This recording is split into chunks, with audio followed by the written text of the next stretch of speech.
This is a special presentation from UFC Fight Pass. Step into our world at UFCFightPass.com.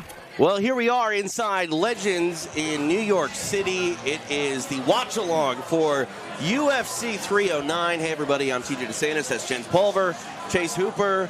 Jens, I'm just going to give this to you. This is your domain. And, it's not in take the reins. This is our domain. What's up, everybody? How you doing? Of course, this is our domain. We're in this couch. We're on this couch. This is a different vibe. I love this. It's been a lot of fun hanging out in New York, and I mean, it's like I said, TJ. It's really cool when we get these things set up. What do you think, Chase? Yeah, I mean, they got us a casting couch, so hey, off to a good start. So far, the fights, I think that's the biggest thing, is like just getting kind of caught up with everything that's going on. You look over here at Legends. I don't know, how's your trip been so far here in New York? Phenomenal. I mean, New York City, it's the mecca for so many things here, especially in combat sports. When you think about how long it took the UFC to get into Madison Square Garden, it's just special every year coming here. I love fall, autumn. I don't get that a lot in Southern California, so there's that cool, crisp autumn air here in NYC, and it's a pretty good fight card as well. I love it. What have you been doing differently today? You've been running around. I seen the Elf. So we got to talk about the Elf for a minute. That was amazing. Fight Pass called me up. They said, hey, would you be opposed to wearing an elf costume running around New York City? And I said, I guess not, You know what they say is nothing grows in the comfort zone, so. Well, what's funny about that is it's New York City and a guy running around in a giant elf costume. Probably fits. Yeah, not out of place. Yeah, I mean, so you're not too far away from December. Probably 99% of the interactions were fight fans because we were right outside Legends here, and the meet and greet was a couple hours later. But there was one guy that came up that was like, wanted to take a picture with me because I was dressed as Buddy the Elf, so. Hey, I'm blending in. That's amazing. The best part was when that guy was waving down a cab, you stepped in front of him, waved back. You waved back the other way right at him. I'm like, oh, my man. Yeah, I think Chase has a future in acting. We'll see. It was something. New Spider-Man, that'll be me. I can see it. I'll be old by the time they're changing Spider-Man, so. Oh, man. Did I hear correctly? Chris Weidman and Eric Anders, that's off now. Yes, I heard. Which one's not feeling good on Anders? I think it's Anders, yeah. Anders wasn't feeling well or something like that. We caught wind of that. Yeah. Normally I'd be like, chat, what happened? Who didn't make it? Don't worry. I'm saying, I got the chat here. Chat? So we're going to still find you. We're still looking for a chat. We'll have you. We're not leaving you out of it. I hope everybody's doing well over there on UFC Fight Pass, YouTube, Facebook.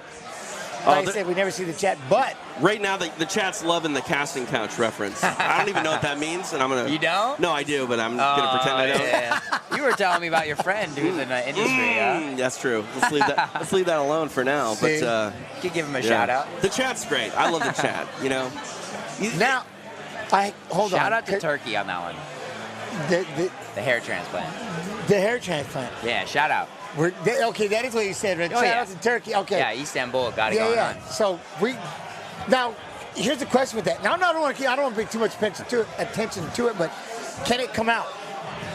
I think they take hair follicles out from the back and then they put it in the front. So what Joe Rogan said, at least how it used to be, the issue is you'd have hair up here and then still keep receding, so then you're gonna get like some holes on the side. Yeah. Hey, it's working out for him, just keep going back. I saw him this morning, actually. He was in the same workout room when I trained with Mikey earlier. When Mikey beat me up earlier. He was in the same room training. I was like, it was pretty good, Hey, what was it like rolling with Mikey? I was just going to ask that. Yeah. Honestly, I knew he was going to be good, and it's fun to get to do jiu-jitsu and then feel kind of like a white belt again, Like, okay, whatever I'm doing is, getting me into a bad spot, and then now I'm doing something else, and it's still getting me into a bad spot. Where like, I'm not used to that so much at home. Like, it's a lot more competitive, or like, me more being the top guy. So it's fun to go against, one of the best jiu-jitsu guys in the world, and I had a good time learning from him and getting beat up by him, and just a good dude all around. And I'm looking forward to seeing what he does for the FPI here. Yeah. December 5th. Jiu-jitsu is just so much different than it was 10, 15 years ago. Like I always feel like jiu-jitsu is like that cousin to MMA, but like we're starting to see now jiu-jitsu can stand alone by itself and really kind of be its own sport. It's not, I mean, it's still a blending of the communities, but like I think you have a lot of people now that are just straight jiu-jitsu fans, almost more so than a combination. I mean, they probably appreciate MMA, but you have this whole community where jiu-jitsu fans can just be jiu-jitsu fans. There was a cult, and it was big, and that's one thing. Listening to him talk, it's hard. Man, I'm telling you, I keep saying like infectious. Just listen to him. He's such man. I remember when he said, he goes, when I was a kid, I was rolling around with stuffed animals and stuff like that, and they had me rolling because it reminded me of my son when he was a year old and he was beating up the penguin, throwing the combinations and stuff like that. To be such a diehard, in the sport. That's why I was going to ask you, like, did you feel like did you start seeing some of his traps and stuff like that, or was he just kind of just diving in? I mean, when we're going light, you kind of deliberately want to get into. Yeah, I mean, honestly, it's just it felt very similar to like when I rolled with Ryan Hall a couple years ago. Like you really neglect like where you're putting your legs, and he's just throwing up leg locks, locking stuff down, and I'm like, oh damn, I didn't know, I could get hit from that angle, or like, just. He's honestly also proportionally, he's so strong. Like look at him, like if you took his shirt off, he's shredded. Like it's horrifying. Yeah, he's really maximized like his body for jiu-jitsu, for grappling, and I'm more used to guys either being strong and not good at jiu-jitsu, or being like more flowy and technical and being good at jits. Like, and he's both. He's able to be strong and technical, which is. Yeah, it's amazing. It's what makes him who he is, why he's probably one of the best out there. And the one that adds the diet, and just, again, it's his entire lifestyle. Yeah. And everything about him. That's like, people need to really, I'm really excited to see that. When I read that coming in, I'm like, oh, whoa, he's grappling over here. So, yeah, I'm really excited to see the grappling getting, again, a guy that's like full-time, this is all I do is jiu-jitsu. As Damon Jackson is getting ready, did I see Jim Miller in here? Yeah, I saw the tail of the tape a moment ago. Jim Miller, 41 years old. Yeah. As a man who's going to turn 41 here in about 2 weeks, I realize that seeing guys in the octagon that are older than me, I'm on borrowed time on that, so I'm happy to see Jim Miller still going strong to 41. He's getting to about 65 in MMA years. Oh, yeah. So, that's about retirement age. I mean, I still want to see him on UFC 400. Hey, fair enough. You can come back. Is that the goal that we're after? Is he's going to try and get that shot at 400? At least maybe we see him as a corner or a coach? Something. I mean, he was on 100, cool. 200, 300. I mean, 400's what? 3 years away, 2 years away, 4 years away? I don't know. I feel like the pay-per-views have been going slow since 300. I feel like we should be had a higher number already, but I guess not. Whoa, Skinny Keith. Whoa, what's he doing? Whoa, Keith Peterson. All right. He's on the, what are all the ladies taking now? The Zempic. Did you get back to the Zempic? Everybody's on it. Oh, if you've heard about this. I just try to watch my diet. I don't mess around too much, but yeah. There's that, he always refs for PFL. He's like Keith Peterson, but like his jacked cousin. I forget that guy's name. He refs for UFC sometimes. And then right here, it's just that's that deal. Jim's trying to attack forward. Damon seems a little awkward on how it is he's trying to approach right here. Good inside leg kick. They're both kind of like got a weird movement. It seemed awkward right there, didn't it? There was a different kind of movement going on right there in the beginning, but now they look like they're getting in the groove. Someone trying to throw that left hand. They're both getting inside, but I feel like both of them have kind of like a herky-jerky type of like movement, like Damon Jackson for sure. Like, I feel like his whole body's moving besides his head, which is kind of interesting. But then he was able to snatch that leg and push him up against the fence. And I guess it was just a matter of time. We're going to get into a wrestling match with these two. Both of them, I assume, would probably like to get it to the floor. Wouldn't you say, TJ? Yeah. I'm just curious what Damon Jackson's doing with that tattoo. Just outlining his spine. It's interesting. There's got to be a reason behind it. Chat, what would that be? Like, maybe somebody would know why the two lines right down the, just going down the back. Are there arrows at the bottom we don't see? Because the shorts are covered, or I don't know, I mean, I'm guessing that's just insanely painful. I don't know. I feel like I've heard of tattoos, at least like, there's like this dude, like an Iceman that they found, like a caveman pretty much, like the mummy, and he had tattoos, and they said they thought they were like medical. Interesting. Like he had tattoos to like help him with, you know, like in places where you had like arthritis. Really? Yeah, I mean, I don't Something think about maybe inflammation. They took acupuncture to a level of we're going to mark all the spots and tattoo it. But I'd be curious with just a solid 2 lines going down like that. I'm sure he's probably said. I'm sure he's had to answer it. I think his back hurts, you know. Well, it's kind of cool to see, like when he twists and turns, you can see how his body like adjusts and the manipulation of the spine. Like, I appreciate that. That's the hard thing about tattoos, is I feel like you got to commit to like one artistic style. Like, oh yeah. Yeah, you can't have a bunch of just weird random colors. It's got to be like a theme. Like that, the writing on his side and then the 2 like lines are kind of throwing me off. Like very different aesthetics. As he's trying to step forward, he eats a left hand by Miller. Halfway point of this opening round.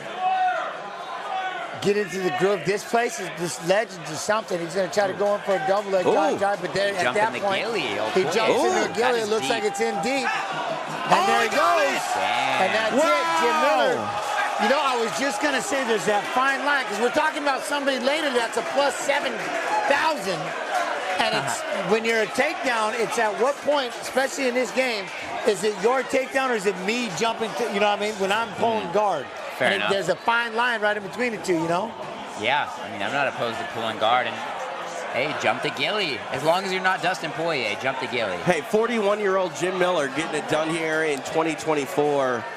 Man, I hate to be like team old guy, but dang, that was awesome. No, I like that. Better not be team old guy next month. It was great. And see right here, and this is it, because you're, again, when you're always trying to manipulate on those legs, and you got one trying on the thigh, and you're trying to go on the waist, but the way that we drive with that neck, it leaves it out there, and Jim instantly, boom, boom, knew to go and sat back, and he must have had it. That was a head and arm guillotine, too, which is a little harder to finish, especially from your back like that. You want to get more like on the side, but... You know, I appreciate the thought process here as we look at the replay. Miller has to make that decision. Like, I feel confident enough that I'm going to not try to fight off the takedown. I'm going to take this neck and go to the ground and take it home with me. And, like, you just have to weigh the, you know, benefit and the risk all in that one moment. Look at that torque. Look at how Damon's really, really trying to get up on his tippy toes and really arch up and try to get that pressure off that neck. And that's, again, that's that hardest part, because you're down there and you're taught when you're wrestling, right? Yeah. You're in on those legs. You can't like, you got to know, I guess, that whole when to hold, when to fold. You know what I mean? You think it was a posture thing? I'd have to watch the replay again, but from what I know, generally, like, wrestling with bad posture, as in like being with your head down, that's how you're getting choked. Yep. If your head's up like it should be, driving like with the good art, see, like a good, like that back linebacker. That's dude, that's money. You just said that, because that's it. You start to bend at the back like that, that's bad, right? Yeah. Where that head starts pointing downward. But if you got that good butt down level, you know what I mean, that good level linebacker driving, and because what's happening is you'll hit that body and you're sending them backwards, as opposed to they can get on top and start to pressure you down, and now they're in a good position, and you start to fight out of it right into a, you know, when you sit for it, especially when you've been fighting as long as Jim has, he's probably got to know when he sits, this thing's locked, because boy, it was tight. He was cranking on it. Yeah. And they had him trying to do everything he can to hop out of there. Sorry. When you're caught in a guillotine like that, what is the move? Obviously, you want to, you know, fight hands, but like I've always heard you're supposed to push on the face maybe to try to propel yourself up. I mean, he was stacking in the guard, but he wasn't really fighting much of anything, which is a testament, I think, to Miller's squeeze. I think you got to start messing with that elbow. Let's see. So his squeeze is going to be more here. I would say you'd want to try and lift this elbow up if you can. That's going to at least release that pressure on the artery. But I don't know how much of that was even. I don't know. I don't know how much of that was artery or how much of that was neck crank or like esophagus. Yeah, that's the other thing too. You see a lot of those choking positions where I don't think people factor in the cranking part either. Like your spine, you're feeling that in your neck. Jim Miller getting it done. I mean, my man's still getting after it. That is quite impressive. I knew he was going to. Look, he peeled off his gloves. He was. Yeah. That was one thing. He was making a note to really get those gloves off fast, and he just laid him down. 27 wins on Jim Miller's UFC record. Extends the UFC. He's been doing this forever. Yeah, I love it. I love it. I mean, we got to see him get to 30 wins, right? You know, think he can do it? Enough. You know, like, I'd love to see it. It's just, it's so hard to stick around in the UFC, you know, at this level for that long. I mean, 100%. I'd like to see him fight at 45, 44, you know, 43, 44, 45 years old. Yeah. I mean, look at that beard. Oh, I and mean, he's one submission behind Oliveira. Second most. Look at that, second most submissions. He's close. There's records that he can go after. But I think Jackson, he was trying to rip those gloves. I think he just hung it up. Yeah, I think he's calling it. I mean, he's older. I mean, he's not Jim Miller old, respectfully. No disrespect. You know? Right. No, I get it. But I mean, he's 35. You know, he funded the hair transplant. You know, that's really what he wanted to get done with his career. No, he's had some good fights, though. I mean, I gotta respect the guy. I talked to him this morning, actually. I was like, hey, how'd that extra 10 pounds and I'm gonna cut go? And yeah, it seems like everybody I've talked to enjoys cutting less weight. I always blame it on the wrestlers. The wrestlers are the reason we have to cut. It is interesting. True. The cutting of weight has been, really a thing that has gone on for, the entirety of MMA and the unified rules. Like, there were a handful of guys that were really good at fighting at their natural weight. Like Dan Henderson sticks out to me as a guy that maybe he would cut a pound, maybe, but and that would be because he had, too big a dinner the night before. He was never really cutting anything, but it is still the ideology that, and there you see that glove right there. But it is the ideology that you still have to try to, be as big as you can to be the best you can, and you got to cut weight to do so. Well, and the other thing is this: like we could have fun with this one while we're sitting around here for a second. But the whole idea of adding weight classes. And I tell people, all right, fine, if you want to do every 10 pounds, whatever, go ahead. But if you think that that's what's going to stop cutting weight, it's going to make more weight.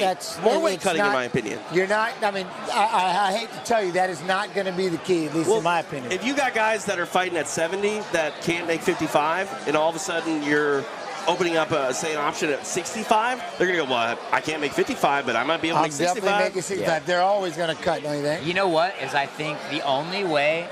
So, like, ONE FC has their hydration test, which, again, from what I've heard, people still get around that. And they do it for wrestling, too. The only way, I think, to stop weight cutting, at least to this extent, is same-day weigh-ins. You got to get weighed in, like, before. Just like in wrestling, it was a couple hours before, not to cut you out, but we had to wrestle a couple hours before, and you really, even then, you'll cut a little bit of weight, but you need to make sure that you're hydrated. Yeah. And I'm for that. I'm for the same-day weigh-ins, personally. I just remember there was a while where in some jurisdictions they had you do your normal weigh-in the day before, and they would have you re-weigh the next day. Oh, I don't like that. I've heard of athletes making a second cut on that second day when you weren't supposed to. It was just they wanted to make sure that you weren't, putting on too much weight or whatever. Yeah. And, like, I don't mind the idea of same-day weigh-ins, but I think you're going to have a lot of people learn the hard way that they can't cut as much as they think they can. Yeah, and they definitely won't be able to get it back in enough time. No. But that's, again, education, and you'd have to learn that education in the process, And so, I don't know. I guess, but to get back to it, the whole idea of I'm going to add these weight classes because it'll stop the weight. There's no stopping the weight because, like I said, it's just they're going to cut. Yeah. And if they can put it back on, if they do a good job of getting it back on, that's something else too. The whole idea of getting rid of you can't do the bags, the IVs. Yeah. Anymore. Were you a yes? I mean, I like the idea of getting hydration in an athlete's body as quickly and easily as possible. They had, if they took it upon themselves to have the people, so you weren't doing it on your own. Yeah. Because I heard that's kind of what they're doing, doctoring the bags a little bit and stuff like that. I get that, but if you had, an official IV sponsor with the UFC or something like that, like you just go to it after the weigh-in, I think that'd be something. The theory I heard behind why they banned the IVs is because the plastic molecules that are in the bag. That's the only thing they can test for blood doping. Like where they take your blood out and then they can get more oxygen-rich blood and then they put it back in. It's those plastic traces? Because they put them in the same IV bags. That's the only way they can test for that. That's crazy. I didn't even think about that. So it's not even a rehydration issue. It's the blood doping. That testing is probably going to get better at some point, I would think. But I don't know because with EPO, it's like it's your blood that's like how do you do that without the plastic tray? I don't know how. I'm doing it the hard way right now, actually. When you sleep at altitude, your body generates EPO. Yeah. Or altitude or just lower oxygen. Yeah. So I have an altitude tent that I'm sleeping in. And right now, I mean, obviously not in New York, but I'm sleeping at 10,000 feet. What is that? Do you feel that when you're sleeping? Do you get a different rest? Yeah. You sleep a lot worse to start off. I bet. I used to wake up and kind of have a little panic attacks. So I can't breathe. Yeah. And then because it's I have one that's just a 10 over my head. The wife was not the biggest fan of it when it was over the whole bed. Yeah. So it's just over my head and like upper body. And like in the morning when I get out, I'm like, oh, there's like, it's just so much more oxygen and you like fill your lungs up. No way. Good. Yeah, but it feels good on the cardio, so hopefully it'll pay off. Dang, now you got me. I want to try that. Just into a bubble and sleep, little oxygen deprivation tank, something like that. That'd be. Then vice versa, they just really get the oxygen going and stuff like that on the other side. Yeah, I've been doing it the last couple of camps. And then, guys will go the other way where they'll do, what is that, the hyperbaric, where they'll get massive oxygen. That's better for recovery, where the altitude tent kind of sucks for recovery. You're more sore because you're not getting that oxygen. But I didn't think that is the way that they would test it with the that makes absolute sense. I always wondered, like, if there was a way, especially if we had, like, again, you could just get the medics, like, hey, anybody making weight, the way that we do weigh-ins now and stuff, with UFC, you could do it in the morning or something. But I mean, I would think that maybe it would guarantee better hydration for some of these people who knows what they. I mean, we're at a level now we don't have to worry about it, not to cut you off, but you know what I mean. But if you're going to test, say for EPO or whatever, maybe you do that test the week of the fight or whatever before they get their hydration. You know what I mean? So you have some result that should show they're clean, and then you're going to introduce that. Because I just think, like, here's the issue with putting the water back on after a weight cut. You can get it back in your body, but does your body absorb it? Does it go to your brain, your muscle, everything that needs to? And, again, I'm not a doctor, but it seems like the most efficient way to do so would be that IV. That's what I mean. So the thought that it's part of the job still for me right now is I guess the biggest issue is when you take the water out of your cells. So you got water in 3 places mainly, like your blood, and like your gut, and then like in your muscles, like in your cells. And it's the taking the water out of your cells that takes like 72 hours to fully rehydrate that way. So even though you're putting the weight back on, you're not really hydrated the way you should be. The water's in your body, but it's not where it needs to be. It's not deep in your core, if you will. I've heard if you get a doctor note, you can actually do IVs in some commissions. Okay. Like I believe Nevada. Well, because that's the thing. I don't think it's necessarily a commission thing. I think it's the overall it's more the UFC, anti-doping it's the UFC program. Drug testing. But so if you get a doctor to recommend, which again, no doctor in the world, if you go to him after a weight cut, is going to say, no, you're fine. Of course, they're like, you need an IV. You're super dehydrated. Right, exactly. So if you go to a doctor, you can get an IV. I've seen that happen with guys. Like that was the thing about people were saying about Islam, is they got a doctor allegedly to say, oh yeah, this guy needs an IV to rehydrate. Oh, he's hydrated. I get it. Shoot it up. There you go. It's legit. Doctor told me, said I could. Well, that was the other thing too. I do like now. We're back in the old days. I'm gonna say this all the time. In olden times, but remember we'd have to cut all that weight, but then sit around for 3 hours while we had to do all those physicals and stuff with the commission that we already had to turn in the first place. We had to do all these things before we showed up, and then we would sit there for 3 hours. What shorts you wearing? What clothes you wearing? You guys got to sit there and listen to them talk.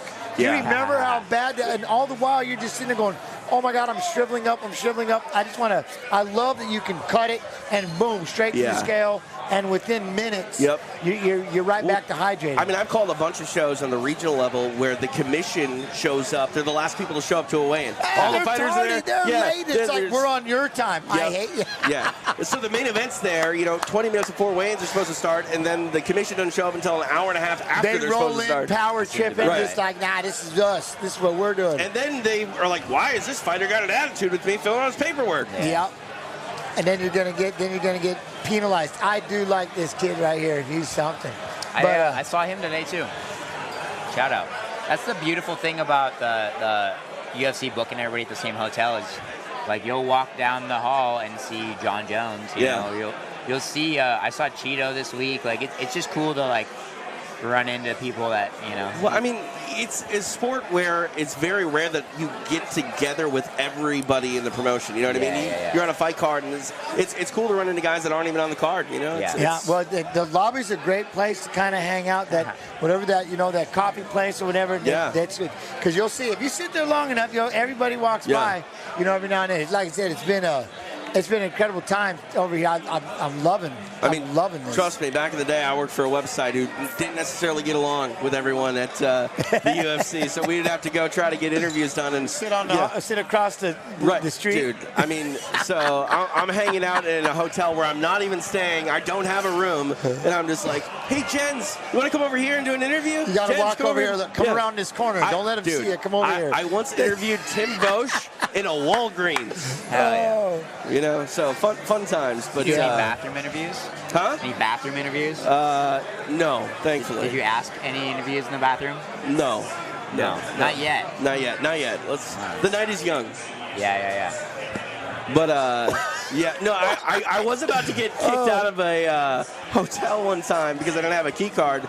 And I saw Buffer, and I produced Buffer's podcast at the time. I was like, "Hey, Bruce, what room are we staying in?" And Buffer's like, "What?" Like, the security guard's like, "You're not staying with Bruce Buffer." And Buffer's like, "Oh, yeah, he's with me." Security guard's like, nice. What is happening here? What a guy. Yeah, but... No, it is weird to go into the bathroom with someone's like, "Hey, I can't shake. I'm going to wash my hands. I don't know if I'm going to shake right. That's awkward. I'll meet you on the outside there. Did you wash your hands?" And then, like, make sure you have enough on your hands, like, "Oh, man, I didn't wash my hands. It's all right. It'll come off. It'll come off. It'll be all right." So that's the one thing. Like, I get to see them. They're talking about something, but it looks like the crowd is starting to fill up. MSG. There you go. I'm pretty excited for this card. Is there any one, like, we talk about the main and the co-main? I guess it's like you don't want to talk. We're going to be talking about it the whole time. You know what I'm saying? It's just like you almost don't want to start too soon. But at the same token, every time you watch these videos, it's like, it's Bones Jones, man. It's Bones Jones. It's maybe Stipe for the last Miocic. time for both. Maybe, you don't know. Yeah. So we're gonna have to talk about it. You know, a whole bunch about it over and over and over. I don't think we can talk about it too much. Well, to be honest. I'm excited for the Bo Nickal fight. You know, we were talking about this yesterday. Bo Nickal came out so hot and aggressive. You know, very young in his MMA career. Got on the Contender Series. Had back-to-back fights there. Gets in the UFC on a main card quick. And then I feel like things have kind of slowed down a little bit, just because they're going to. You can't keep up that, you know, activity that Bo did off the shoot. But like, I do feel like we're getting closer and closer. If he has a great performance tonight, I think we're going to have to see him fight a ranked guy. Like, he's going to have to be, you know, because, like, right now people are still talking about him, you know, fighting a top 5 guy. He's yet to fight a top 10 guy. You know what I mean? So. Yeah, I mean, why not? Middleweight's such a slim division. We got to start getting those guys up there. And, you know, no time like the present. And, you know, just talking about Bo, obviously, you know, a wrestling background. What is it, Jens, about those wrestlers that some just take to MMA so well, and sometimes they get away from their wrestling because they fall in love with striking? But I think, you know, we talk about wrestlers and the mindset. I think that they're just conditioned to mentally rise the ranks quicker than, you know, say other mixed martial arts bases, if you will. Well, here's why. Because think about this. Other than when we talk about boxing, there's a big difference with those boxers that are at the top level. They usually have 200-300 amateur bouts, you know what I'm saying? Yeah. And what amateur MMA do we really have? And now we're talking about jiu-jitsu, and those start to grow, and you can start really getting out there. But think about this, and this is one thing that a lot of people really don't understand or appreciate, how many wrestling matches he has had where that is you one-on-one out there with an opponent with everybody around wrestling. That alone, like, I get goosebumps. That is an amateur status that's why wrestlers are able to go out there and immediately start competing with the top, because they're getting an amateur that most people can't even come close to. Again, in the boxing world they will, in the jiu-jitsu world, if they stay jiu-jitsu and they get really active, which you still got to try to create some tournaments and stuff like that. But there's a wrestling season where you're not just the collegiate side of it, where, you know, you're doing at school. Then there's this freestyle and Greco side, the international side, that's all year round. So you're literally getting hundreds and hundreds of matches every year, and if you've been wrestling for that time, so you're used to it, and you're making that small transition of adding in, I'm being funny, but we're adding in punches and some kicks and some knees. But the idea of you going out there learning how to fight one-on-one, you've been doing it for so long, you know what I mean? So I think that makes a huge, huge difference. Yeah, no, absolutely. Wrestlers, man, they're just they're conditioned differently in the come-up, and that's something that I think is really interesting. And also, too, Jens, like, I'm curious, you mentioned the wrestling season. When wrestlers are not wrestling in that wrestling, are there other wrestling opportunities outside of the season? You go straight into freestyle and Greco, and they're wrestling every Saturday, USA wrestling, then you're getting ready for, nationals and stuff like that. So there's a whole nother, and that's the international side of it, because then you're like, the ones collegiate is something we just do in high school and college. It's not what they do internationally, you know what I mean? It's not the style of choice internationally. We want tilts. And then you get into the idea of Greco where you can't even touch the legs. Right. So now you got pummeling left and right. That's all you're doing is pummeling, learning how to maneuver. You know what I mean? And then you get the freestyle side of it. And again, everything is more, the scoring is different. Every time that back turns 45, it's 2 points, 3 points. You can throw 5. Slams are legal, so to speak. They're kind of glorified because you can win the match. Point is, it's just there's so much more going on. So one season, you're just going right into, you could be better. A lot of kids have a struggle on the collegiate side, but boy, when they freestyle, they're just a whole different bird. We've been talking a lot about the FPI and the big signing with Mikey Musumeci. Jiu-jitsu is going bananas right now, but I'm curious, do you think that there's a place, Jens, for a show like that for just straight wrestlers in wrestling? I hope I really hope Fight Pass, that's what I love Fight Pass, and I'm in. If they'll let me be in, I know they're starting to do that now with some college wrestling, following some seasons. I would love to, saying I just jumped in, my sons, we're going into our sophomore year. Well, I got Pleasant Valley High School. We can film them if you want. Like, I'll be the first. We'll do we'll debut our team, so to speak. But I would really love to see wrestling go out there. Again, they're all beautiful. I love judo, wrestling, jiu-jitsu, all that. Just have them out there, and Fight Pass would probably be the best place to have it. Because I think if people, like casual combat sports fans, if they were, told the rules of wrestling, I think that they would appreciate it in the same way that they appreciate jiu-jitsu. It's still a fun format, and it can be. And if you are able to get these athletes in front of people more and more, that's when you start falling in love with personalities. And I love what he said, because this thing I was going to talk to Chase about, it's like, so in jiu-jitsu, because they have submissions, they're not so bad about it, but in the wrestling side of it, you'll hear people, and I had to deal with this a lot, I'm not rolling around with guys. You're just rolling around with other guys. But they don't look at it like that in jiu-jitsu, because it's like, well, they're armbarring and choking people, but they are, but you see what I'm saying? But you guys are also wearing spandex all the time. No cups, spandex, that doesn't help. Come on now. It doesn't. We got it. We put on a rash guard and some shorts. But again, the aesthetics of it and everything like that. But that's kind of been one of the things when it comes to wrestling, really not getting love in that aspect. I've always told people, like, I'm not considered a martial artist. I don't have a belt in wrestling. You know what I mean? It wasn't that way. Maybe but that is something. But I know they did the sambo where you had the gi top and wrestle that way. But I know some kids opt to not have the same. Maybe we did more of the rash guard and the shorts. Oh yeah. I'm looking at the chat. Chad is saying that there's over 50 Penn State wrestlers in town to support Bo Nickal. So be careful who you lip off to out here. Hey, those ears, you'll see these ears, but now you can't really tell. It's just they're just no trespassing signs in general. They're not just wrestlers anymore. But it's just leave those ears alone. So I married a woman from Iowa, and when I met her parents for the first time, I started looking at everyone's ears in her hometown. It's like, oh my God, there's cauliflower everywhere down here. Yeah. Iowa's a different state. Jonathan Martinez, I like this kid. Plus 10, 110 underdog. I like it. But McGhee, I'm gonna. No, you're right. McGhee, yep. Yeah. Ooh. Got Herb, a little Herb Dean action. Yeah, I hope everybody's doing well out there. I'm actually excited for this fight right here. About 25 minutes away from the start of the pay-per-view, so go order it if you haven't yet. Ankle wrap, say. Is that what it was? Ankle wrap? Or he's checking his toenails. I don't know. That's interesting. I always see them check the fingernails, but they never take a look at your toenails. Oh yeah. That's what happened to Bisbing. Oh yeah. Took his eyeball out. Wasn't that in a fight? Yeah, that was. Yeah. With who was that with? I can't remember. I want to say Vitor, but was it Vitor? Chet? That's what you say. I think it was Alan Belcher, maybe. I don't know. I think it was a Brazilian. All right. Look at the size of McGhee. I'm not a UFC fan.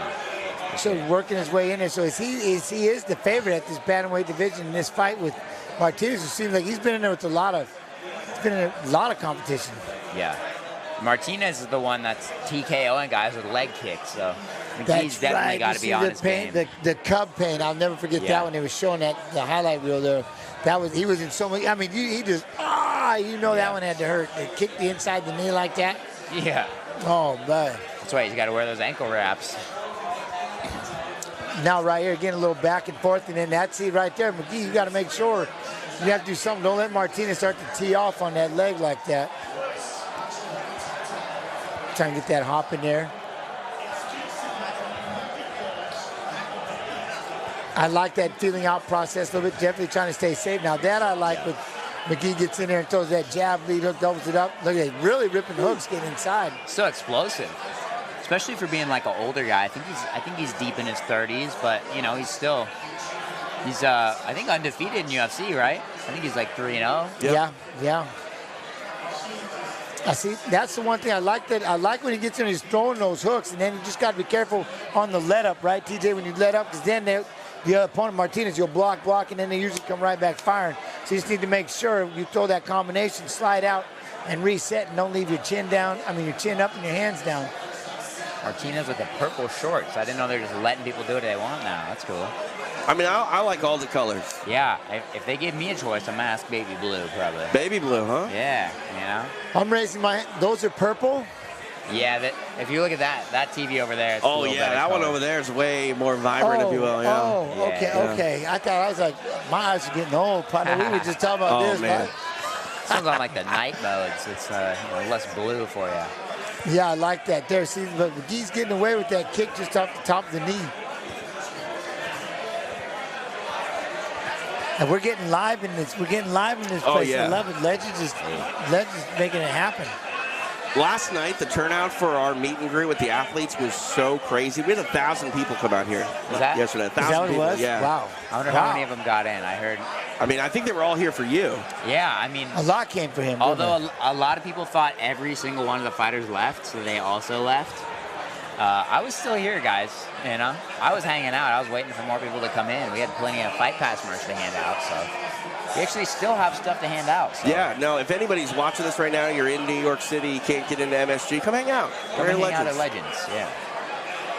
On, what is it, 5th Avenue, 6th? It's right next to the Empire State Building. Right next to the Empire State Building. Can't miss it. Great Caesar salad. I had one yesterday. A what? Caesar salad. Not a fan. Yeah. I don't like Caesar salad. No? That's like the one weird creamy dressing I can get down. I'm British going to leave that, sit right there. You know? Usually it freaks me out. I'm in. It makes sense. It makes sense. There's a lot of respect with these two right now. Kind of just, getting back and forth, just plotting out that nobody wants to make. And that's the deal. I'd say I like when he gets busy with the hands, but he obviously does not want to step in. Yeah, he does not want to catch more of those leg kicks. Looking at Martinez, he's wearing those tie socks. What is the benefit of those? Is that ankle support? Is that covering up a wrapped ankle? Like, what are the benefits of wearing the tie socks? I always heard it was like if, I think a lot of guys that do leg kicks have bad ankles. Right. So it's a little ankle support. Yeah. And then you obviously don't want to have just one of your ankles. Like, oh, hey, just so you know, this ankle's screwed up. Right, so both of them, And I do like that arch, that it gives like a little bit of the arch support and stuff like that. I was just saying, I don't like being barefooted. Do you get traction from it? No, not Honestly, really. you get so much traction from the UFC canvas anyway. Yeah. Dude, that's the thing. Like, when you fight regionally, you're going to fight on a shower curtain. You get to the UFC, and it's all canvas. And it's I like understand a boxing ring. the cost is hard for those regional promoters to do it, but when canvas gets wet, you get grip. Yeah. When a shower curtain gets wet, the vinyl, you slide all over the place. Yeah, going for a ride. I've seen many regional promotions vinyl mat cover claim MCLs and all sorts of things because of how slippery they get. Lots of fake knockdowns from guys. Oh, slipping. yeah. I mean, you got me. Like, it happened over there, it was in Seattle. It was over there in Snoqualmie. That was that black. I talk about all the time, that black canvas, that vinyl canvas, and the sun was coming down. Oh yeah. And those kids, they got third-degree burns all above their feet. I was sitting right there, and they were so scared, Chase, to come out. They were both standing right there on the shadow of their, and then they had to walk out there. I don't know how they toughed it. If any one of them would have fell, it would have been horrible. But finally, like, they get a couple minutes in, and they fell over. They couldn't even. They're just like, I can't take it no more. You remember Third-degree burns on the bottom of their feet. It was horrifying. That's crazy. You remember that King in the Cage? They ended up calling it Wet and Wild, but it was like out in the middle of somewhere high desert California, and it just rained, and everyone fought through it. Like, I think Eve Edwards fought, and like he just tried to throw a kick, and like he was taken down and didn't get back up because he's like there was standing water in the cage. It's on Fight Pass. Then they would try to squeeze it off as much as they could. And they're like, all right, let's get in there and fight. No one even thought about the temper. The other was, because that was the thing, is like, if you don't fight, you don't get paid. Right. I didn't do all this for nothing. Right. I had to pay my way out here, so yeah, I got to fight. So yeah, if it's going to rain, I'm in. You know, don't think about it, maybe a tent or something like that. But the one thing they did on that show is like, all right, we got to wait for the sun to get behind the mountain, and then we'll go ahead and get started back. My coach, Jeff, he was on that card. He fought, but he was later in the night. Okay. So it was already cooled down a little by then. Yeah, they made sure. I felt so bad for those first two kids. Because he moved up from California. That was his first fight moving up here from California. He was like, hey, do you think you guys should cover the canvas because it's black? Yeah. And they're like, nah, it's fine. And you look at this sun. You don't feel that Seattle sun is deceptive. It's deceptive, you know? Yeah. And it's like, we're not that hot. Oh, it was. I mean, they sat there and they tiptoed. I'm so glad one of them didn't get taken down. It would have been horrifying. I called the fight out in the middle of Central Valley, California. It was 105 degrees when we started. The sun goes down. It drops 20 degrees. I'm covered in sweat. The humidity goes up. I'm freezing because I'm it's now 20 degrees colder and I'm drenched in sweat. That's it in the desert. Like, it gets cold quick, it gets dark, it's cold. It's like, where'd that heat go? It's still like 85 degrees, but it's a lot colder than it was. 100%. 1 minute down here in round 2. And this is the one thing, like with McGhee, I like that he's got the hands. If he just kind of believes in it. I don't know if he's, if there's just either one, if they're worried about the takedown, worried about the game, but it's like just as he gets in, and that's the best time to really start letting those hooks go, you know what I mean, inside. But it's like he'll get his way in and then boom, all right, I'm going to go back and reset. And then Martinez, if you're watching right here, see, like, I love his 1-2. Where's that 3-4? Give me that 3 and 4. And the same right here, Martinez on the outside, popping that jab, and then he's obviously got a nasty left leg kick. That is interesting, gents. There are some really good fighters that throw in combination, but those combos stop after the second punch sometimes too much, Yeah, and that's the one thing is you get that 1-2. Again, the way that he's, just as you're getting in close enough to 1-2 of your range, you get in, you start throwing those hooks, and then there's a lot of things that can happen there, but it's almost like, again, like the heavy bag training where you just boom, boom, boom, boom, then you step and you reset. But there's so much more that you can do once you get inside there. But I like the way, I like his combos. I like the punches that McGhee's throwing when he throws them. I feel like he's got to be throwing Martinez off a little bit. Like, we're not seeing the same volume on the leg kicks that we normally see from him, so. Yeah, well, that's what I said. Like, neither one really wants to see. He gets in, there he goes. He throws the outside hook, plums it. But it's working because neither one really wants to step in. Like, they're almost afraid of I don't know why they'd be afraid of the takedown game, but Martinez needs to definitely get a little more aggressive, get behind his punches to set up those kicks. But that's the one thing there is the same thing here is Martinez is staying right in front of him. McGhee's he's on the outside, trying to work his way in, uppercut, left hand. Again, teep up the middle for Martinez. But he's got to get those legs. He's going to have to. He's got to get after it. I have a hard time fighting like this. Like, I have a hard time not engaging. Being on the edge, Yeah, I can't do it because it's like sitting back waiting to see what they're going to hit me with, and then they do it, and then they reset, and then they do it again. It's like, and you're just giving them that momentum. Yeah, I'm always like, I'm just gonna, I got. I'm here for one thing. I'm here to fight. What are we doing? I'm here to fight and find out. You're talking fight technique. The chat is talking about Jens Pulver's spread technique here on the couch, saying you're not giving us enough room. Like, I'm not. Am I spreading? No, you're good. I'm not spreading. It's not that bad. I'm in dark pants. It ain't. Look. My knees are right here. But it's giving off this. I'm in this spread.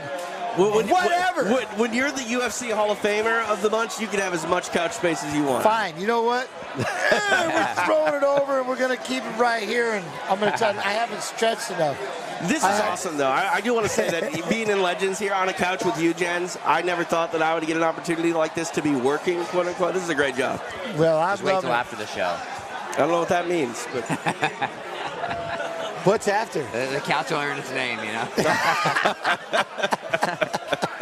The casting couch. Twitch chat likes that one. Oh, I think it's probably the middle guy that's in the most danger.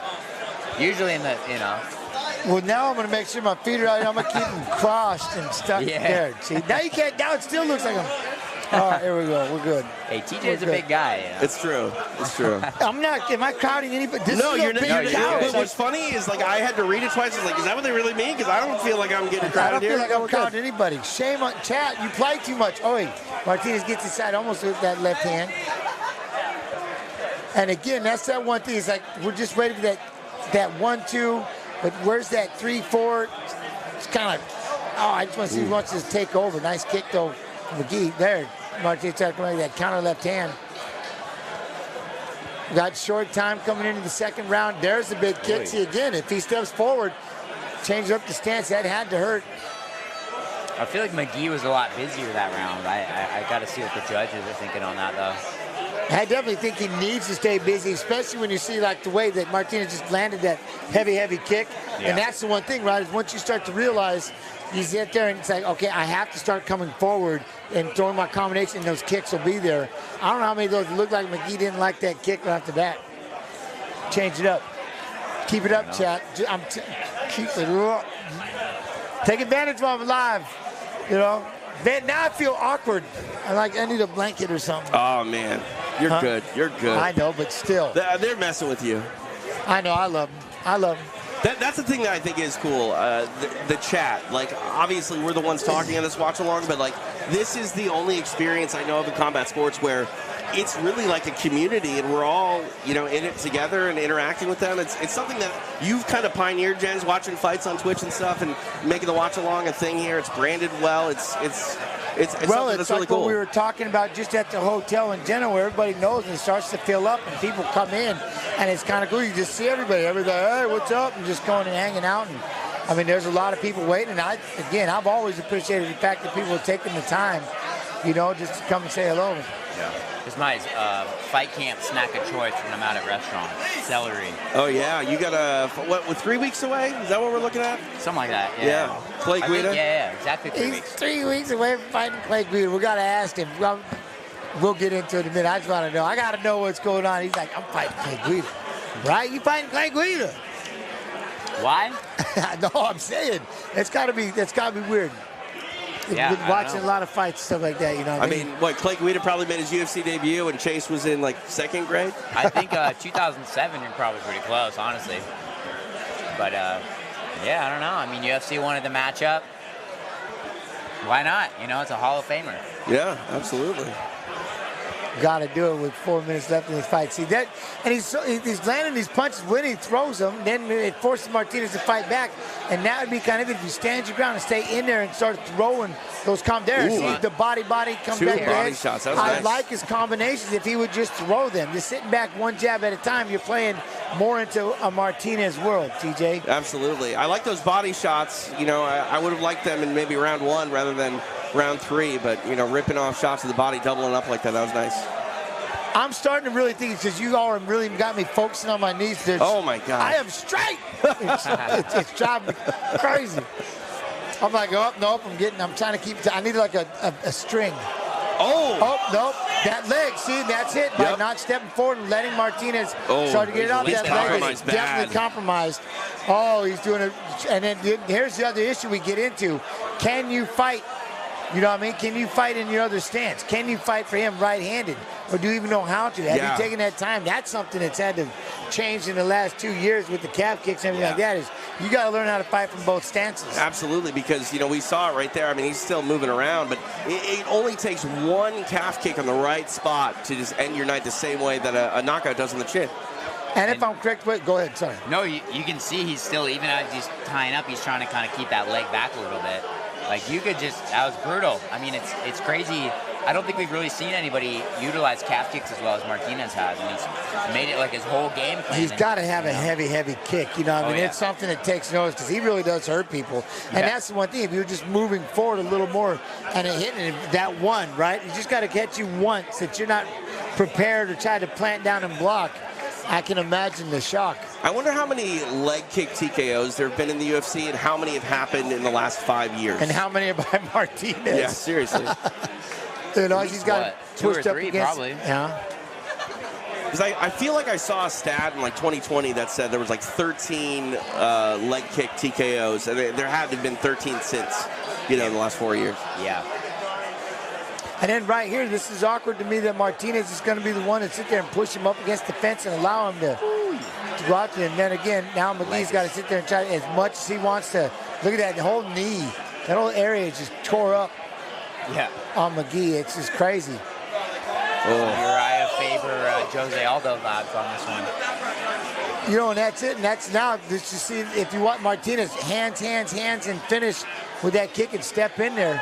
Yeah. And now, see, it goes back to kind of what we were saying about McGhee in the beginning was he was throwing those 1 or 2 and then backing up, and now he's really having to retreat, which just gives Martinez a lot more. Oh, lands 2 good right hands, so I take that back. He's really trying to get those kicks on McGhee's exit. Yes, He's doing perfect a really time, good job. right? Yeah, no, for sure. Get him when that weight's in the leg. It's compromised. 1 or 2 more of those kicks and end the fight. He's definitely doing a decent job of moving around right-handed. Yeah, it's going to be a long minute.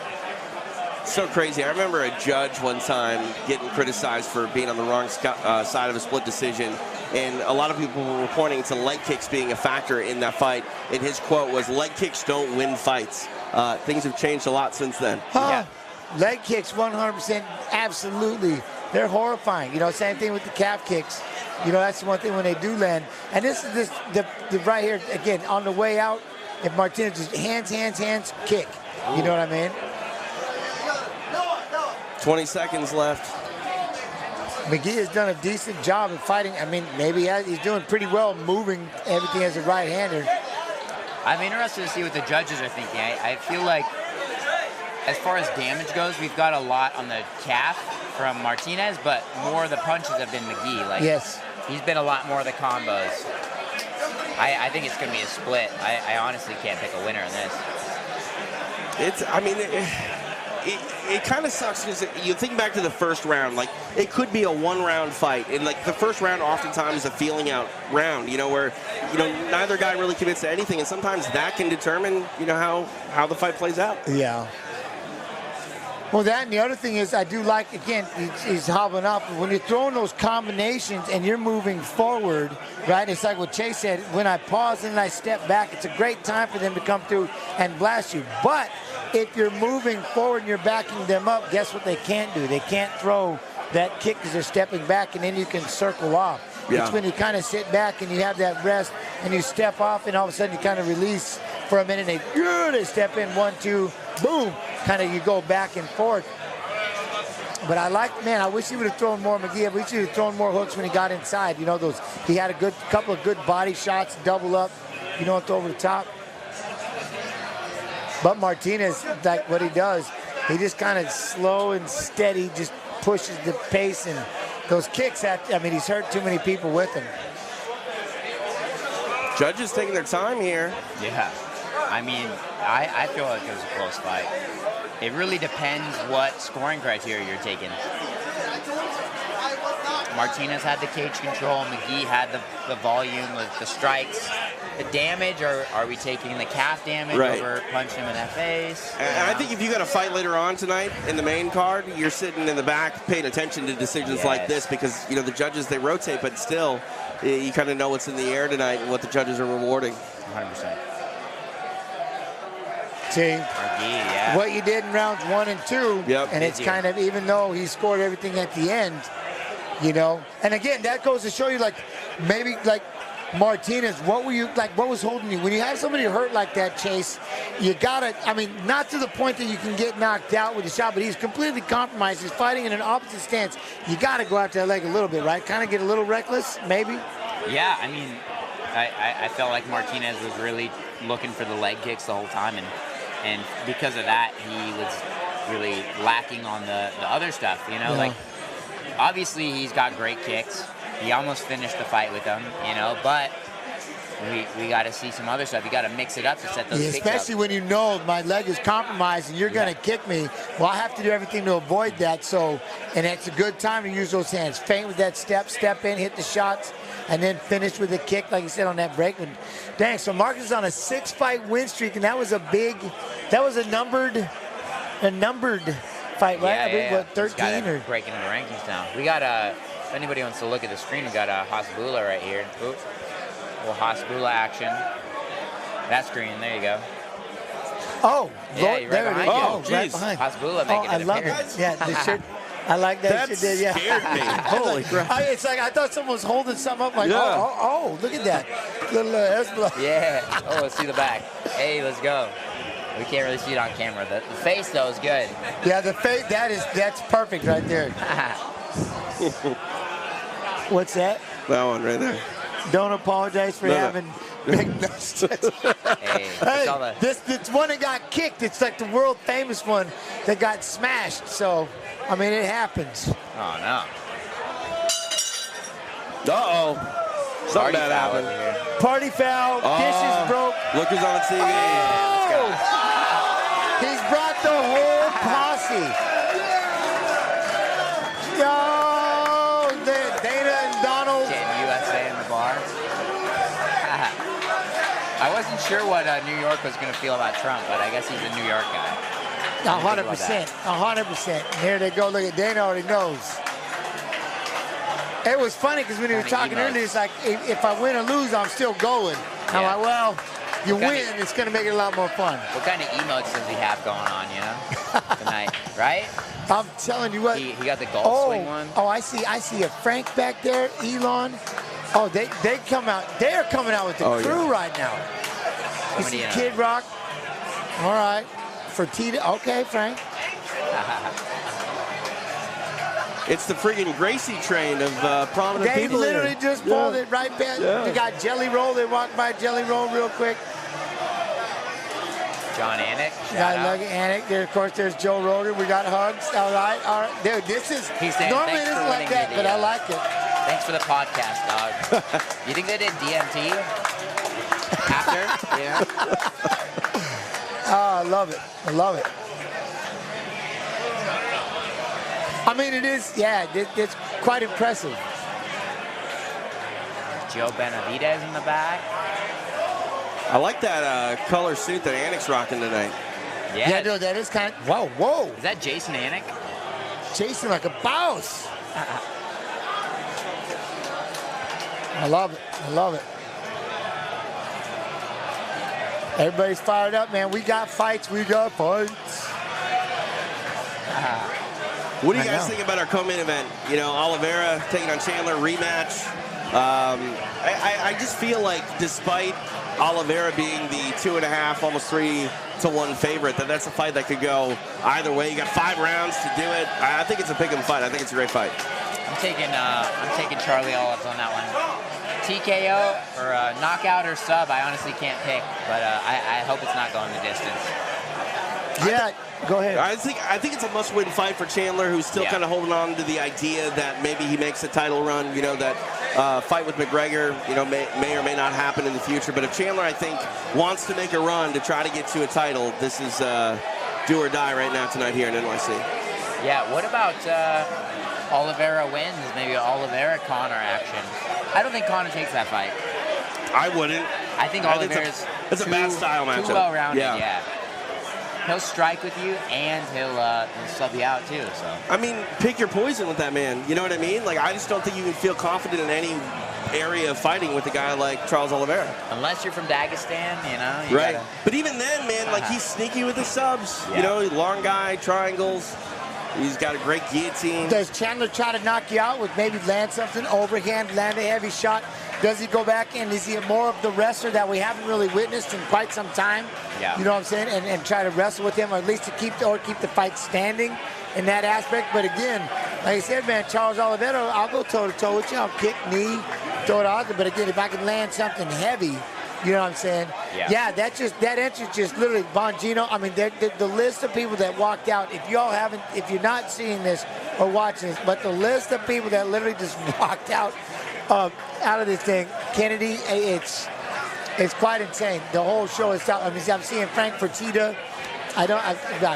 Lorenzo will be sitting right there. Who's the one on the far left? RFK? Right behind him. Some white guy. Speaker. Suit.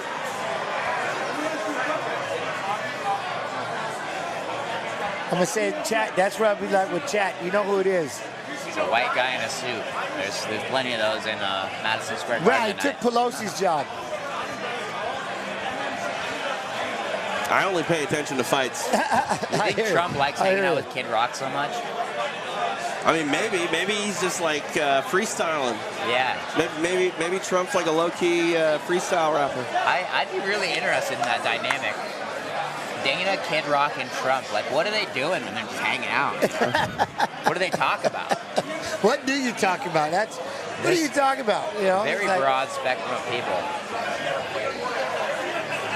You messing with them? They didn't do it? I'm looking. I'm trying to find out. I swear, I'll look it up. See, if I had AK Snoo right now, he'd know instantly. He'd be miffed at me. I'm dealing with someone who's just showing love for Charles Oliveira constantly. Look at all that. Oh, well, that's what happens. You get the Oliveira love. That's just how it's got to be. But we started 11 seconds. The pay-per-view's about to start here soon. We have Mike Johnson. Mike Johnson. Yeah, That's exactly what it was. Now, white guy in a suit. Yes. Number 376. Yeah. Pay-per-view starting right now, so make sure you order it, wherever you are. Get it. Look at Hasbullah says, "Get it" right there. Booyah. There you go. Man, I love this.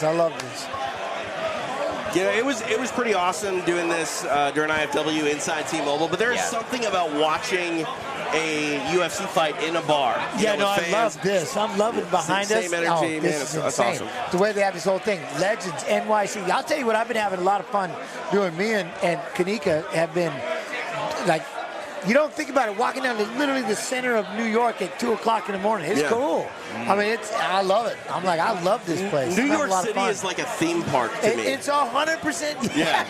I mean, maybe it's because I can get a hot dog at every corner, but it's like a theme park. It's something. I've been loving just going on, just walking everywhere and just having a good time. You can go ice skating in Rockefeller Center. Yeah. You can see Chase Hooper living his life like Buddy the Elf. Buddy the Elf is still, I'm telling you, if y'all haven't seen that, that was something. My man was trying to hail that cab, and he stepped in front of him and hailed it back at him. I was dying. If I'd have known, man, I'd have jumped in there like, oh, let's go with a couple of L's. You wanted a suit too? I would have fired off. I would have jumped in a heartbeat for sure. From what I hear, the suit might be in this very bar right now. I wonder if we can track it down. Game used now. Would you throw it in? Would you throw the suit on if we found it? The top and the hat, possibly. Oh, all right. The top. I ain't putting no pants. Let's get somebody on I got to do something because everybody thinks I'm sitting here just hanging out these things. I can't unsee this. All I do is see it now. Oh, man. Starting to sink in now that the fight that we were supposed to see a year ago between Jon Jones and Stipe Miocic is now actually happening. And, man, like... Let's have a conversation, shall we? Let's do it. What do you think? What do you think, young man? Johnny Bones by however he wants. I want Stipe to win, but you know what I do like is I saw Dana saying the winner should fight Tom Aspinall, and that 100% makes sense to me. He says winner fights Tom Aspinall, then you can fight Alex Bahia. See, this is where I would be different. Me is. Aspinall is a beast. Go let him do his fight. He takes that fight, but what he has to do is you give up the belt. Yeah. Give up the belts, if Johnny and then Bones you go BMF with Pajeda, because now you're still the little champ because nobody had beaten you, kind of thing. We got to do Jon Jones versus Holloway, though, for the BMF belt. Right? Well, we got to do different weight classes. I mean, Pride FC, maybe, Yeah, so it's the BMF, but per weight class they have BMFs, or are they gonna is there just one belt you gotta do it? I mean, if Jon Jones fought Alex Bahia, like, it's a GOAT belt. It truly is a GOAT belt. Well, that's what I mean. For me, it's a great legacy fight with their age and things like that, because it's a rarity to have the situation that you would have for that fight, and they can meet it at 225, which now here it comes, which I'd like to see become the new weight class anyways. And then instead of 265, it's boom, it's unlimited. So we do a 220, 205, 225. Is 225 heavyweight, or is that like cruiserweight and you call something else heavyweight? Cruiser, maybe then. Super light heavyweight?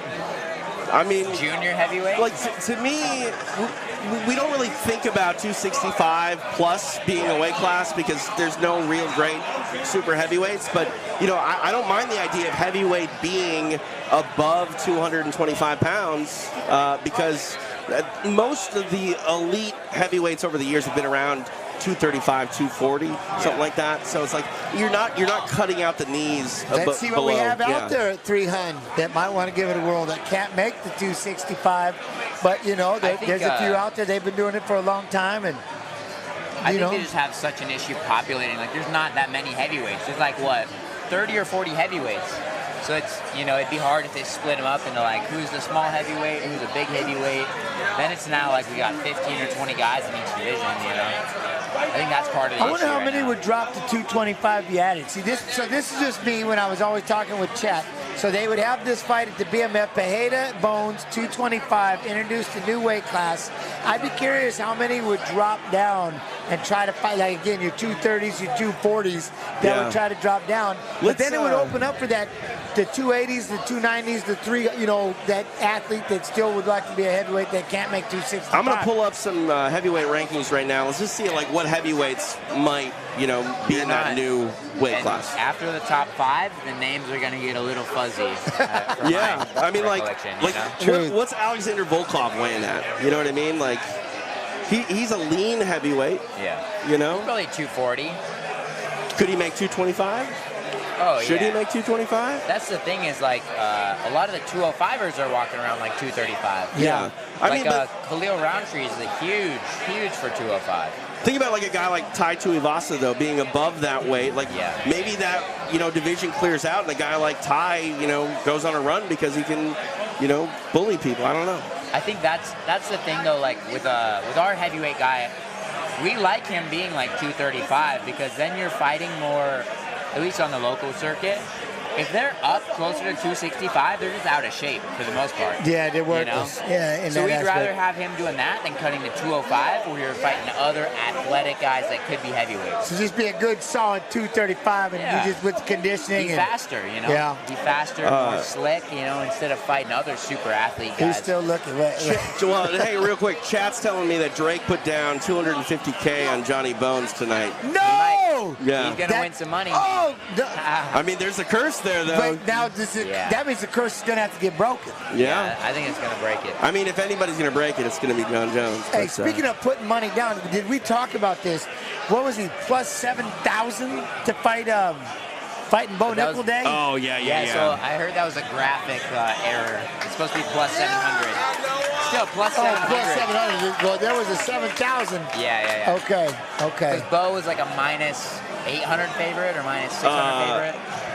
Just like the straight money line? Yeah. On Bo Nickal? On tonight? I think he's like at 1,200. Is he? Yeah.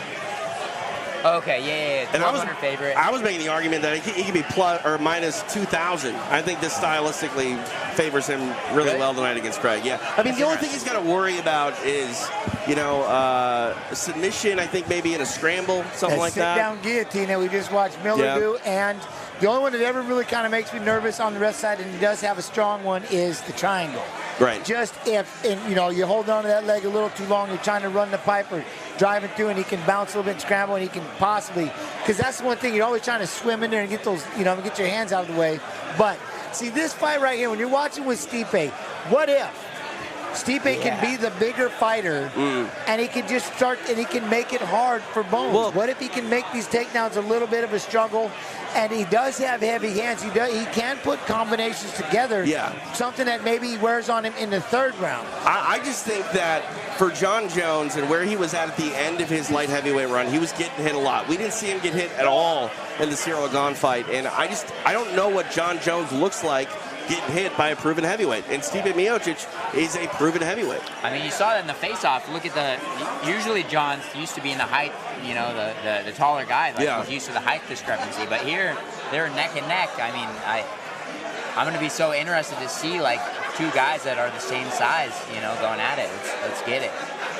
Do you think, you know, if Jon, I think, doesn't have a ton of fights ahead of him, you know, maybe tonight and maybe one more, two more, but if he had fought his whole career, Jens, at heavyweight, do you think he would have been as dominant in the wrestling department as he was at 205 with the way he took guys down in that clinch and things like that? No, I think I love seeing where he was at 205. I think that's just he got to see.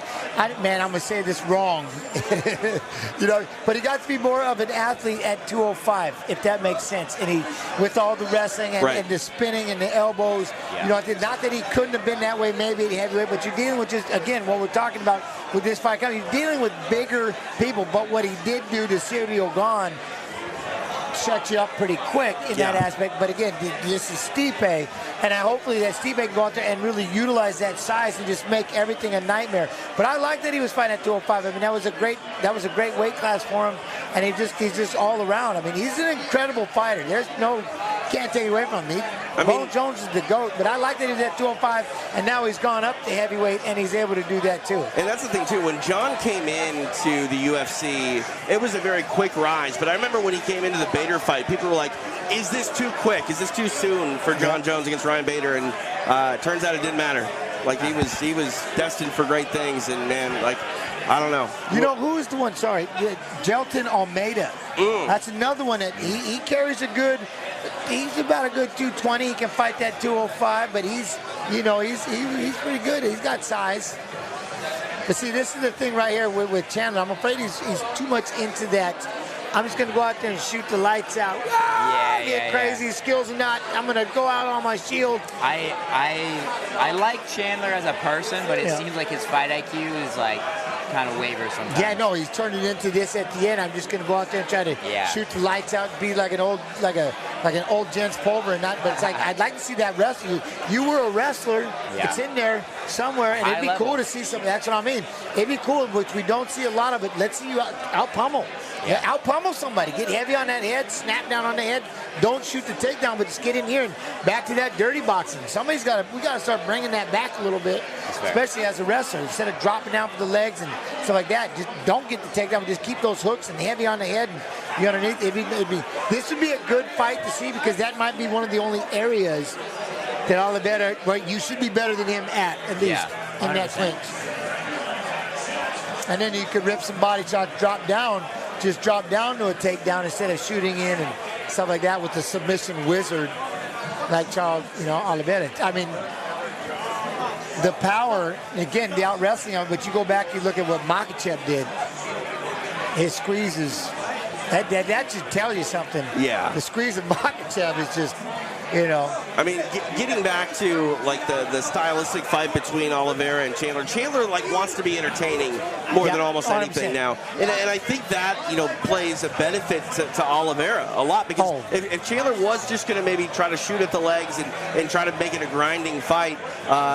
There's not as many targets, but if Chandler, bites down on the mouthpiece, gets wild and loopy and crazy, there's opportunities for Oliveira to not only, catch him on the chin, but, catch a leg or catch his neck. And the more aggressive Chandler is, the better it plays into Oliveira's style.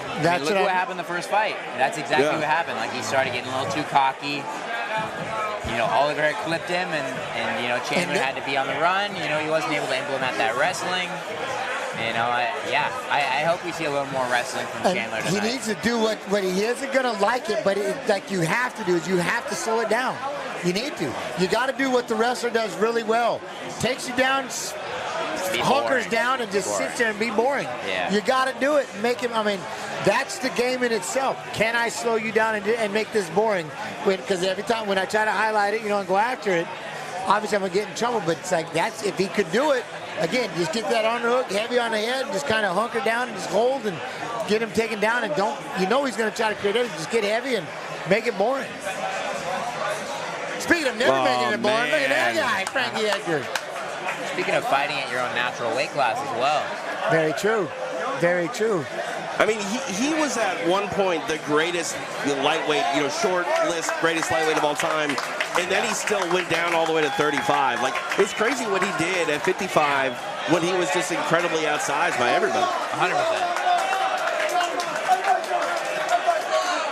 Yeah, now again, so Ruffy. Oh, man, I love just saying the name Mauricio Ruffy. I like Jon Top. Jon Top's fun as well. I like to say that, Jon Top. Got the Uzi on his face, all right. Respect. Wait, what? Okay. He got the Uzi tattoo. Did he have an Uzi on the face? Yeah. All right. That's a bold move. I'm in. Bold move, Cotton. Jon Bold Top move. actually missed weight at 165. I just saw that earlier today. And I don't think he has a win inside the octagon. So it's interesting that he is where he is. How do you guys feel about catchweight fights? Because I feel like, we're talking about weight cutting earlier, like I don't have a problem with catchweights, but I do when it's like with top 10 guys, you know what I mean? Because then it starts to muddy the waters of like their overall mission. Because like, should a catchweight fight when you're in the top 10 count as a step forward to potentially getting a title fight? I don't think so, personally, because it's a catchweight fight that's not in the division that you're trying to, rise up the ranks. I agree. I think it's more just like, hey, you want to keep fighting? Like, your opponent fell off short notice. This guy's willing to step in. He's going to be a little bigger. Yeah. Your reward is you don't have to cut as much weight. But again, I don't think it should matter too much for division stuff. Because again, you're not fighting in a division. Right. I don't mind a catch weight if it's a guy coming up in weight and, maybe it's that sort of thing. But I don't know. I think that catch weight's counting for the overall goal of a title. Yeah, doesn't make sense to me. Very young time. He is an aggressive feller coming off that Contender Series. That Uzi's no joke. Yeah, he's got the firepower in his hands and on his face. Right? I like that. Firepower in the hands. Firepower in my hands and on my face. I'm in. I like that. I like it. I can't stop it.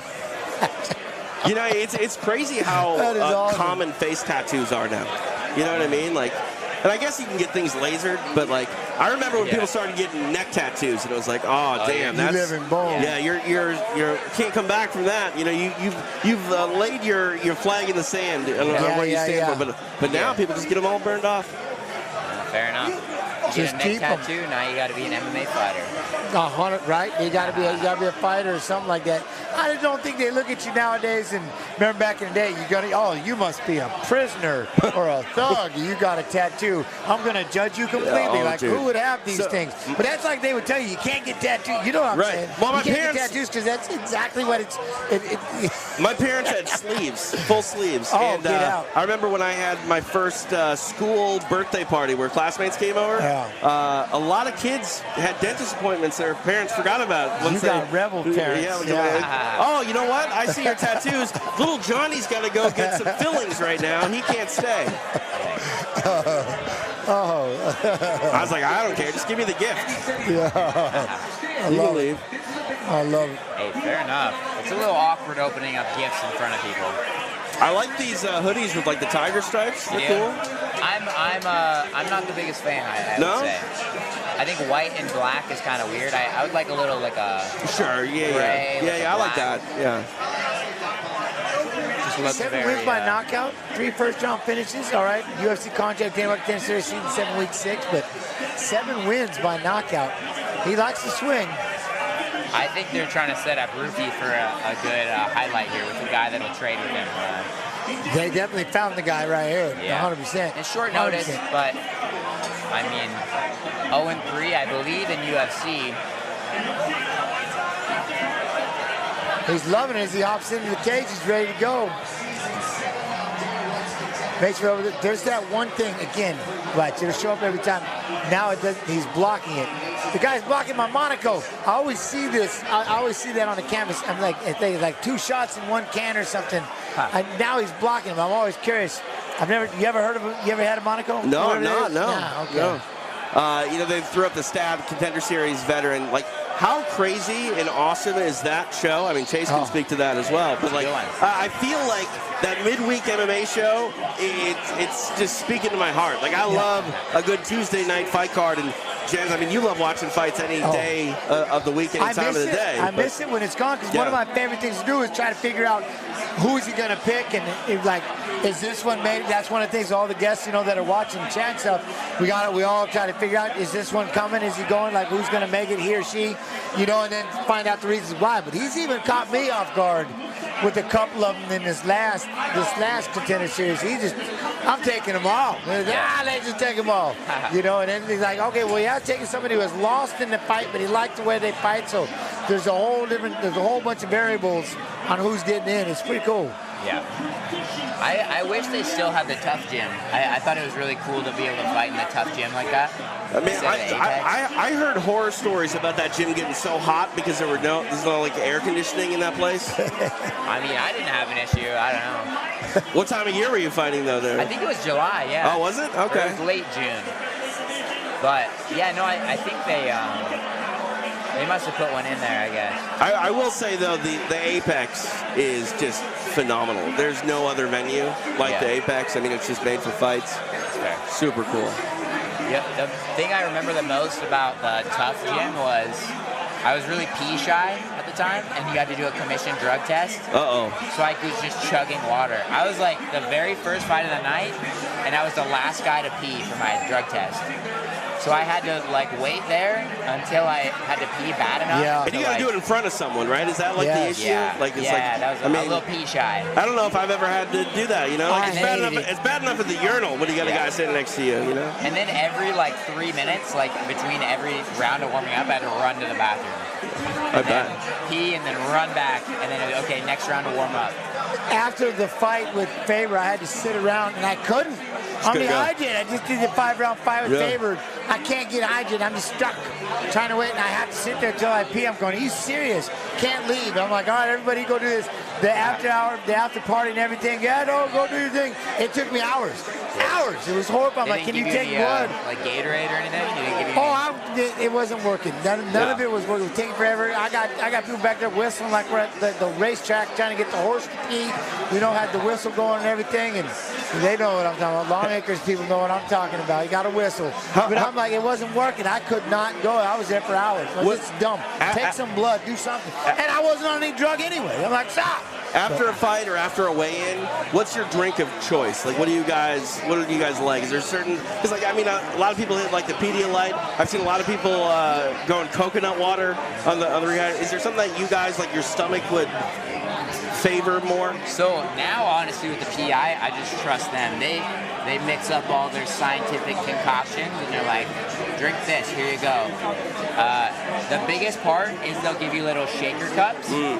And it's the hardest part after weigh-ins. It's like 16 ounces of fluid, and they're like, you got to drink this over 20 minutes.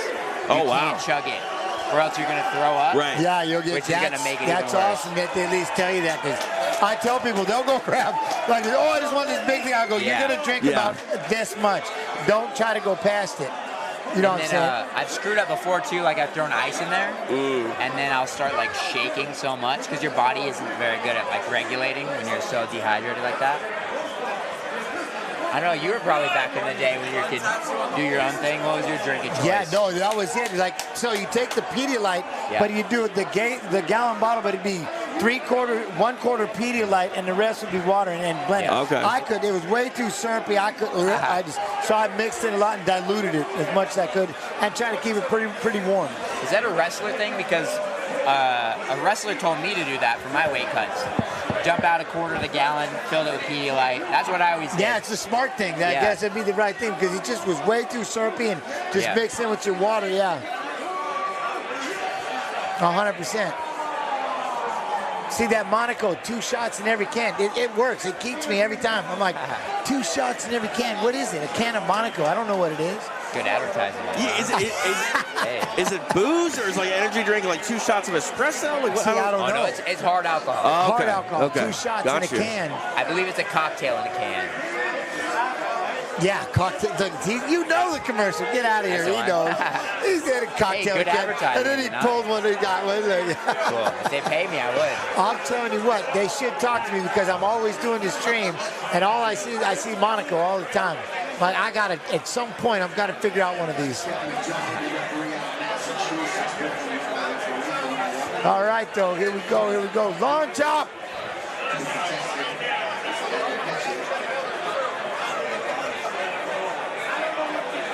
These guys are fast starters over there, the fighting nerds. Yeah. I feel like with Trump in the building, it's got to be so much closer to the feeling of being a gladiator. Like you have like this like big political figure, and then like all these people, the poor people are up higher, the rich people are down lower. And he's just waiting for the thumb from the president. Literally. Yeah, fight for the death for our entertainment, you know? Okay, close to it. It is cool, though, to see a president, especially in this sport, from where it was back in the day. Yeah. You know what I mean? If politicians were talking about MMA back when you were fighting, it was to shut it down. It was to shut it down, to get rid of it. It was no good. Like I said, and I always, because I went over and I was in Russia when Fedor was supposed to be his last fight. Yep. And they had a lot of security, but Putin and his people, they were there. Yeah. I thought, that's the coolest thing in the world, that he's actually there to watch one of his fighters. You know what I'm saying? I just thought it was pretty cool. And like you said, a lot of times for us, they were like, nah, man, they were too busy hating on it. Yeah. Really nice back piece, that big old skull thing you got going on there. Yeah, I do like what he's got going on right there. Yeah, that's a wicked tattoo. Had a lot of time in the chair to get that thing. I think the short notice is definitely going to play a big role here. I feel like you can just tell in Jon Top's physique, like he's probably not been super active. Because he fought probably 3-4 months ago. I remember him fighting Slava Claus.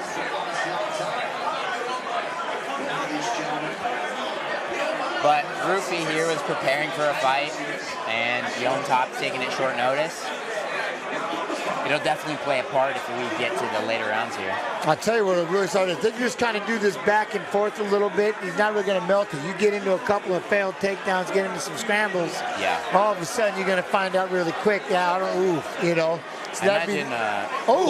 Did you see him load that right? Okay, my man loaded up his right hand like he reached back in his pocket. Hip. He tried to throw from his hip. That was quite impressive. As a first pitch type of hook right there, huh? That was it right there. Nice jab. He gets out of the way of the 1-2 by Jon Top. I forgot, just in case y'all should be watching this paper, but if not, I'll be a little more active in the situation here. But, that's the one thing right there. Jon Top keeping the hand up. You got to get after him. Ruffy's going to try to walk it down. That upright stance, Chase.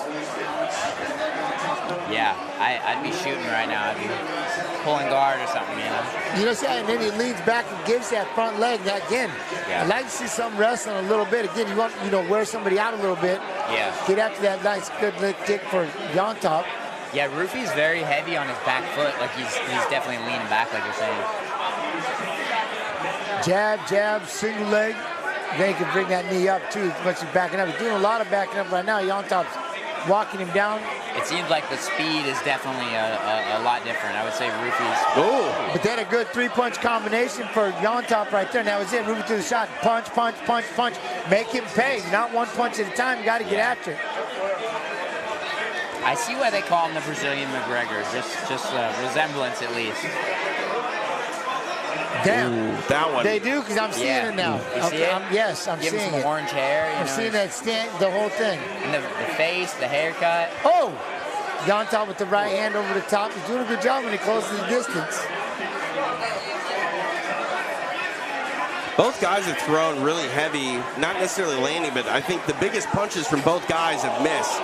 And then right there, that's the thing. See how Ruffy, he leaned back, slipped the shot, loaded on that left hand, came back and fired that lead hook. I like the juxtaposition of the little yoga hand with the yin and yang versus the Uzi on Jon Top's face. You're seeing Ruffy start to get a little more comfortable. He dropped his hands there a moment ago. Yeah, but he's starting to feign back a little bit, leaning off to the side, come back and throwing those shots. And now all I can see is Conor McGregor. Thanks a lot.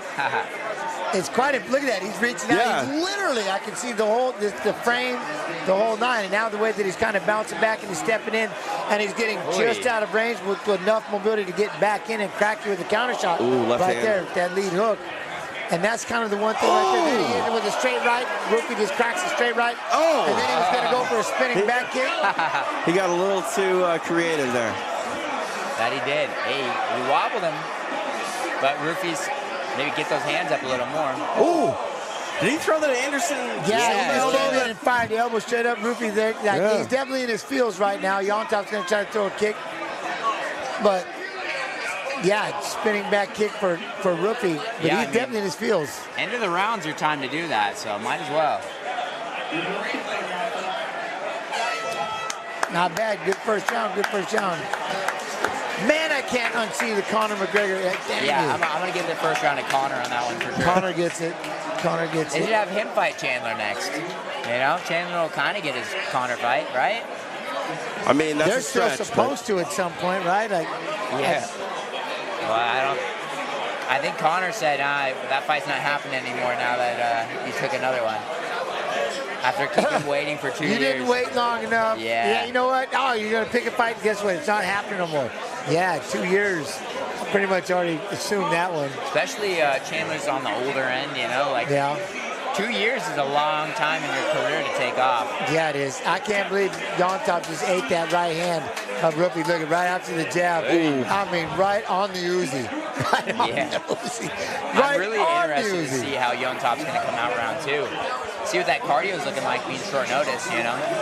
Although he does live in Peru, which a lot of high elevation there. We got Machu Picchu, shout out. I think Peruvians are known for having good cardio generally. Who was the first Peruvian in the UFC? You guys remember? I only know one other Peruvian. Who is it? It's Claudio Puelles, Nibar Clay Goita. Tony D'Souza. Okay, all right. Was it? Yeah. Really?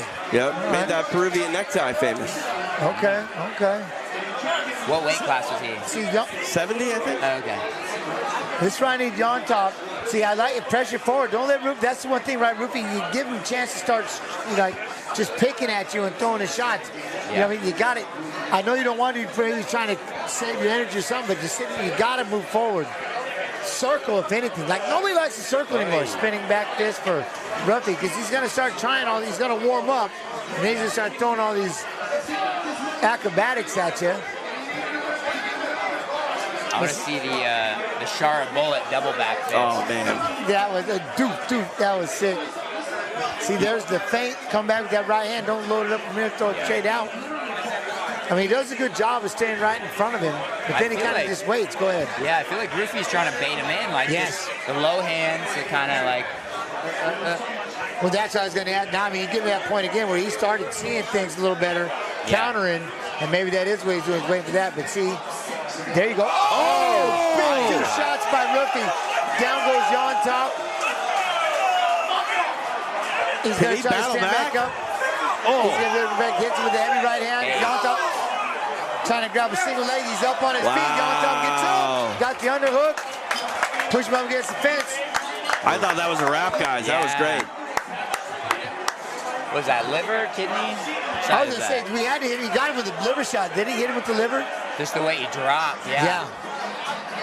And especially you short notice, you get popped in the liver. Look at that. He's got the swelling on that left eye. The Uzi is good. Yeah, that barrel's bent. Turn into a Mac 10. Ruffy lands the right hand down the pipe. Yeah, but see, that's it. Jon top, you got to. Let's go. You got to just make it a dog fight after that. There you go, lunge in. Walk him down, walk him down. Oi. Yeah, look at that. Richards fires. Oh, no, he fired a 45 left right on the chin. Look at that eyeball. That's. Oh, he's tearing him up. Ruffy's starting to have If his we make it to the end of the round, the medical people might stop loads that. and then fires. That was tight. He's a warrior for still standing upright and throwing back in kind as well. Well, I mean, I'm sure Jon knows this could be very well his last UFC fight. Why not? You know, let it all hang out. Yep, get out there, though. Don't give him any space. I can't believe he stayed up in that shot. So they showed it, and he fired a 45 and just right on the chin of Jon. What a Ruffy. Man. Yeah, I mean, based on his Slava fight, like he's a grinder for sure. He takes punishment. See, that's the one right there. I love how he does it. He slides off, loads that left hook, and comes back and fires. He's going to land that thing. He's so comfortable. The right hand over the shoulder. It makes Jon buckle. I think he busted that hematoma a little bit. Looks like it's leaking now. Message is really red. Now it goes to Jon trying to get after him just outside of it with that jab, just outside of range. Oh, yeah, that eye looks bad. Yeah, I don't think they're going to let that go to the third if it gets there. Trying to lunge in. He's landed a 1-2. That's the other thing, though. If he's landing some shots, oh, yeah, it looks bad. Now you see him on this side. Yeah. That left eye doesn't look like there's going to have much left. Boom. You're going to try to drop for a single. We're thought to throw an elbow. Man. When the doctor comes in, guess 2. Go 2, right? I see 2. Wait till he asks you. Okay. I'm not holding up any fingers yet. Yeah, exactly. This is one of those fights, you know, Ruffy, he knows that distance so well that you watch on slow motion, you almost have a better appreciation of how smooth and in and out he's working. Like, he's just steps ahead of Jon Top. Yeah, that's I think the hardest part. Jon Top is just, everything's throwing it just out of range. And then he gets in, though, and there goes a single leg. Single leg, okay. I mean, so far, the biggest thing with that eye, he doesn't look like he's swinging and missing anything. Yeah. You know what I mean? And As that's bad the thing, as it like, looks. you talk about, you know, damage and maybe them not letting him continue. He's still game. He's still fighting. And, you know, I think it's good for the doctor to step in and stop a fight when a guy no longer has an opportunity to win. But he's still going for it. He's still trying his best. Yeah. Fair enough. And Ruffy, boy, he is trying to load that lead hand. I'm just interested based on the stoppage earlier with the heavyweights. Yeah. Oh, yeah. I don't think that... And that's when, you know, you have to factor in, the UFC doesn't come to New York all that often. This is a commission. The doctor, you know, different doctors in different places. It's, you never know what you're going to get.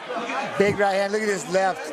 Oh, it looked like it was body. He dipped down, was getting ready to absorb a body shot, and just ripped right up the chin. Oh, my goodness. Then that right hand.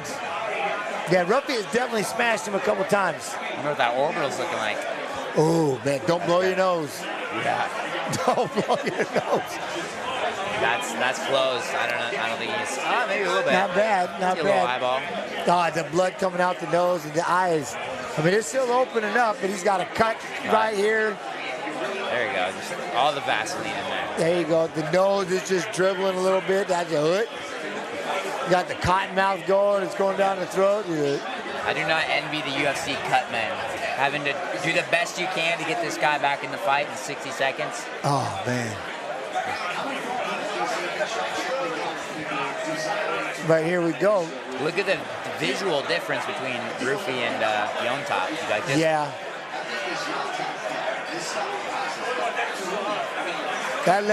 He's looking beat up. My coach Jeff always says that the worst thing the worst sign of how your fight's going is if the commentators are all talking about how tough you are. You know, they're like, this guy. Take a beating. Yeah. Complimenting the chin is very much a backhanded compliment. Yeah. I'd rather him be like, oh, look at all his good combinations. I'm like, this guy's still in there. I can't believe he just ate those combos. Yeah. See, he gets him backed up.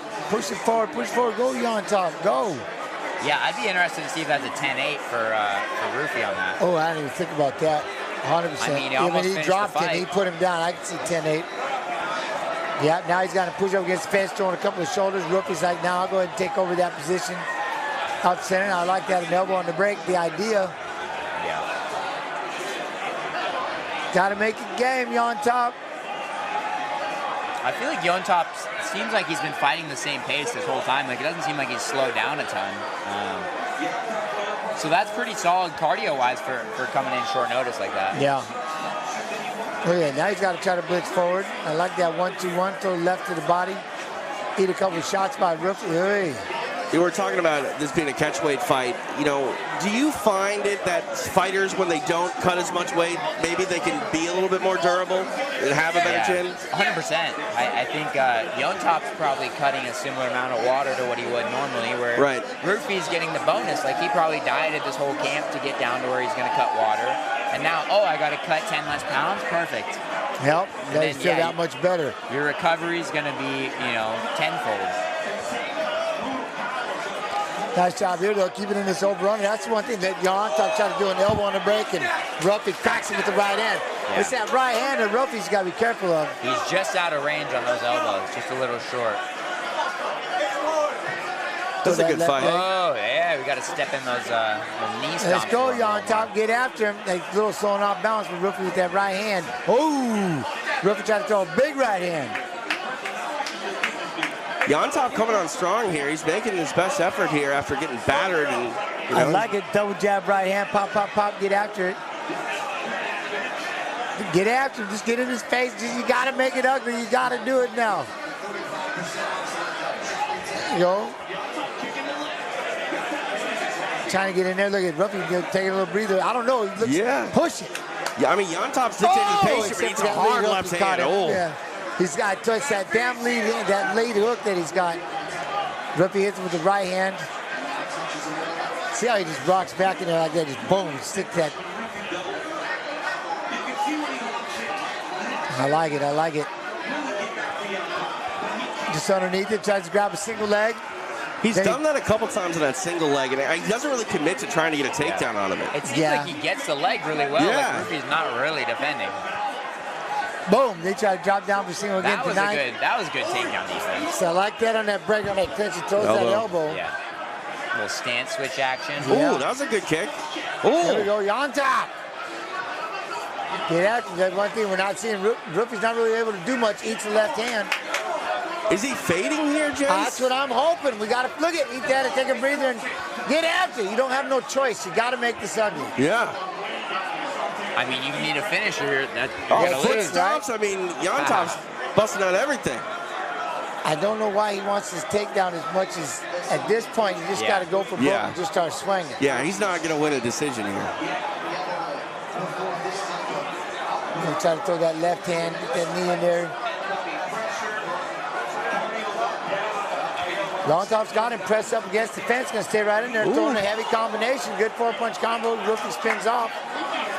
I didn't expect this late in the fight after getting beat up, man. Wow. He's coming at the end. He's pushing. Okay, they try to mess around. Bring him in, bait him in. That's pretty cool.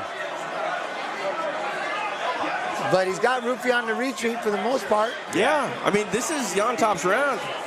I mean, it's Ruffy's fight to lose right now, as long as he's, he's got it in the bag as long as he doesn't eat anything in the next 30 seconds, which is, I wonder why he's kind of, I mean, it does seem like he's definitely slowing down, getting a little more tired. Oh! Then he tried to build him in and load up the left. Look at it, it's hurt, didn't he? Ruffy tried to bait on him, boom, load up, fire that left hand. Seems like he wants Jon Top to engage a little more, that he can crank off a couple more heaters. Nice elbow. That was great. I'm curious if Jon Top saved his job. No. Sadly, no. This sport's too brutal for that. He's going to get a hey, thanks for coming in on short notice. Appreciate you. I believe he's either 0-3 or 0-4 in the company now. It's hard to go on a streak of 0-3, 0-4 and stay in the UFC when they're your first fights. You know what I mean? Yeah. If you're a long, staple of the division, I mean, that used to be the rule. You could never lose 3 in a row. Now you can lose 3 in a row, but you can't lose 4 in a row, especially when they're your first, 4 promotional fights. If it's a 4-fight contract, it doesn't bode well. Definitely want to put some wins in there. Absolutely. But that was fun, though. I mean, I credit to him for making a go of it and coming on strong. Love it. Yeah, I know. Good fight. He had those seeds. Now look, they got different flavors, different colors. Yeah, look at that. Monarchs. Look at that right hand, though. Right on the Uzi. Just boom. I love this camera angle. Boom. I mean, props to Jon Top. We got hit a couple times clean, real clean, to get back up to his feet and really just push it. Like, there's that left hook. Okay, he's now 0-3 in UFC. He was 0-2 initially, so maybe one more. Maybe one more. Because he did a favor coming in short, Yeah. With the effort of what he just tried to put right there, he could have. Sometimes he'll do this, and sometimes he'll say, That's the business. Yeah, I mean, it is. The best way to stick around is to win fights, and that's easier said than done sometimes. I love the UFC production value, man. Like, with the things that they got going on with those camera shots like that, it's just super cool. Fight back. Oh, I like it. Gotta do that, though. UFC Fight Pass, UFC Fight Pass Facebook. Hope everybody's doing well. Twitch.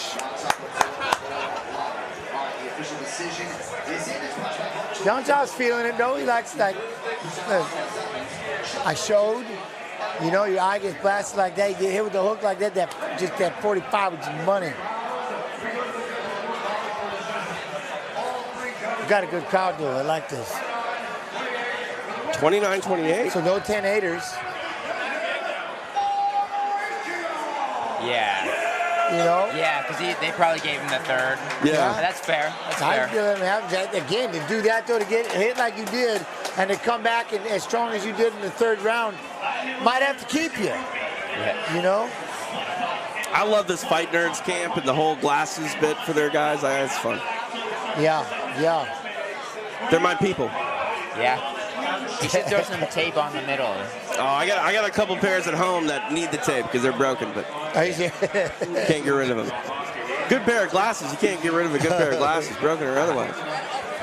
I have a pair. I just never wear them. I gotta have to get back in and put them on or something every now and then. I try to force them. Like my eyes have to. They just have to be better. There we go. I'm looking at the Twitch. See my chats. See my chats. All right, now I'm looking at you. Oh, look at Brian Penn. Look at that. Y'all got the points. I like that. You got the UFC Fight Pass? What's that? No, it's the UFC Fight Pass chat? Okay, yeah, I got cool. the YouTube going. Cool. All right. All right, I'm looking at you, Twitch. I'm looking at you. Yo, what up, man? Yo, what's up? I seen, by the way, I seen the Go Translator. Yeah. And I was going to stop by and say something to him, but then I got shy. I didn't do it. I was going at one point, oh, Jake, man, dude, I love what you do with the Go Translator. It's got to be a trip. We had a chance to talk to McGhee yesterday. He's going to be on the Fight Pass Invitational. He taught himself Portuguese by himself. Yeah, that's crazy. level. Yeah. That would, you know what? Not even a little bit. Hey. Surprised. Yeah. Hey. Not even a little bit. Because Yon Top's corner was down there training when we were on the way out. Mm-hmm. Mike, knows Spanish too. Really? Yeah.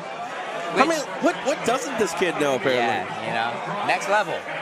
But he puts his mind to it. Again, I'm telling you, he is something. I was telling people, like, you guys would fall in love with this kid if you just start to talk, just get to know him. I think he's great for the face of, for jiu-jitsu side of it to me.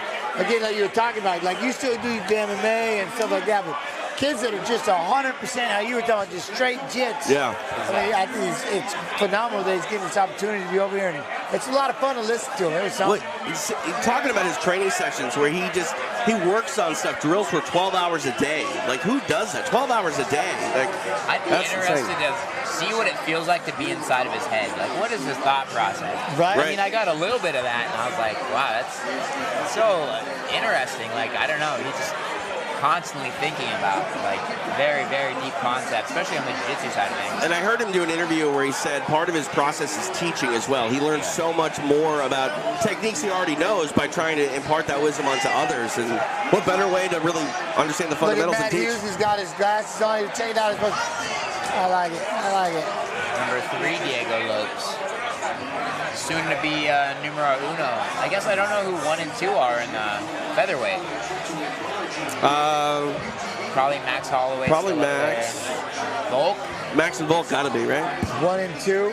Let's not make Max Holloway and Lopes, please. I can't watch man. Let's figure out what we got coming up next. Man. All right, I'll mess with the chat for about 2 seconds, but Viviane Araujo, 4th most submission attempts UFC flyweight history.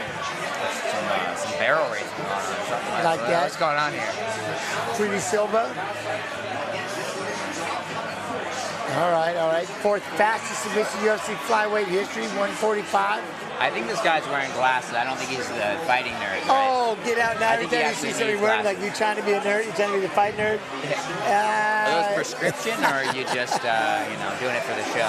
Yeah. Well, no, I think a lot of people. They can't wear glasses anymore. Well, a lot of people wear glasses when they hold pads. I think it was Mike Winklejohn lost an eye from holding pads, you know, and not having eye protection. So I just try to trust the people that I'm holding pads for.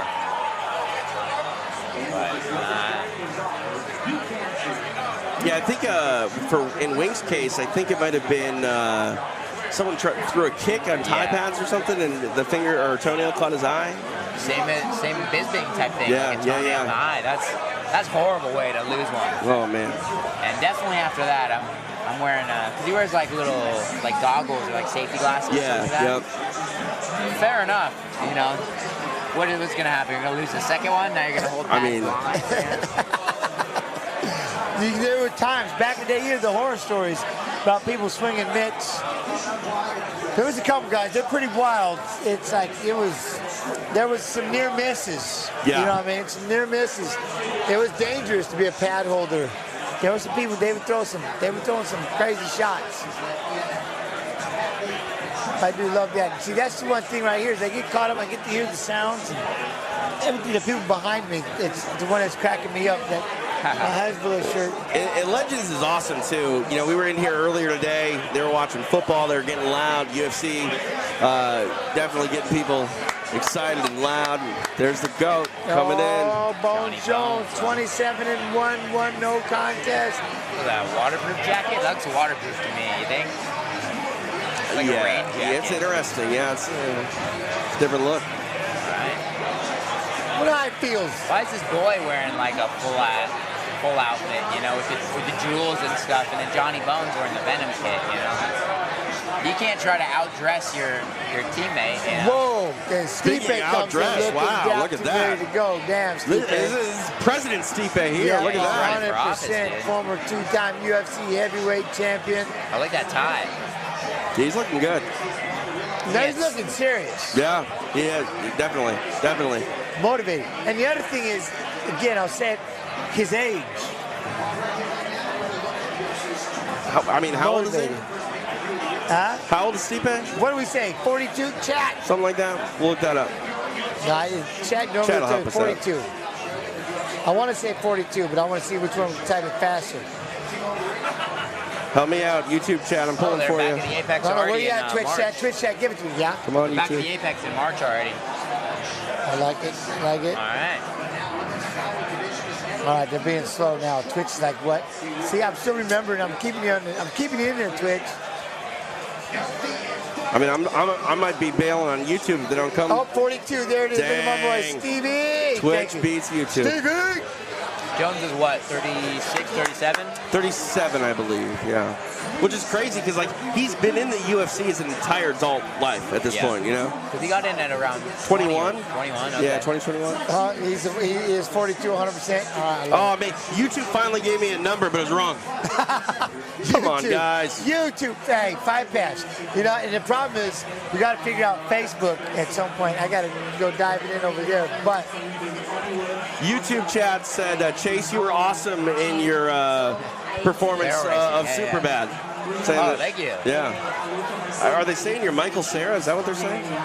I think so. Okay. Yeah. You guys big barrel racing fans? Barrel racing? Yeah. I don't even know. Like at the rodeo? yeah, He was just telling me about it. Yeah. I know about barrel racing for sure. I've never been to a rodeo. Shush it. Ian Plot Never been to a rodeo. rodeo. I'm serious. Yeah. No way, seriously. No, You gotta do. He You lives gotta in go. California. I mean, I've been to rodeo rings to watch MMA fights, but I've never been to a rodeo. Who's Halo? That's Chase, the Halo 2. Who's Halo 2 shirt? Of course, Twitch. Twitch is like, they gotta see that Halo 2 shirt. There you go. Hey, it's for the people. And for me, I like wearing it. All right, I'm gonna let it go. Pay attention. All right, I'll quit playing on the chat though. I love you guys. I'll see you guys later on, dude. So we know Chase has been playing Buddy the Elf here in New York City. You do anything? You get any touristy things in while you're in town? I don't necessarily know. Yeah, I've been nothing but a tourist. I've been at the Korean barbecues. Been going nuts. My wife. Okay. That sounds good. All day. I'm jealous. Yeah, and then we had to go chase after the mochi donuts. That happened today. So we're just doing food things here in NYC. It's always the food. That's me and my wife. I got you. Yeah, me and the Joy. It's I can all hang out food, with you food then. everywhere. That's what I like food. That's the beautiful thing. I mean, that's the one thing about Iowa is like we just gotta cook kind of at home and do it. There's not to go out like late night eateries and stuff like that. That's why the Korean barbecue in Iowa. Yeah. How is it? Well, no, there's a new one. There hasn't been one, so there's one coming soon. Well, are you in the Quad Cities? Yeah, of course. Okay. Yeah. I'm on the Bettendorf side. Okay, all right. That's a nice side. Yeah, that's why I coach at Pleasant Valley. Now you got me thinking about some Korean barbecue. I'm telling you, right? I got about 3 weeks and then I can go dive back in. I've never had Korean barbecue. What? Yeah. Hey, it's Really? like you cook it at the That's table. what I hear. That sounds fun. Oh, yeah. You need to go down it's late here, probably, but everything stays open for a while, right? I mean, everything kind of rolls late on Saturday. Make sure you go to like a all-you-can-eat Korean barbecue. Okay. then you just order whatever you want. Like some of them will be like, oh, you want a tomahawk steak for like the table, you know? I get like a smaller one, but it's still a tomahawk, you know? There's a lot of Korean barbecue places where I live. I just never wandered into one. Yeah. That's crazy. I mean, throw some soy sauce, some rice. If you're into red meats, they got it all. The kimchi, that's a must. The radishes, the stuff on the side, I like it. To get a little picky. salad with some, I'm picky. Are you? Yeah. Well, it's nice because I don't eat any of the weird stuff, you know? Okay. But you can get, like, if you like any of those marinades, you can get that, or you can just get straight up steak. I mean, I just like steak, you know? Yeah. I can't go wrong with steak. If you want to cook it yourself, there you go. That's the move. December, but the kimchi. December 8th, I'm going to get Korean barbecue, I guess. All right. I mean, we'll be in Vegas. Let's go. I mean, I'm flying out a little early. Maybe we could get some Korean barbecue dinner. I think I'll take the boys out if I There you go. Get the 2 paychecks on that one. All right, we got one in. Oh, yeah, you guys are going to be there as well. You're going to be in T-Mobile. Yeah, extra rounds doing that out there. We got the FPI a few days before that as well. It's going to be fun. I'll see if I can drag myself from the weight cut to the Apex for the FPI. Yeah. Watch Mikey smash somebody on the mat. It's going to be fun. Somebody that isn't me, so it'd be nice. Yeah, we got to do this more often. Hopefully hopefully whatever we're doing right now, like, yields a positive result from the Fight Pass team, because I love going on the road and watching fights with you, Jen. This is amazing. Yeah, I would do this all day. Yeah. 100%. I love this.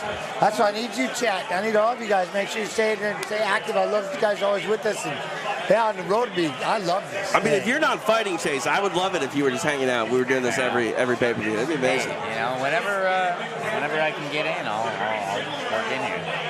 Yeah, I mean, we had a blast at IFW this year. It's been an amazing year for combat sports. Yeah. And, you know, well, like I said, I'd like to watch more of this jiu-jitsu and get in there with you on that side. And I would love, especially to start bringing in some wrestling. Let's get you in a singlet. I'll go on the road and wrestle. I'm in. Yeah, get you in the singlet. I will be in that singlet and just sit there and look weird. Yeah, we should rep in a singlet or something, you know? Oh, 100%. I'll interview in the singlet. I want the old school I will do singlet, the stream.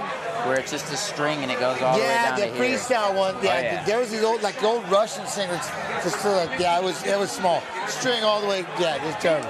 And then only in high school and college were the higher collegiate wrestling. But yeah, freestyle was. Oh yeah, those straps. Yeah. I'm just thinking of that Borat swimsuit now. I don't think it's the same thing. It's about the same thing. Okay. Kind of. Couple. Yeah. Yeah, I've seen. Yeah. Now you got me thinking about it. Yeah. Carini Silva had already walked in. Viviana Araujo, though, 12-6, plus 240, 37 years old. 5'4", 125 and a half with the 680 reach advantage. All right, but look, Carini Silva, I like that. 5'5", 126, 6'7" reach. 18-4, minus 300. 30 years old. Look at that suit on Buffer. Yeah, I like the tiger stripe. I like it. Camo. Is it like a Veterans Day? Yeah, so he teamed up with Black Rifle Coffee Company, and this is like his Veterans Day suit, and he's actually auctioning it off, and then all the money goes to veterans. Doesn't he auction most of them off? Not most of them, but a handful of them each year, yeah. What does he do? Does he have a really big closet? He does. He does. Does he ever rotate them back through, or is they like... Yeah, they rotate, yeah. I think it's like every 10 or 12 shows you might get a repeat, but he's got a huge arsenal. That's crazy. That's crazy. I guess if that's your job, you know? Yeah. I mean, I call a handful of fights each year. I only got 2 suits. I got a blue one and a gray one. Or a black one and a gray one. Yeah, I've got 2, and I've done everything in my power not to wear them but once. Yeah, I mean, I feel weird. My suits, they fit me differently based on if I'm fighting or not. Right, where you are in your weight cut. Yeah. I've got one that fits a little better towards the end and one that fits a little better post-fight. Hey, at least I'm not wearing my capri sweats today. I'll give you that. I wore pants. Normally it's capri sweats and t-shirts. All right, here we go. The first 30 seconds. Okay, she looks fired up. On a mission. But Araujo looks ready. Super intense. Yeah, Araujo looks ready to go. At 125, okay. Number 9 versus number 11. Interesting. Is there 5, 6 on the main card? I believe we got 1, 2, 3, 4 fights, including this one, so 5 on the main card total. Okay, so Bo Nickal Day is next. Nice. I'm looking forward to that one for sure. Yeah, so am I. All right, I like that. The Otto Uzo's on the outside, kind of circling around. Karini's gonna step right in front of her. That hesitation, though, you know, right? That first punch, like I said, I can't do it. I just got to go diving in. Yeah. That's it. Let's get mixing this up. 100%. There you go. Now, the Otto Uzo's doing a good job moving side out of there. Got out of the way. Karini's, you can tell Karini's getting a little frustrated. Those kicks in the middle, eats the right hand. It's frustrating when you get those fighters that are good at sticking and moving. Yeah. Like fighting a Wonder Boy would be horrifying. I love him. But he just whip, and then he's gone. And he makes you look slow because you miss. You know, it's like, drives me crazy. Yeah, it's amazing what like proper evasion does. Yeah. Not only just to, for your own defense, but like it's demoralizing to a guy when they just 100%. swing and miss. You know, it's 100%. It's frustrating. It's terrible. You know. Part about it is he'll go out there and that's what it does every time. It just starts to beat at you and you just you don't even want to throw a punch on it. It's almost like this right here. As much as Otto Uzo's moving around Karini's, you can tell she's kind of, it looked like she's getting first, like just get over and let me get a hold of you. You know, I think about that Anderson Silva and Forrest Griffin fight when Anderson knocked down Forrest with the jab. I think it was almost a mental warfare of Forrest coming forward and throwing multiple shots and then he morphed out of the way of everything and then just boom. It's like, what do I got to do, man? Yeah, hurt me physically and mentally. Well, you know how that is. Like, no matter what it is, you don't want to throw that one punch because I know it's not going to hit you. You're too far out. And then what happens, you throw it and it miss, and you're like, and it just kind of does something to you mentally in that aspect. And that's one thing right here. Look, Karini, she is throwing 3-punch combos. Look, Otto Uzo moved off, step to the right, and hits an uppercut. I like how she timed it. And that's the one thing this is like one of the fights I like this because you're watching somebody that's actually doing a lot more circling. Otto Uzo is. What we see a lot of times is just that straight forward, straight backwards game. But I like that she's doing a lot more circling, especially when she stepped off right there and fired that uppercut. And it's got to be tough if you're Silva trying to just keep that composure, you know what I mean? Because you're just like, you just want to get after him. Stand still and let me punch you. Now they've been seeing it. Ruffy did it, and she's doing kind of that fakey, the whoop, and then load up and fire that right hand, left hand. Like it though. Seeing that shit, she's just doing a good job of staying on the outside. Karini's still, just plodding forward a little bit. And see it in every now and then, like just back, and then boom, Silva fire that right hand. Otto Uzo.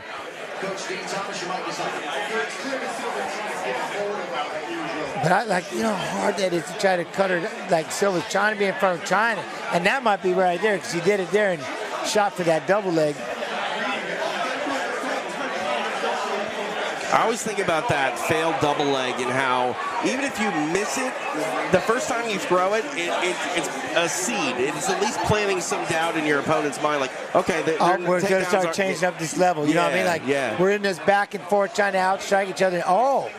You're the first one that's going to level change. Okay. All right, now I got to worry about this. Again, it just depends. She lands the overhand right there. I think that's just kind of what the way that she's going to have to figure this out at the end of this round. It just seems like Silva's just doing a lot of following behind Otto Uzo. She does, again, sticks, moves out, circles out of the way. I'm happy we're at a time now in MMA where the judges, they don't penalize you for moving backwards. If you're doing it effectively, you can move backwards in a fight. There you go, two big shots by Silva. Good right hand right there. Look. She's literally just clubbing, doing anything she can to get a hold of her, which I like. Now plumbing that head nice and heavy just to try to wear her down and throw a kick on the break. She landed some good shots. Yeah, big sequence for her here in the latter part of this round. That's going to go a long way. And you can see Otto Uzo, her posture has changed a lot here. Yeah, it's become more desperation, but it's like you said, and that is they're doing a lot better realizing when you are sliding back and you're making them miss, and it's starting to work, the judges are definitely paying a lot more attention to that. Yeah, it used to be you had to move forward. Or was that after the bell? We were going after, we were in a clinch and after the bell, but look, he busted. I think Silva did enough at the end with the damage. There's the bloody nose by Otto Uzo. Carini was able to finally get a hold of her and land some damage.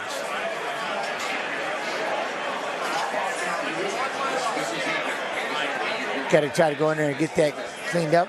Bloody nose. That momentum change there, though, in the last 90 seconds of that round, that's a lot there. It's going to be interesting to see how Araujo rallies from that. You know, it's that fine line of I can't just go chasing after you blindly, but at the same token, I also know that I need to pick this up a little more, get a little more active. Yep. Stop worrying about if you're going to get tired in this fight, and like I got to try to cut you off. I have to land some shots, and it might be that second, third shot that's going to land, because that's what you got with the combination. We're past that. See, do you see the Monaco every time? Nice. I told you. I know you looked at it, too. I'm noticing now mid-fight, too. 2 shots in every can. So what? I told you. Whatever it is, Monaco, whatever thing works, 2 shots in every can. I can't unsee it. Yeah, their marketing department, they deserve a bonus. I'm stuck on that damn thing. Now I was like, oh, I was looking for the fight clock and everything. Okay. Don't forget, I got free hands. There you go. Now, I mean, again, see the blood still running down the nose of Araujo. And if you're Carini, don't stop. Keep coming forward, and that's it. Araujo's trying to feign back a little bit and come back and land. There you go. Get it over and throw that right hand. We'll see if Carini can just walk through her. Silva doing a good job of just cutting her off. There's a good kick. There we go. See that right hand lands, though, and now Carini's going to get in there and get her pushed up. And that's the other thing. Start adding in this rest, and we get in that over-under position. Start pushing up against the fence. Nice job. Araujo definitely doesn't want to go to the ground. No. So far, she's staying upright. But you see how Carini gets behind that underhook and doing everything she can to try to lift it. But she did a great job of getting away from it. But how much does that wear you out? You know, I mean, that's got to be tiring. Absolutely. And again, she must have got that nose busted up. She's still bleeding pretty bad out of it.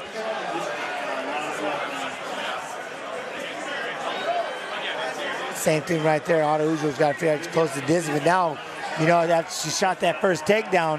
Takes away, well, I can't be aggressive either because he's going to try to take me down. There's a good 1-2.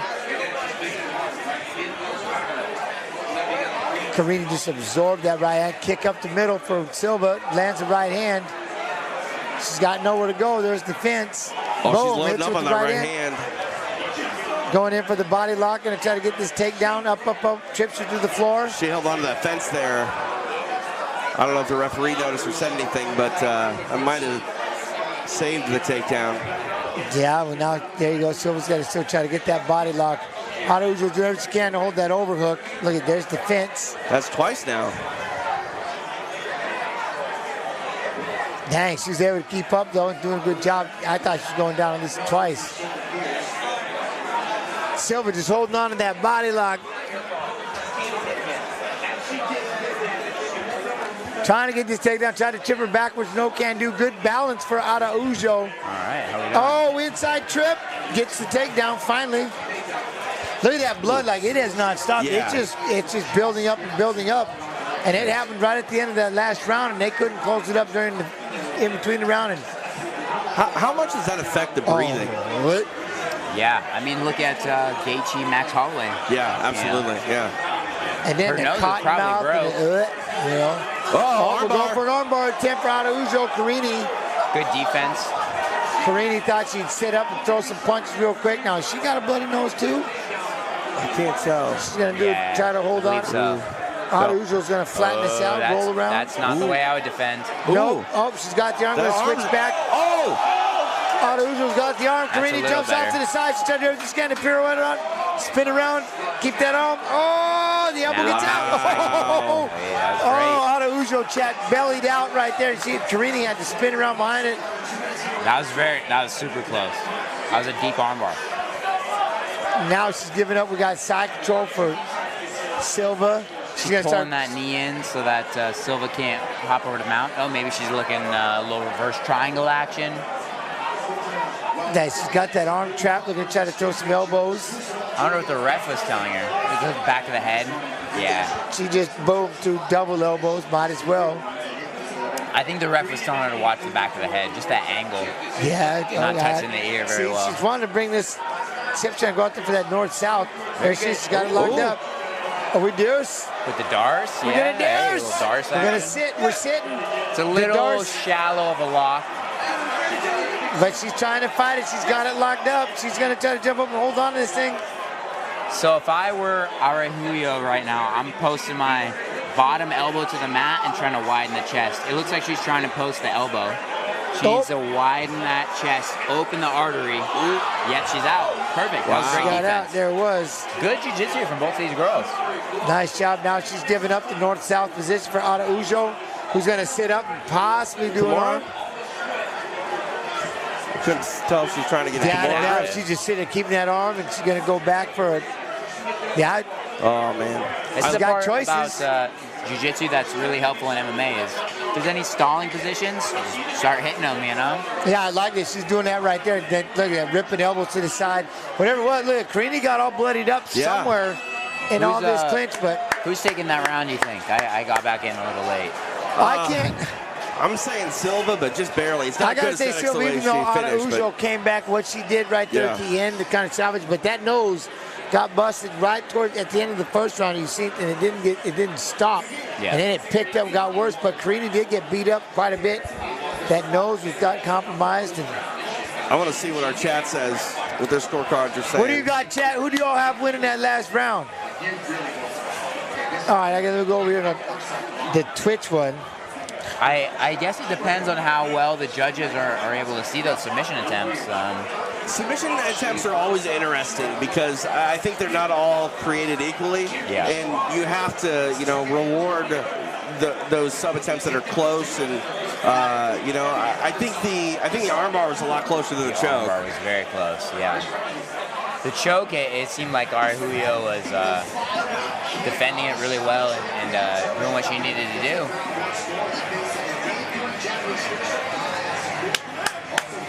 Man, now, got it cleaned up. YouTube chat's letting me down. They're saying too close to score. You got to score it, guys. Come you on. have to score it, though. Give us your thoughts. I need your opinions, YouTube. I mean, I'll even take a 10-10. Just give me a scorecard, guys.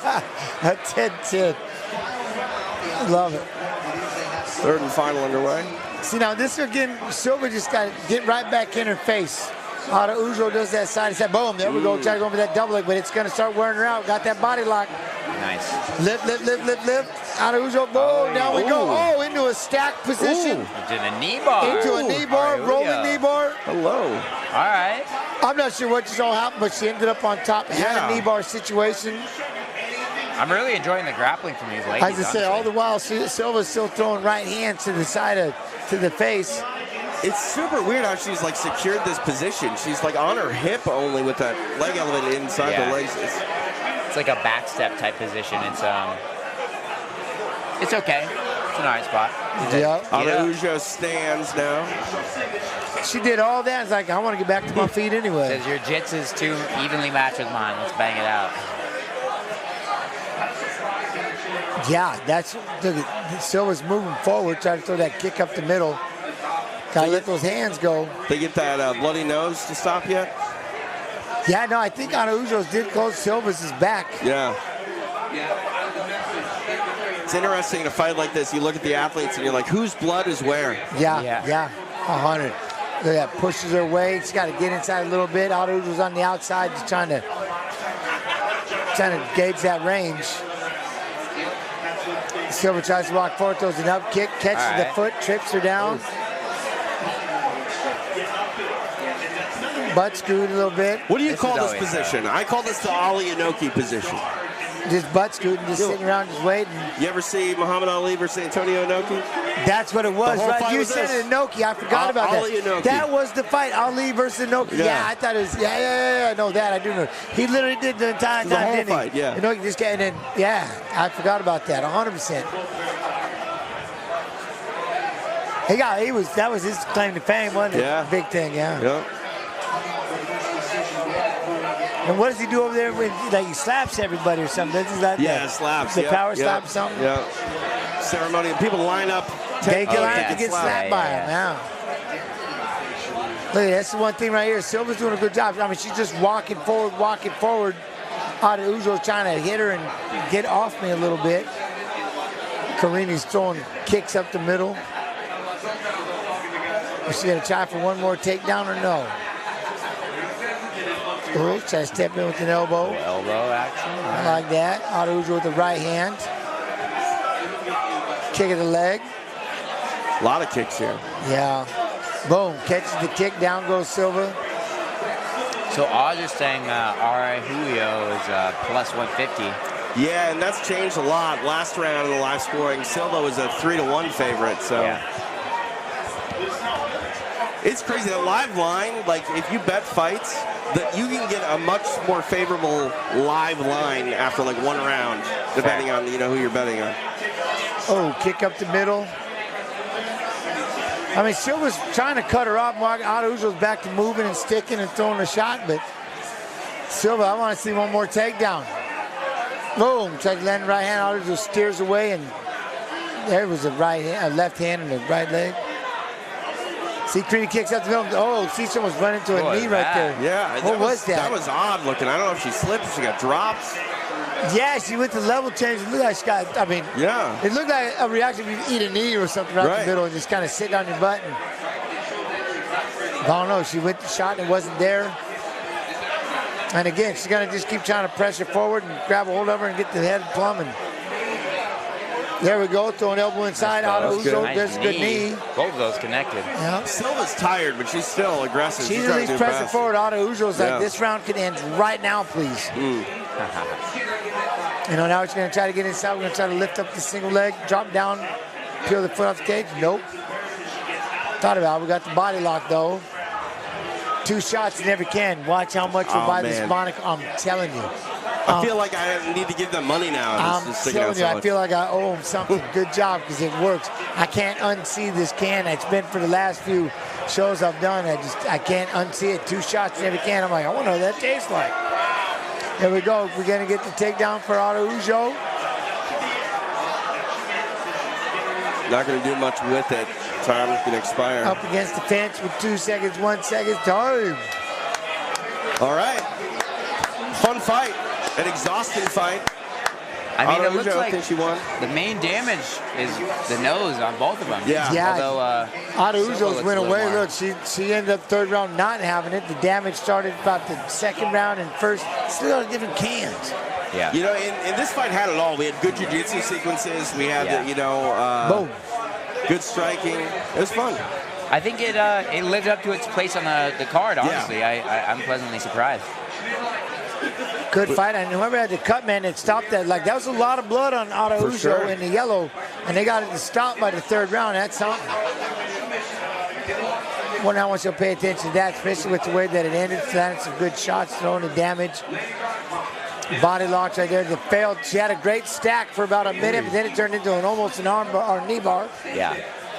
I'm guessing split on this one. And I would give it to Araujo winning the last rounds 2 and 3, maybe. Yeah. I would say split for her. I'm going Viviani. Araujo 29-28, but we'll see. 2 shots in every can. In every can. You see all those colors, like 6 different ones to try. Yeah. I'm very curious. Monaco! Stop playing. Give him a sponsor. Yeah, let's get a watch. This Monaco, man. These Monaco cans they're catchy. This Monaco ad is something. 2 shots in every can. I'm curious. He's like, so what?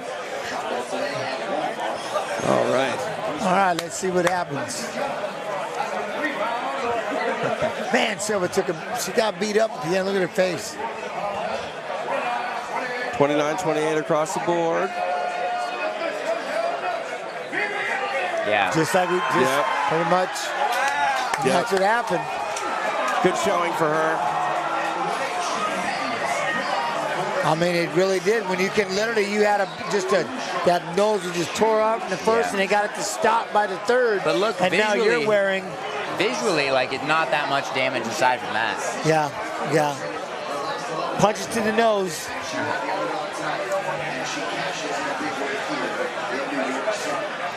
That was a good fight, though. Yeah. I think Silva was just kind of running out of gas. Oh, there he is, Tulsi. There she is, Tulsi. I don't really know anything about this lady. There are so many politicians in That MSG guy was in the movie. What movie was he in? Hey, I feel like it's a really... There's Chuck. Chuck's still the only fighter I've ever asked for a picture. But it was after I did like his little podcast thing. There's Mikey. Hey. He did. That's the Korean. This is a finger heart. Look at it. All right, take the camera away, guys. They're keeping it on him. I love Mikey. His personality is awesome. Too much camera. I rolled with the guy next to Mikey, and I had a much better time. I bet. Did you? I bet. Much more evenly matched. I had to get my get back on that one, yeah. Oh, are they going to announce the bout order? Let's see where I'm at. T-Mobile Arena. Yeah, new main event here, Pantoja. All right, all right. And, the champ. Who is he fighting? The Japanese kid. From, That's right. They're just throwing that right out the bat, aren't they? Ryzen, I believe, right? Yeah, yes. Right here. Yeah. Asakura. I mean, right off the bat, coming from the promotion to come straight in, that's going to be something. I mean, that doesn't really happen in the modern time to come in and get a title fight, your first promotional fight. 100%. I mean, especially not like a. No disrespect to Ryzen, but I don't think it's really seen as like an equal to. Right. You know. That's why I'm impressed with the game. Maybe like if you want me over here, I'm the champ here, so I'm not fighting unless it's for the belt or maybe or who knows. Like, all right, we'll get you guys. You know, we want to beat that belt holder. Flyweight's like heavyweight though. Like it's a much slimmer division. Sure. So it's a lot easier to. Even back in the day, like 20, 25 years ago, it was pretty rare to come into the UFC and get a title fight in your first fight. Like Frank Trigg against Matt Hughes was one of the first times I remember that happening. Mitchell, Gracie, what?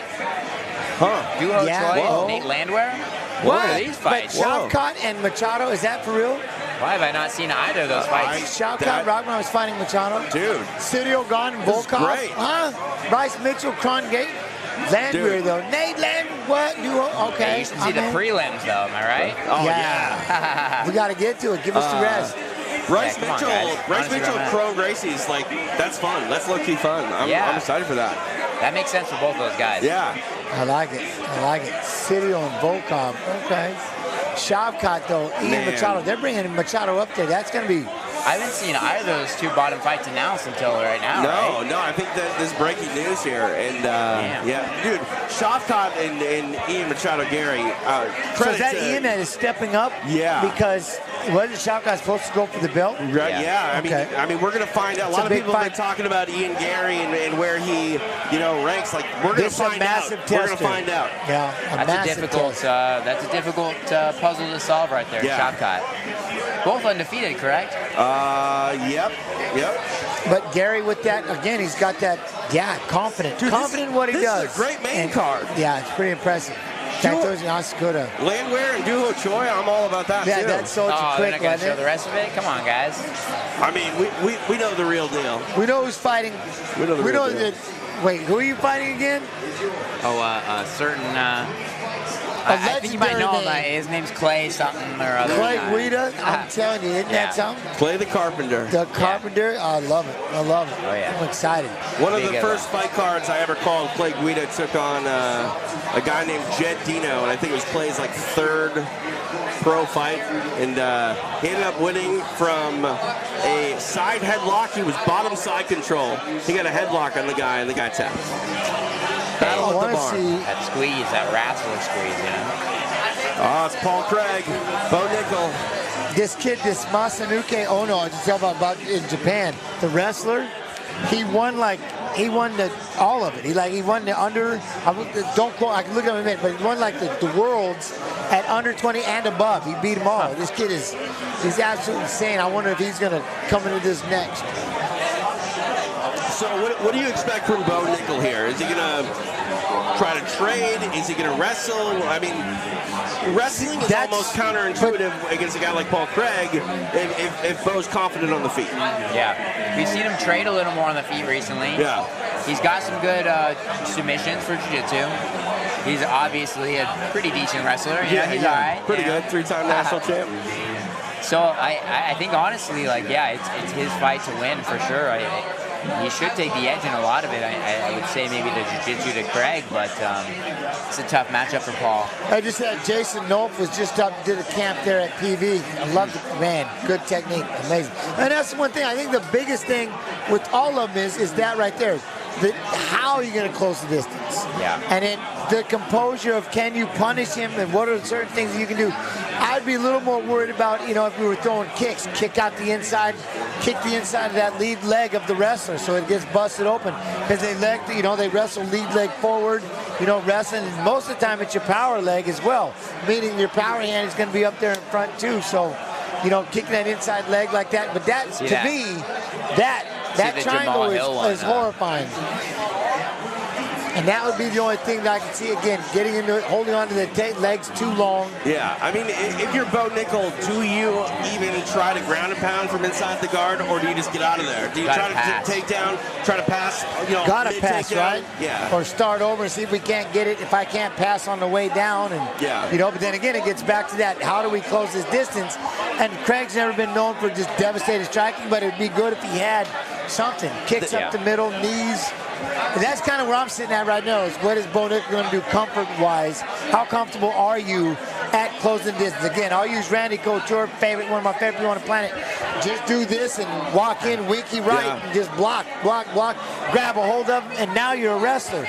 But out here, you're not a wrestler yet. You can't be, you know what I mean? Should this fight hit the ground, it's going to be interesting because, when you watch straight jiu-jitsu these days, closed guard is not something that's really played anymore. Yeah. It's a defensive, it's not an offensive position. But in MMA, if you're a good jiu-jitsu player like Paul Craig, being on your back in that closed guard can be an offensive position, and I still like that. It's a throwback, type of fight in the modern day. I feel we'll see. I didn't really like how Paul Craig looked at his first time cutting to 85. I was on the card with him, actually, and he looked pretty rough that whole week, but it looks like he may have got his diet a little in check and done a little more of that in the water code. So I want to see if he's doing a little better now at 85. He's been at 205 for a long time. Yeah. See that most triangle choke submission in UFC history before he's got the fourth largest statistical comeback finish. Your side of history is 41, but you don't even have anything. That's me. He's finished all 17 wins, 13 submissions. I think that'd be the only thing. Go ahead. How good is that Ankalaev win looking on his record now? That Ankalaev submission, that's again. Ankalaev and Jamal Hill. Yeah, and that his triangle, remember that the flopping arm of Jamal, that thing was horrifying. I was on that card. That was horrible.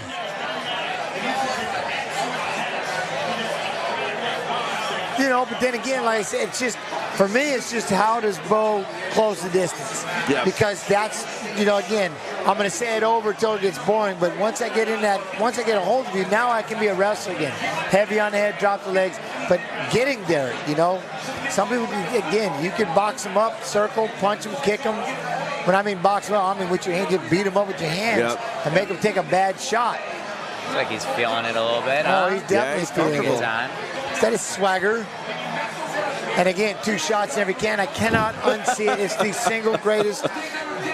Good on you, Monaco. I can't unsee it. I cannot. Whatever they're paying, their watch-along shout-outs were worth that price. Hey. My goodness. I can't help it. It's like you don't realize how much you just pay attention to it. Wait, Man. What is he coming out to? I don't know. I can't hear it, but 6-0, guys. Bo Nickal's been a staple of these UFC main cards since he's gotten there. I like it. I'm all for it. We are witnessing one of the most decorated collegiate wrestlers, come up and do so under the brightest lights. I don't think people really understand how much of an ask this is for someone like Bo Nickal to get to the UFC this early and try to still develop and kind of mature into being a mixed martial artist on this platform. It's incredibly difficult. There's a lot out there, but he's had that since the minute he walked into the Dana White Contender Series, and Dana tells him, no, not that way. In fact, we're going to do this again, but you're going to do it on the 10th week of this season, and I want you to show me a little more. Yep. I can't have you just Didn't wrestle. Bo ask for more experience? He said he didn't want to go get signed off the first one. Yeah, so that was the thing. I called his first pro fight, and they were having a hard time getting him opponents. Because, I mean, who wants to fight Bo Nickal? Nobody wants to fight Bo Nickal. And then, you know, he got to the contender series, and it's like all those guys want a shot to get to the UFC, so they're going to fight whomever. And, you know, Bo fighting there a couple times, I like the idea of that. I mean, you know, Chase, you got that developmental deal. Like, I like the idea of some guys getting the UFC through the contender series, and even if they need more seasoning, to have potentially 3 or 4 more contender series fights. We saw it with Torres Finney this last season. Yeah. You know, like, it's not a bad thing to get your final experience or a good chunk of your experience on the contender series. That's fair. I just, yeah, it's got to be hard. It's a big, it's a lot of hype going into it, and then you're like, I didn't get the contract. But I think you come out the other side better for having that pressure too. Yeah, you know? 100%. But it's Bo Nickal day. We have to see how this plays out. 36 years old, 6'3 and a half, 186, 76-inch reach. All right, 28 years old, 6'1, 185 and a half with the 76-inch reach for Bo Nickal. He's a minus 1,200 favorite. At a plus 750, it'd be worth. Remember, they had it at 7,000. I was like, oh, you got to put 25. You got to do that. You know, but I mean, you look at that line on Bo Nickal. Like, I firmly believe that. I mean, betting $1,200 to win $100 is crazy. But if there's anybody you would put it behind, it's a guy like Bo Nickal. Like, I believe he's rightfully, justifiably that big of a favorite. Yeah, I mean, casinos and betting places do not make money on bad odds. Right. So. Yeah. 6'8" as a UFC dog. 6'3" and a half. Yep. I wish I was 6'3" and a half. 17 wins, all by submission, 100% finishing rate for Paul Craig. All right. Well, there it is, though. Let's see. I want to see about these hands. I want to see what he's done with these hands. I would say that's really smart matchmaking for Bo. As far as like a next kind of step up. It's a good one. A great grappler, great jiu-jitsu guy. Look at that average closing line of Bo Nickal. Average closing line minus 1602. Pressure. I don't feel any of it, but, you know. Yeah. I wonder, though, you know. I feel like a fist fight's a little different than wrestling. It's 100. MMA wrestling's a different bird. And he kind of gets it. That's, you know, the whole thing with him and Hamzat and what will happen. And it's like, oh, wrestling. Yeah. But MMA wrestling, that's different. You know, it just is. Definitely. How you react to those punches. And so, like, Brock Lesnar can wrestle. Collegiately can wrestle. But MMA wrestling, when you're getting punched at, he didn't like it. Yeah. And I mean, look at a guy like George St. Pierre, who was just thrived in MMA wrestling. Yeah. But I mean, he never wrestled in high school. He never wrestled for anything but MMA. He MMA wrestled like a boss. Yes, he did. The best wrestler in karate history, I would say. Right? Yes. Yeah. Oh, yeah. Now look at this again. This right here. Now, I like this. The patience of, right? See the patience of Bo.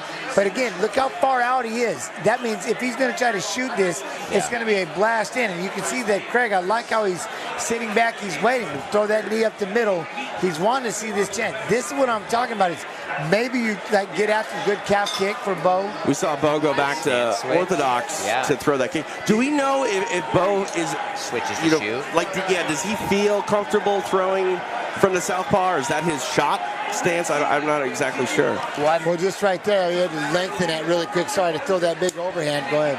I think it is, like a good bit of the time, wrestlers will stand left-handed to shoot. So I'm curious to see if that's the case for Bo. Lead leg forward. Yeah. See, there's that jab to the belly hole. And again, Craig landing with the hook. See, and these are these things. These struggles right here. Look, there's that kick. Yep. Now, that's what I was talking about. That inside leg kick. Dust out that lead leg. Looking at Bo, when he stands orthodox, it looks like he's trying to throw that big right hand. Yeah. And then when he goes back to that southpaw stance, I think that's what he's thinking about shooting. Yeah, I agree. It does seem like he wants to shoot off the left. Right now, I like he's throwing overhands on both stances. Kind of, which one is your shot there? Now he throws the inside leg kick. All right, I'm almost curious about the I don't know if Paul Craig should have this much patience. Like, make him make a bad time. And the only reason why I use that is I can't unsee Masvidal and Askren, and that instant when he got put to his instinct. But I'm saying when he had to do the instinct and he became a wrestler, and he dropped quick. If you just charge at him, Bo Nickal's a wrestler. He's gonna drop. He's gonna level change. I agree. But now, the more you let him sit out here and play, this is what he wants more than anything, is mat time. You know what I mean? Is that a Ninja Turtle on Paul Craig's calf? I believe that's a Ninja Turtle. No way. Oh, there's a good right leg. He's got like a Mario mushroom on the other side. Good tattoos. Now you got me staring at his calf. I think that's a Ninja Turtle. Oh, that's tight. Slow down, Paul. Oh, you're right. It is a Ninja Turtle. Yeah, yeah. Not the guy I would expect to have a Ninja Turtle tattoo. Look at that, though. Keeping that jab, keeping the patience. You know, I think you're right, Jen. I think this is good for Bo just to get out there and get some more time in the octagon, and I think he feels super comfortable on the feet. Yeah. I mean, he's moving around. He hasn't really done it. He's lunging in on the punch and stuff. Again, Craig's doing a good job patient-wise. I think you should put a little more to him and watch him level change into something bad. I don't know really why you're worried about the takedown in the first place. Right. Yeah. Is that some bruising on Paul Craig's lead leg? Look at that lead calf. Oh, yeah, above the tattoo there, yeah. It's a good spot to aim. Oh, yeah. And then he goes right after it. I think he heard you doing it again. There you go. Nickal moving on the outside. Here comes Craig trying to pressure forward, throw that right leg. He's got a little bit of Vaseline on his eyebrow, big old glob. Yeah, he's seeing that there. Nickal tried to knock it off. I'm telling you, he's listening to you. Yeah. He just throws a lead hook, tries to knock that grease off. There you go, kick, swing, gets out of the way. That's one thing I like about Bo. He'll reset. Yeah. I wonder if this was a game plan for Bo. Like, don't shoot the first round. Like, let's feel it out. And those right there, those overhands, that's what we want. All this is going to do is open up his wrestling even more if he's getting more time in on the feet. Yeah, there was a right, left. See, that's the thing is Craig isn't throwing enough. Yeah. I'm stuck. I'll be curious how the second round goes, but I like that. I mean, I like that Bo was out here trying to figure this out again. How are you going to close the distance? That's literally what this entire round, in my opinion, was about. Is how we close them. Yeah. Craig with the good right leg. I'd be throwing a lot of those unless. Craig's got like, if you look at his foot, he's got like very much like the Muay Thai style of stance. Like he's really heavy in his rear leg, and it's like that L shape. Yeah. Which is not the best for sprawling. It's, good for checking kicks like in Muay Thai. Yeah, 100%. I'm really curious if that was sort of told to Bo, don't go for the takedown in the first round. Try to get by on your striking, maybe get Craig a little more gassed out before you do consider going to his world and going to the floor. Yeah, I mean, he's got, he's at American Top Team. They've got plenty of MMA experience, plenty of UFC experience. They're like, hey, this is the game plan. We know you can out-wrestle him. Right. Try to strike with him, Because that's the thing is that at the end of the day, Bo can always fall back on the wrestling if he needs it. Yeah. It's interesting. Look at the corner here, Paul Craig. Craig is doing the talking. His cornermen are listening to him. You don't see that very often. No. And again, I don't know if it's because, but that idea of like, what is the, get in there and grab a hold of him, under his head, hold on him, right in there, and if he can pull you down and guard and off his back, but you end up on, you don't risk anything. Couple of feints. Craig goes out there and fires the right leg right off the bat. You see a lot of feinting with that right kick. Got off balance that lead leg, tried to flip it up a little dry. Look at Paul Craig's rear leg is like flat on the ground, directly sideways. Yeah. This is very Muay Thai, which is not the fastest in and out. Craig's talking about now. He's pushing him. Look, keep pressing forward. He's got to do it. That's the one thing. Again, like I really think if I was Craig, I would push this more. I don't know what he's worried about as far as getting taken down. What did you guys think of the first round? Did you think it was a Bo Nickal round? I think it's close enough. I honestly, I don't know. I feel like the leg kicks were probably the most damage, but I don't know if the judges are seeing the bruising. I saw the stat that said 15-15 on the significant strikes, and I worry sometimes that you think or feel like the fight's going your way, but you don't know. And honestly, I never know. Which is again, MMA is one of the only sports where you don't know the score until it's over. Yeah. And that's where go ahead, sir. No, I don't think it would change the outcome, if people did know. People are going to stall when they think they're up anyways. Bo's loading up on the left hand now. And he needs to, because that's one thing. Evidently, he's that worried about the takedown. You got to go out there and you got to blast him. And it's, again, you go with the whole ring generalship. The only reason why, if it was close, I would give it to Nichols, because he's kind of been the one, he's been the threat, the pressure so far, and we can tell. That's why I don't, with Craig, see, he eats an overhand right. Craig is sitting back and waiting for I don't know what. What's the worst that happens? He gets a takedown, which is what you want. He's waiting for that shot. Yeah, that's why I wish you would attack more. And again, not. Yeah, I think he probably wants to stuff and try and. Which 100. I mean, who knows? Who knows if you're going to stuff that shot? And again, I get the idea. He has a hard time closing the distance, but you got to get out there and outstrike him. Make him take a desperate shot or something like that. Yeah, because you saw Craig talking to Bo earlier in this round. I think he's frustrated something isn't happening that he thought or was banking on Bo doing, and he's kind of just Bo to come out and go for that shot. I mean, if Craig is wanting Bo to take him down, I would be throwing lazy kicks to the body and say, "Here's the handles. Here's the handles. Catch one." I feel like he wants him to shoot. I don't know if he wants to get taken down. I think that's true too. Maybe confident, locking up that Jim Miller-esque gilly, little head and arm action. There you go. See, now that's the right idea. Bo has that threat going about the takedown. Yeah. That he gets to keep going there and cracking. But if you don't do something, lots of singles from Bo though. Yeah, I was saying that's exactly. Thank you. You got to do steady. We need more of this. Boom, boom, boom. Yeah. Don't run into one in the process. Yeah, I was curious how he's going to close this distance. Good kick. Well, we haven't seen this fight at all take place in the clinch whatsoever. It's been all at range. It's one of those things where you see two strikers, you want to see this huge striking event and end up wrestling. You see two wrestlers and it ends up being this, we want to see some clinching or something. We got this space game. Both of them showing a lot of patience in whatever their game plan is, you know what I mean? They're still in that feeling out process. Damn near 10 minutes down. Boom, there you go. See, and he allows him to do it. I don't understand why Craig allows. Yeah. I mean, we're talking about, leaving an impression with the judges. This is Bo Nickal moving forward. This is that ring generalship. This is controlling the octagon.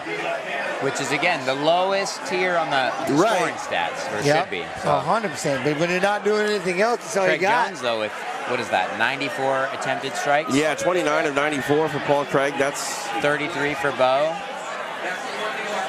But he's throwing a lot more singles, but it seems like he's landing most of what he's throwing. Where Craig's throwing a lot more out, but it seems like he might be missing a little. Nice left hand. Good left hand, and that might be why Craig isn't getting too crazy on the punching aspect. I think this is an important type of fight for Bo Nickal and his come up in his journey. I think we're seeing a different side of him. That's just good. I would like to see a change in the third round. A little more go for broke if it's going to happen. Let's see some grappling going on. That's what the people want. He's trying to load it up, and he misses, and Craig tried to come back right there. Was a feint. There you go. Did it again. Staying patient, not getting into a bad spot. Going into the third round, we shall see.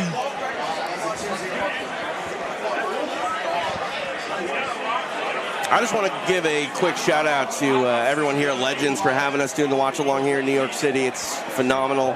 This week's been so much fun. Thanks for coming through. Exactly. Yeah, much love. That shirt is it's the greatest shirt ever. It's perfect. That shirt it's money.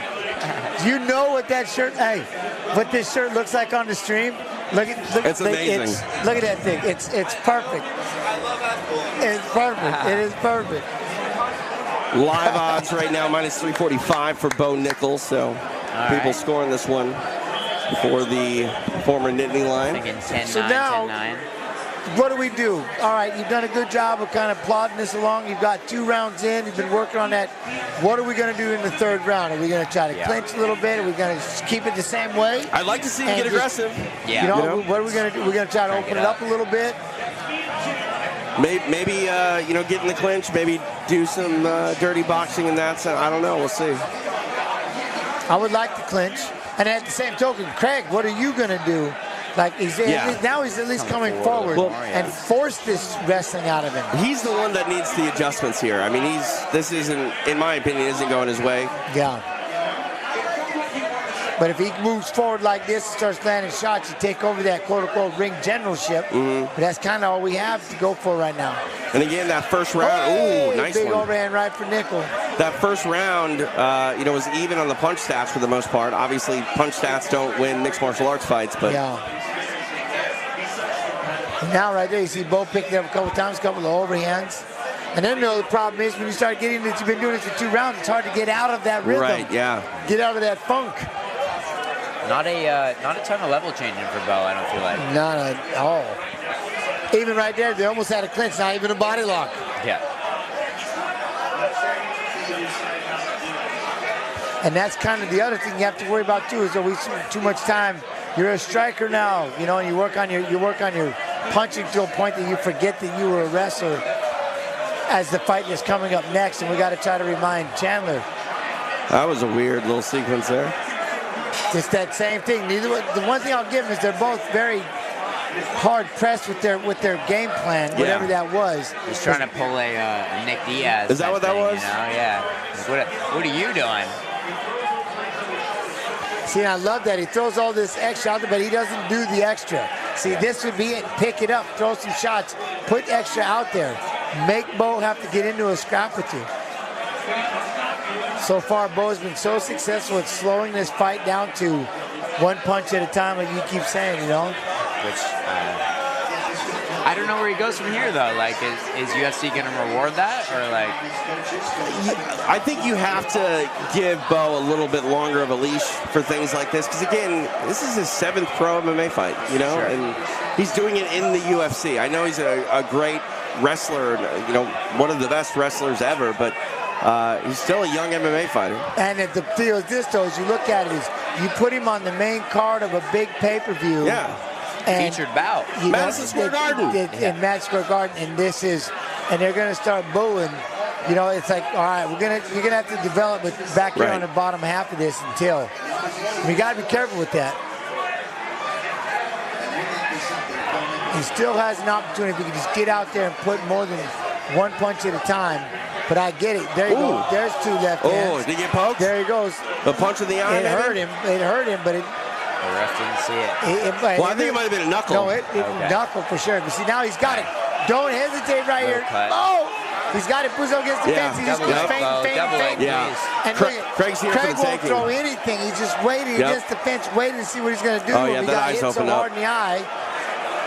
Look at that. And then look, he won't throw nothing. There's no offense here for Craig. Nothing. Frozen. Now he's getting back at space, but there was a good 15 seconds. That right eye. I can't believe they both just sat there. Yeah. That was nuts. And I think that's a situation where the next time it happens for Bo Nickal, he'll be aggressive in that situation. But there, he's still learning. Are we going to see that still in the next minute 30? We'll find out. Yeah. You know, and that would be the part, again, get back to it. Why aren't you down, plumbing on that head, over-under? Why aren't you in this over-under position? Right. And out-wrestle him, duck the arm, shuck the arm, arm drags, whatever. Maybe throw him down and try to finish him on the floor with punches. Snap him down. Snap him down all day. Yeah. Snap into a front headlock and stay there. Change it up a little bit. I don't like just seeing this, because then it just seems more reactionary of waiting to see what they're going to do to you. But I don't like that stat. You see, significant strikes. Nickal's only up by 2. Yeah. You don't know what the judges are seeing either. Right. Because you're on the wrong side of the cage. Maybe you don't see Paul Craig's face, so you don't realize how bad he's hurt where he's sitting on the fence there and Bo's not initiating. Well, you know, and that's the one part for Craig, like both of them, salesmanship-wise. See, if he was doing more of this, Craig, he would sell it. Yeah. And that's like, again, these are opinions. You got it. Salesmanship is a lot in this. I mean, we're 30 seconds away from a 30-27. Now you're not allowed to start running. You don't get to do this now how you want to stand. Yeah. You're not going to draw. You're not going to throw a punch. We know you're not. You haven't thrown one in 3 rounds. Colby Masvidal situation. But we're here now 10 seconds away almost from a 30-27 scorecard for Bo Nickal, in my opinion. But I don't think you can feel super, super confident that all the judges gave him every round. And then once again, Nickal tries to land. There you go. 2 big hooks. Another big hook. I mean, I thought it was a good fight for Bo Nickal. We saw a different side of his game. Maybe not what you want on the entertainment side. No. But you can't emote after that, Bo. Come on now. Can't help himself. Respectfully. Bo Nickal likes to be the focal point of fans' ire at times. They like to... I think he doesn't mind being the guy that people hate on sometimes. He just wanted that Donnie T. He didn't want to get too tired. He needed to have a full conversation. I mean, maybe the golf swing was like, hey, let me come down to Mar-a-Lago and get around it. Golf. You know? That's what they've been chatting about. They golf. That's why he's talking to him. They're going to golf. I mean, if I was in there and I see Elon Musk, I'm going to like do a emote of driving a Tesla and hopefully I get a new Model S or something. Can I get a Cybertruck or yeah, hook me up. They're having a full-on conversation. Well, I mean, when you have a chance to speak to the President of the United States, I think you take that opportunity. No, they have before. That's what I mean. They've chatted. But at the same time, you just had this opportunity to fight in front of him. And you didn't break out of your comfort zone even a little bit to just try, except for the very end. He's 6-0 though, gents. I still think that you got to give him a little bit of slack. I know. Oh no, I'll give him all the slack in the world. I'm fine with it. Again, put him on the undercard, make him the headline of the preview or something of that nature. I don't, it just kind of depends. I get it. You were a great wrestler, great name. But maybe it's too much for him. Like, where do you find it where you can kind of lighten up and fight? I mean, you're in the UFC and every fight is tough. You know what I mean? Where do you find that? Well, again, though, like, just because, like, I get, like, you want to work the striking a little, but that's what got you to the dance is the wrestling. Right. So. Well, I just would have liked it if he would have been aggressive in that moment where Craig was super defensive. Like a lack of experience. Right. Like not. Well, also, too, like, when you're in the gym, you are sparring, but you're not trying to put someone's lights out like that in that moment. Maybe that killer instinct is just new to him. 21. And you're a little more comfortable. Like, you know the people. Yeah, you're not trying to hurt your buddy. And you're also not afraid of what they're going to do to you. All right, here we go. Decision is in. Are they booing?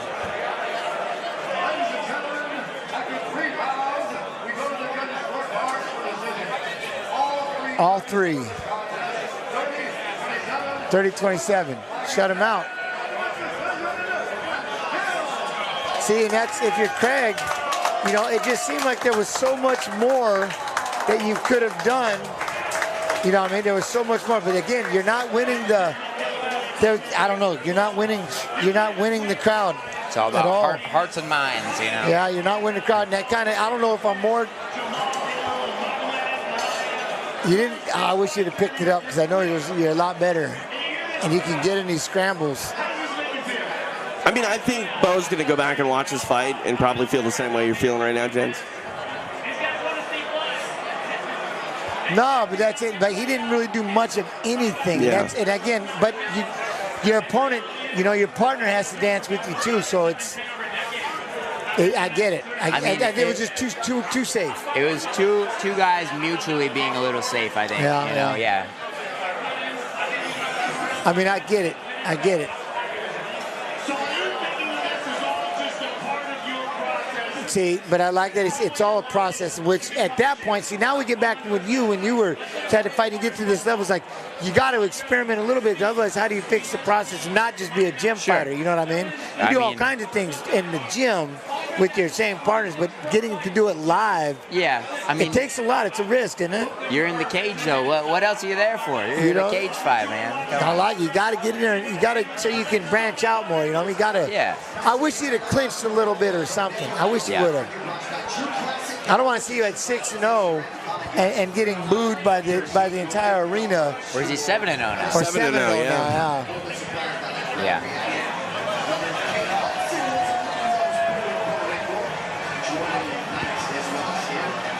New kids on the block. Corey Sandhagen. Glover Teixeira, Sandhagen. Rosas.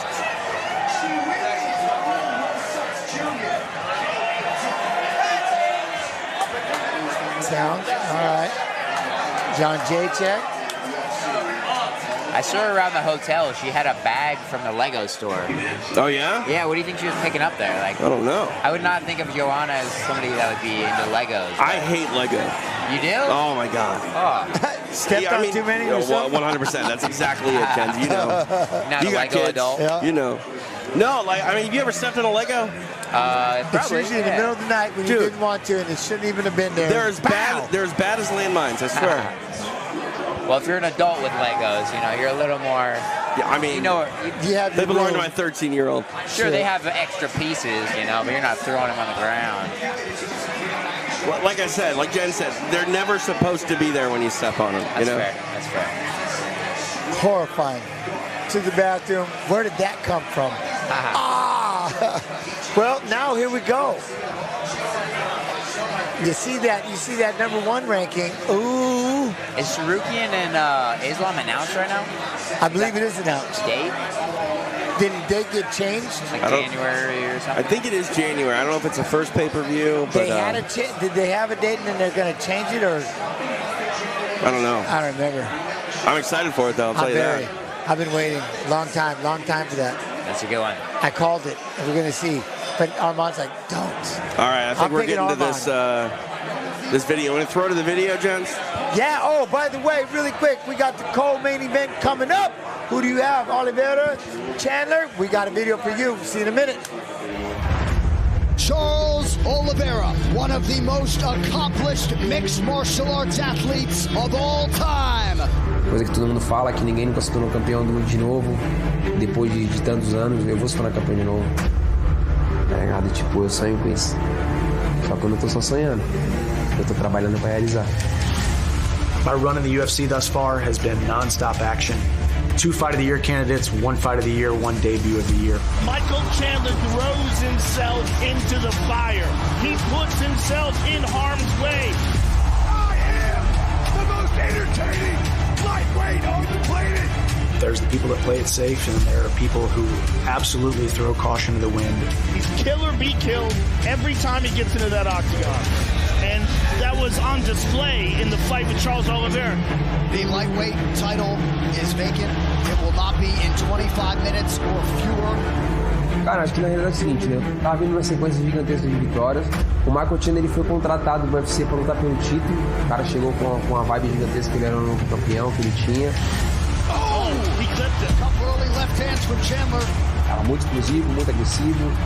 Um cara que não ia me respeitar. Um cara que ia cair pra cima. Chandler's power is hurting Oliveira. Every time he touches him, he won't slow down.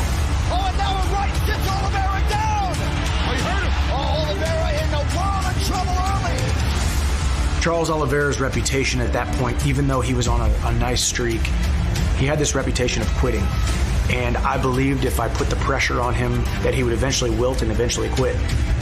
And I was wrong. Knockdown for Oliveira now. Oh, Chandler's in real trouble. Chandler retreats. Now Chandler is down. He's down. Charles Oliveira is the undisputed UFC lightweight champion. How in the world did you get back? I went from looking like 100% certainty that I was going to win to holy cow, the fight is over, what just happened? I was literally a fraction of a second away from becoming UFC champion. The rematch is going to go a lot differently. This time, when I land my punches, the follow-up shots are going to be calculated and they're going to be more surgical. Big knockdown for Michael Chandler. And it's only a matter of time before you start looking for an exit sign.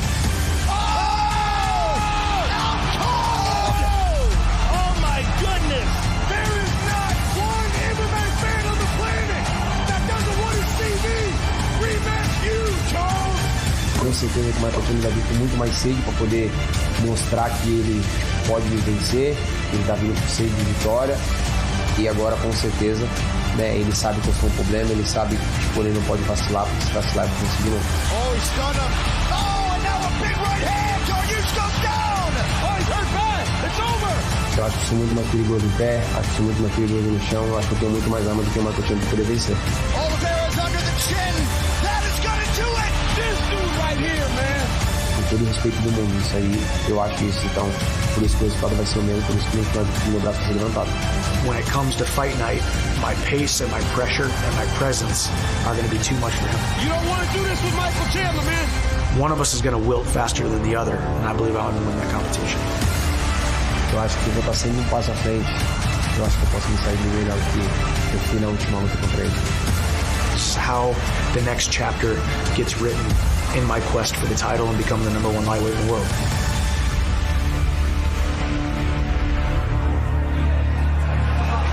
There we go. So That's got to motivate you a little bit right there, because you're going to do things differently this time around. Anybody, when you fight him the first time, you get an opportunity to make up those, to correct those mistakes. You know what I mean?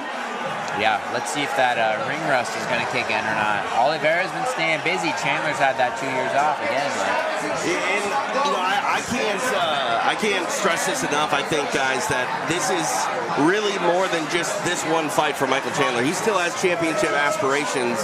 And, you know, you mentioned the long layoff. He's in the twilight of his career. It is now or never, I think, for Michael Chandler. I really believe that. Yeah.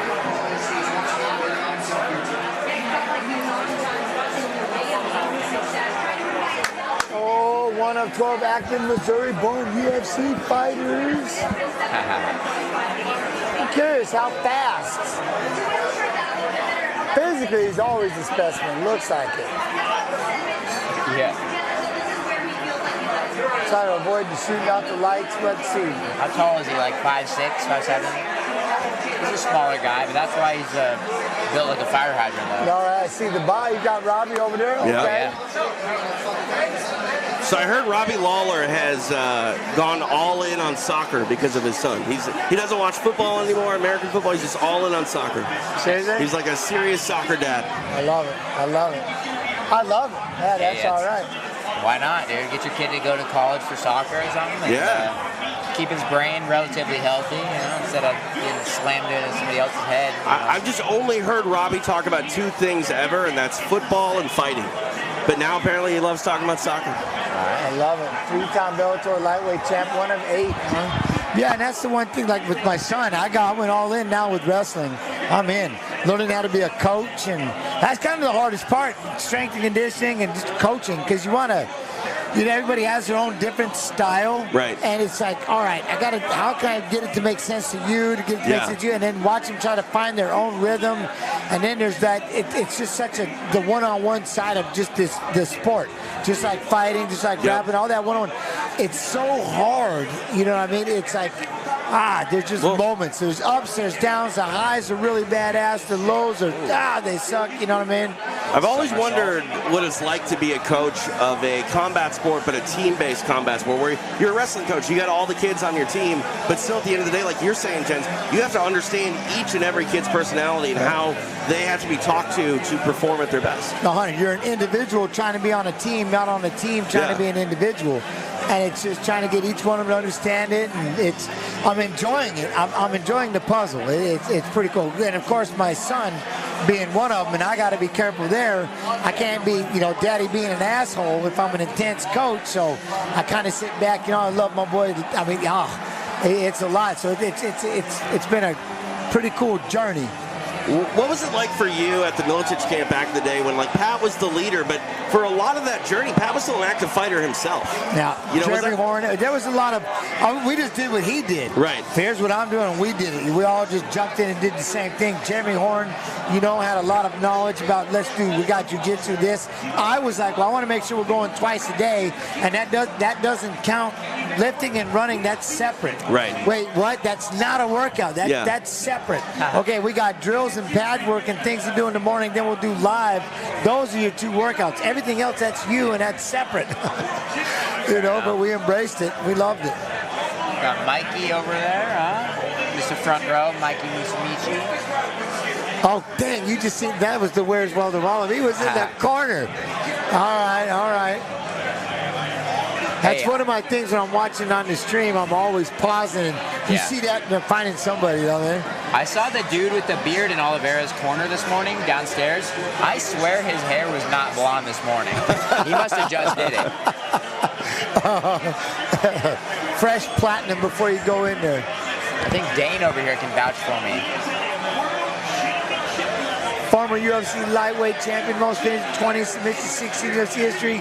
You know the thing about him, the rise. Yeah. All the fights and all the things he did, and he just, how it just clicked, you know what I mean? The rise of Charles Oliveira was something. And I mean, he found his biggest success later in his career. Like, he was a guy that, you know, when he moved up, when he gave up on featherweight, like, I didn't expect a title run in his future. I thought the same thing with Michael Bisping. Like, oh, cool, he's still fighting this late in his career. It's a moral story. It's a great moral victory. And then they go on to win a title and, like, cement themselves as Hall of Famers. I think it's great. I love those shorts, too. Look at those shorts. Respect. Yeah. Love the shorts. Favela-esque, I think, was the 250 favorite for Charles Oliveira. Michael Chandler, 205 underdog. I still feel like this is a pick-em fight. It really could be. What's he punching on? Two shots in every can. I'm telling you, you can't make this up, man. He was punching on the 2 shots in every can. All the ring posts he could punch on. It's because they put it in the corner. I know right where they put it. It's in a great. It's got the best location. Period. I mean, you can't unsee that damn thing. I mean, you can't. For sure. Well, I mean, I think it's time for us to start a competitor and have 3 shots in every can. There you go. But I don't even know what the 2-shot tastes like. I mean, it might be too much. You know what?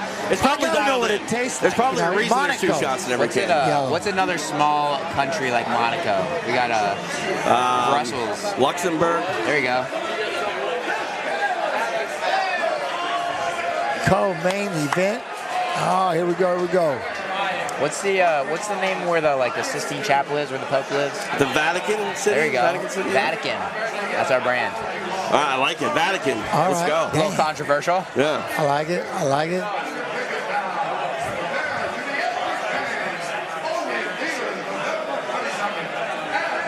How crazy and how fast is this fight going to get crazy? I don't think Chandler gives it a choice. Yeah. You know? I'd like to see, I mean, he's got 5 rounds to work. It's a 5-round non-title fight. I'd like to see Chandler come out and be a little conservative with his output in the first round and feel things out a little bit, see where things are going, and then maybe, you know, get crazy later in the fight. It seems like, is Ian Gary and Shop got 5 rounds as well? It seems like they're...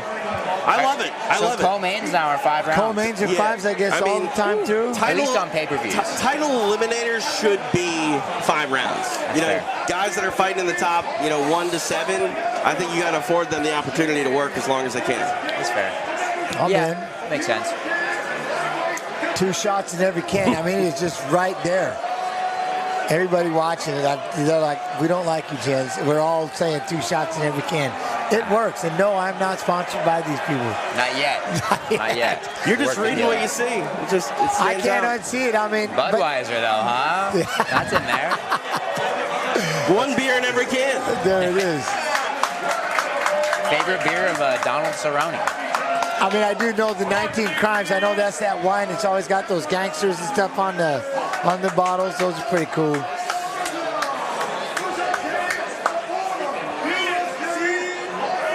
All right, look at that, though. This kid, I want to get back to my belt. He's just been in too many fights. He's just too many times he's done this. Too composed. What is that lady doing? Madam. I think my top is gone. Someone give it to me. That was like the undershirt. That might have been. I don't know. She's cold. The way they dress these days, youngsters. Can you give me a sweatshirt, please? Yeah. Speaking of, you cannot give me a UFC Fight Pass medium sweatshirt. I'm way too svelte. I think medium large. or medium. Oh, it was a medium. By the time I got rolling, here we go. Round 1, right off the bat, out to the center we go. Oh. All right. We're gonna have this posturing in front of each other a little bit. There you go. Chandler's at least feinting a little bit. Feint. Trying to get inside there. Oliveira with the right leg, throws the right hand. Not bad. The pace that you were looking for? I poke. Already. Keith said, "Nah, that ain't it, dog." Boom, there's a jab. Chandler snapping that jab, I like that.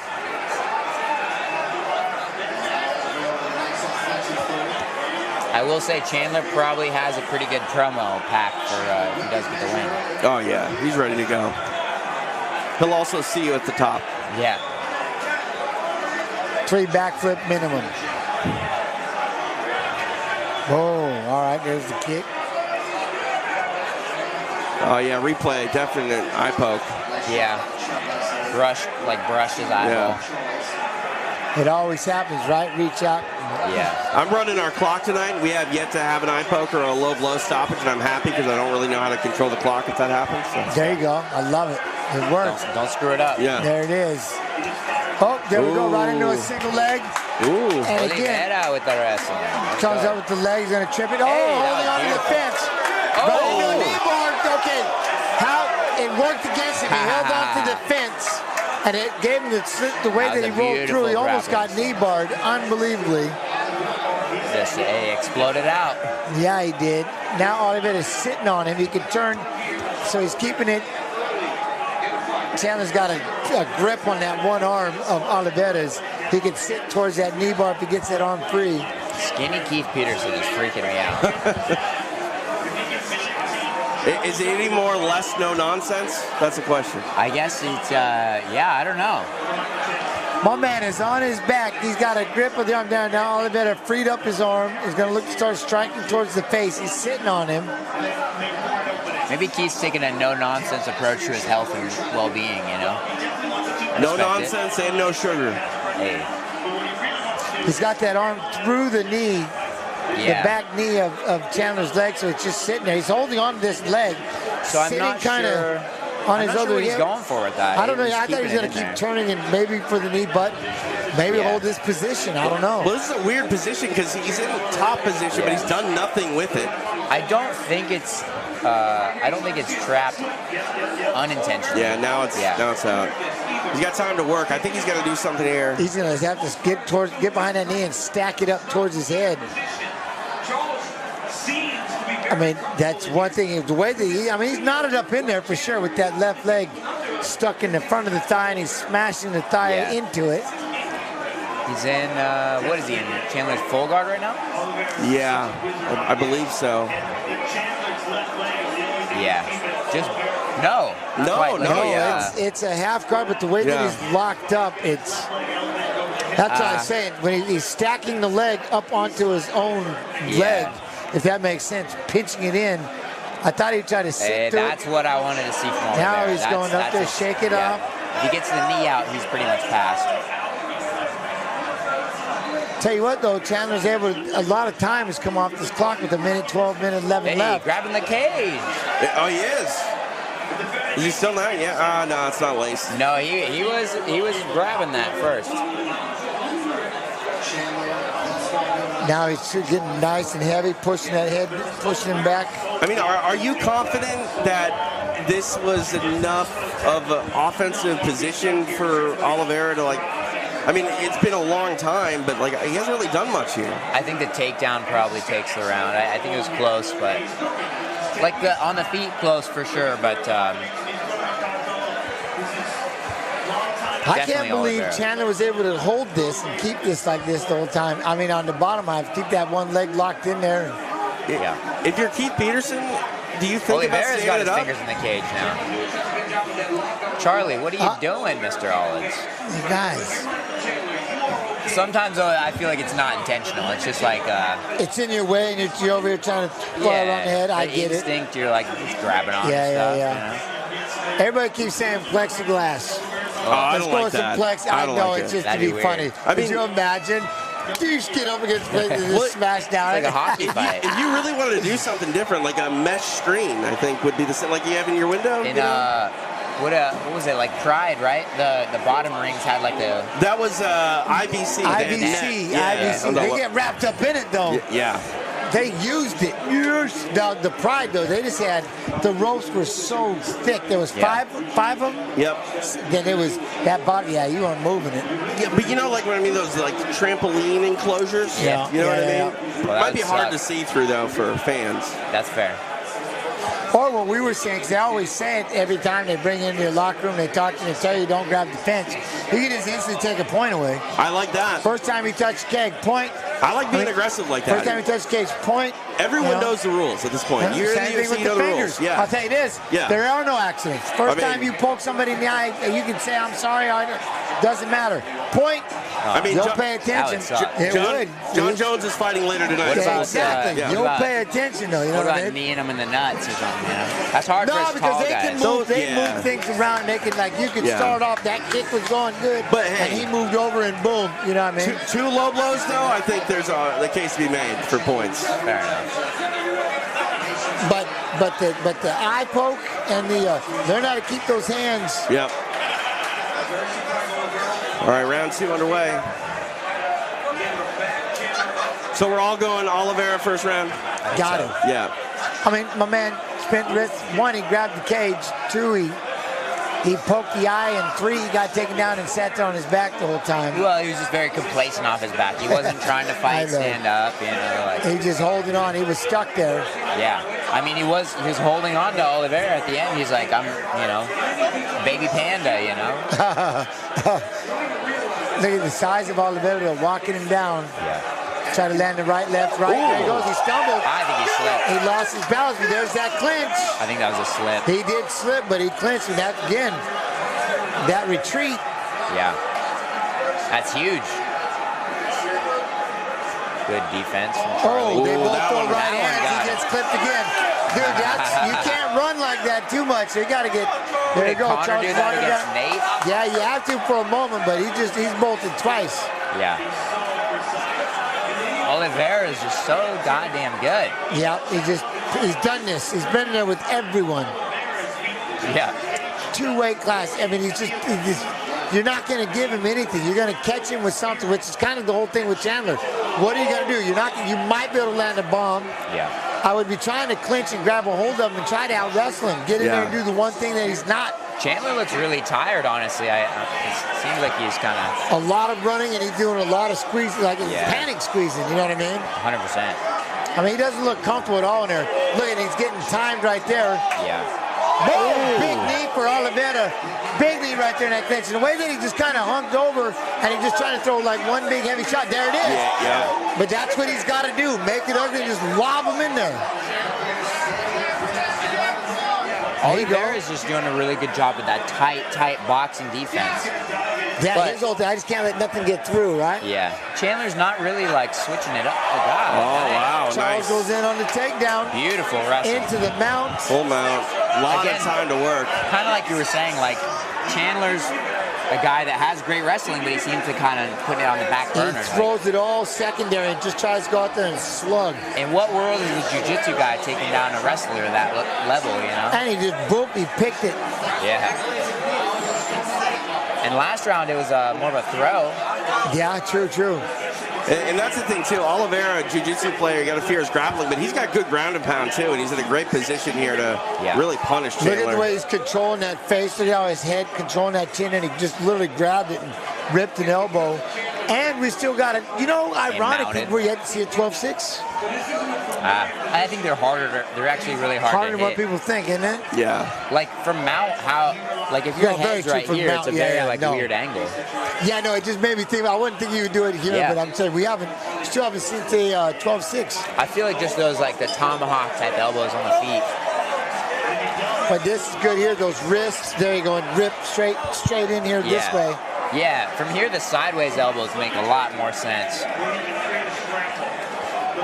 See a little explosion, Chandler. You got that? I believe he has the arm on his left side. He can try and bridge and get on top. Boom. Pop up, good elbow again. where's Chandler trying to walk his feet, bump off the cage? You know, he's not really doing much off his back. No, he's flat, not doing anything. Yeah. It's white belt stuff beyond the fact that there he goes. Yeah, it wasn't there. Thought about it for a minute. It wasn't Chandler there. He didn't surviving. overcommit. That's high level jiu-jitsu.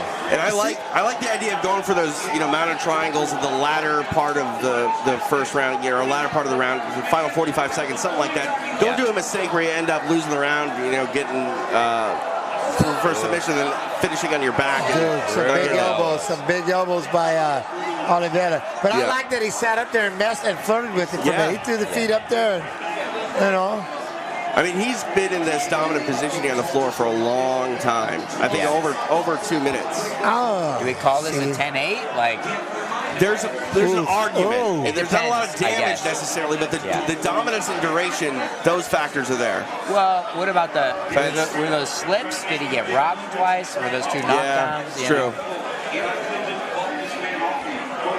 Once again, Chandler does survive off his back. Yeah. Keeping him tied up enough.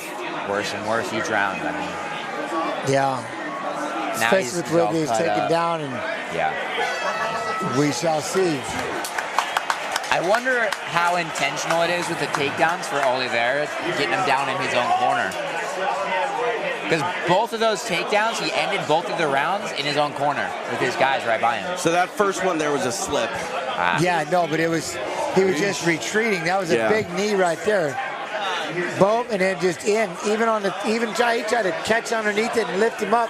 Still got run over. Yeah. You mentioned working in the corner. Matt Hughes was the king of that. Picking up guys, bringing them back to the corner. Right to the corner. That was his go-to thing. Lay him down and it's like, all right, let's have a chat. The rest of them, everybody kind of had their deal, but kind of keep over in the corner. It's hilarious, the things.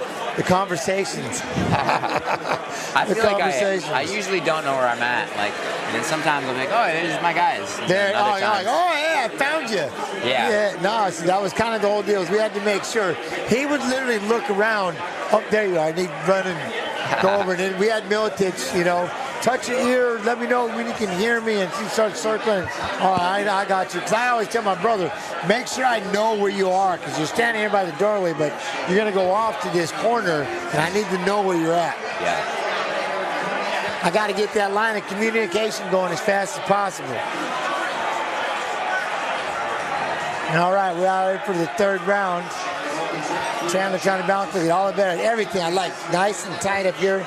Kicks straight up the middle. Yeah, feint, he's gonna bring that leg up. Chandler's gonna stay outside. Feint his way in, maybe with an overhand right, possibly.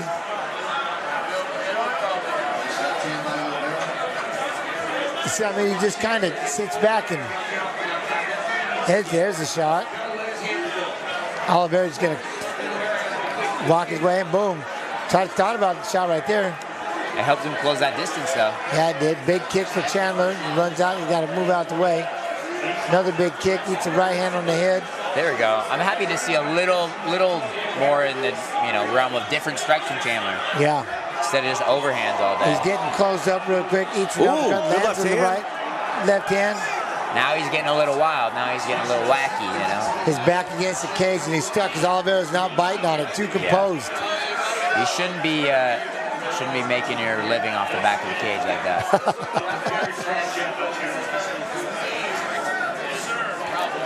There you go. Try to go big 1-2. Look at that. And he catches it and just hits him. And look, he's just so composed, Oliveira is. The guy, he's too good of a veteran. He's been in too many fights, you know what I mean? It's like he's playing the game on easy mode, you know what I mean? Yeah, 100%. He is, too. He's just walking him down. Like Chandler was able to land it right there with his left hand. But look, he just looks so beat up. Throws a big left swing and a miss. Eats a knee to the face and an elbow to the head. Like now he's trying to block the shot with his hands. In goes Oliveira. I mean, a merciful takedown attempt here by Oliveira. Oh, I think he's gonna do it. Is he grabbing the fence though?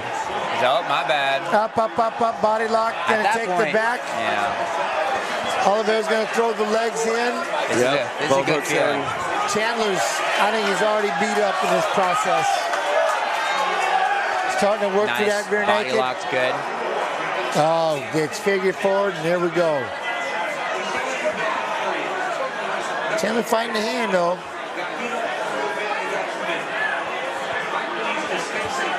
That's a lot of time with 230. Yep.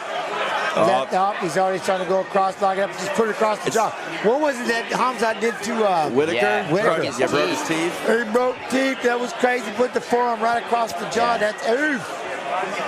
Whitaker said that happened to him before in a fight. It was a youngster. I thought it was something. It was a kid or something. Yeah. He had the heels, whatever. And he said it happened in the Duplessis fight. Oh, okay. So Man. I think he got him punched in, but. Oliveira saying that Chandler's holding on to the inside of his glove. Oh, yeah, he is. Yeah, that's cheating like a. I mean, that's a few veteran moves tonight we've seen from Chandler. Look at Grabbing now on the he's cage. moving around, doing what he can. That's gotta Cover be the a point. face.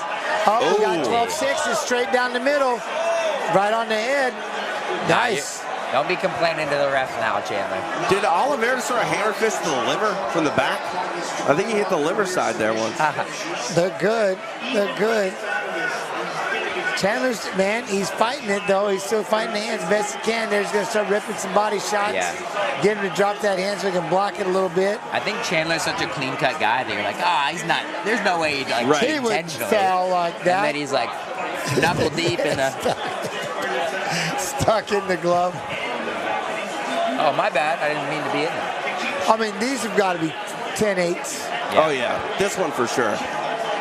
See, like, your fingers getting the cage, that's one thing. But your fingers going inside of the glove, like past the wrap, like that's. Yeah, you're making a decision there. You're doing that. It's a choice. Sometimes it's instinct when you grab the fence. I need to wrap with Chad on that one, because there was one. Oh, I can't remember, but he had a finger in the glove. Somebody was complaining about it. His finger's in my glove. And he still got the submission. Vanessa Demopoulos in her last fight. No, Demopoulos. Yeah. That's exactly what it was. See, I knew it. All right. There you go. Still doing a good job. I'll give Chandler this. Oh, now he's got to try to fight, but he's in on the jaw. Oh, it's on the chin. There we go. Oh, he fought out of it. Let's go to mount, maybe. We're going to try to mount it up. There's an arm triangle position if we want. Chandler fights it, trying to fight him. He's liking those body shots. I mean, it's something to do. He survives again. It's dominant one-way traffic. Yeah, but he survives it. Yeah. Chandler's a guy like, I don't understand when guys do this. When they're getting beat up and then they start smiling. Why, you know? I think they're lost, honestly. You're just frustrated. What can I do? I'm getting just beat up. And now, 5-round fight. Chandler, he's still got 10 minutes to try to make something happen, but he's down in a big way. That means he's still got to fight Charles Oliveira for another 10 minutes. That's true. That's very true. That's a hard part. But, I mean, non-title fight, this fight's over, and he's probably losing at least 30-26. Yeah.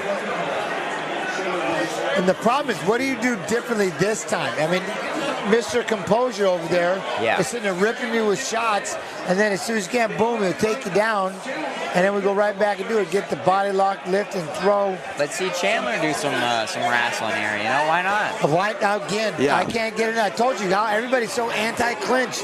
Over under, grab that underhook, grab some head snap downs. Why not? Be a wrestler, pummel. Even like a power double. Come on, man. I'm in. Let's go. Run it. Running double. Across the canvas. Go for it. Try to do anything to make Charles Oliveira less comfortable, please. I guess I don't know if he wants to put him on his back, but got to do something. Put him on his back and then get up. Yeah. Oliveira glove touch every round. Interesting. Respects. Boom, as he goes in on a single leg and then runs after him. He says, maybe let's grapple again. Yeah. That turned out really well the last loading up with the left hand, Chandler. Here we go, Chandler with the left.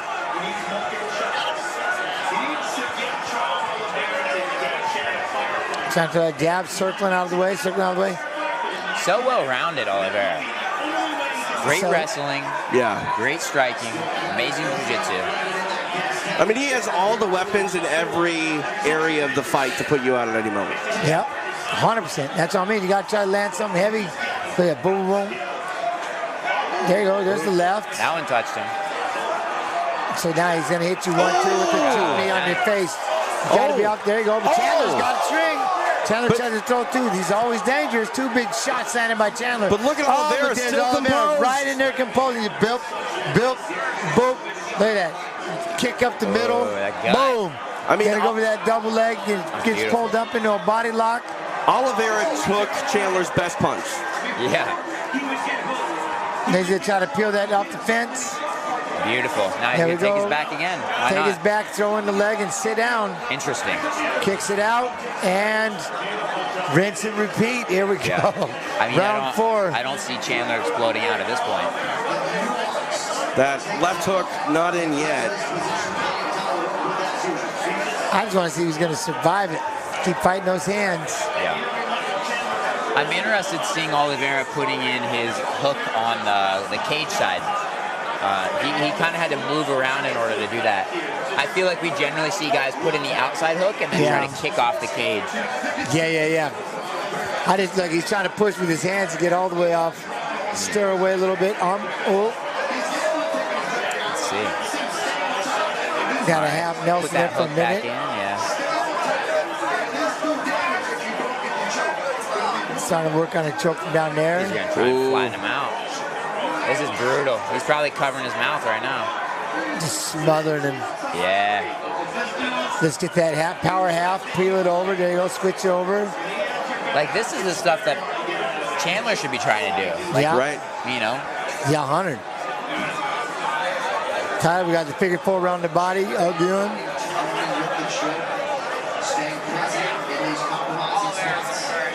I can't believe the patience. Both of them in a way. Chandler, like, I'm here again. This is right. Yeah. I need to see a little more urgency, I would want to say. I mean, going back to early in this round, Chandler landed good shots, and again, Oliveira just ate it and didn't get rattled at all. Yeah. Sure. I mean, that's got to be just debilitating mentally. There he goes. Now he gets back up, though. Get the other leg in or no? No, Chandler's, man. Chandler, I'll tell you what, he's a scrappy individual. Yeah, he's surviving.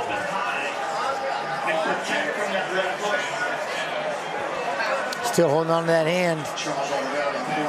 And Oliveira's not wasting much energy, just kind of sitting back and, yeah, you know what not? I mean? He's got literally, grappling-wise, the most dominant position you can have. Yeah, truth.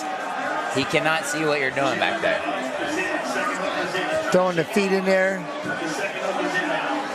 Trying to mess with the chin, pulling that face a little bit. Power half. Okay, yeah, stand up, Chandler. Why not? Here he comes. There we go. He's about to stand up, I think. He figured forward the body. Uh-oh. Uh-oh. Oh, he's trying to get it deep. Oh, he's got it around the face. He's trying to log it. Push the elbow, get under the chin.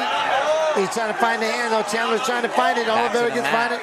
He's surviving. He's got to go back to the mat. Dang, wow. He did it. Nice. All right. They're so sweaty at this point, though, that, like, you know, I would be more surprised if Oliveira was able to lock up the sub than if Chandler was able to slip out. Good job, man, just fighting those hands. I can't believe he's going to go into round 5. Yeah. I mean, who thought this fight was going to go into the 5th round? Oh, it's crazy. I'm glad we get to see more of it. This is great, you know. Hopefully he can land a couple more of those hooks and take advantage in the 5th round. We'll have to see if he can come back. Yeah, ooh, getting some heels to the midsection there. Let's see some more of those. Kick him in the gut more, you know? Yeah.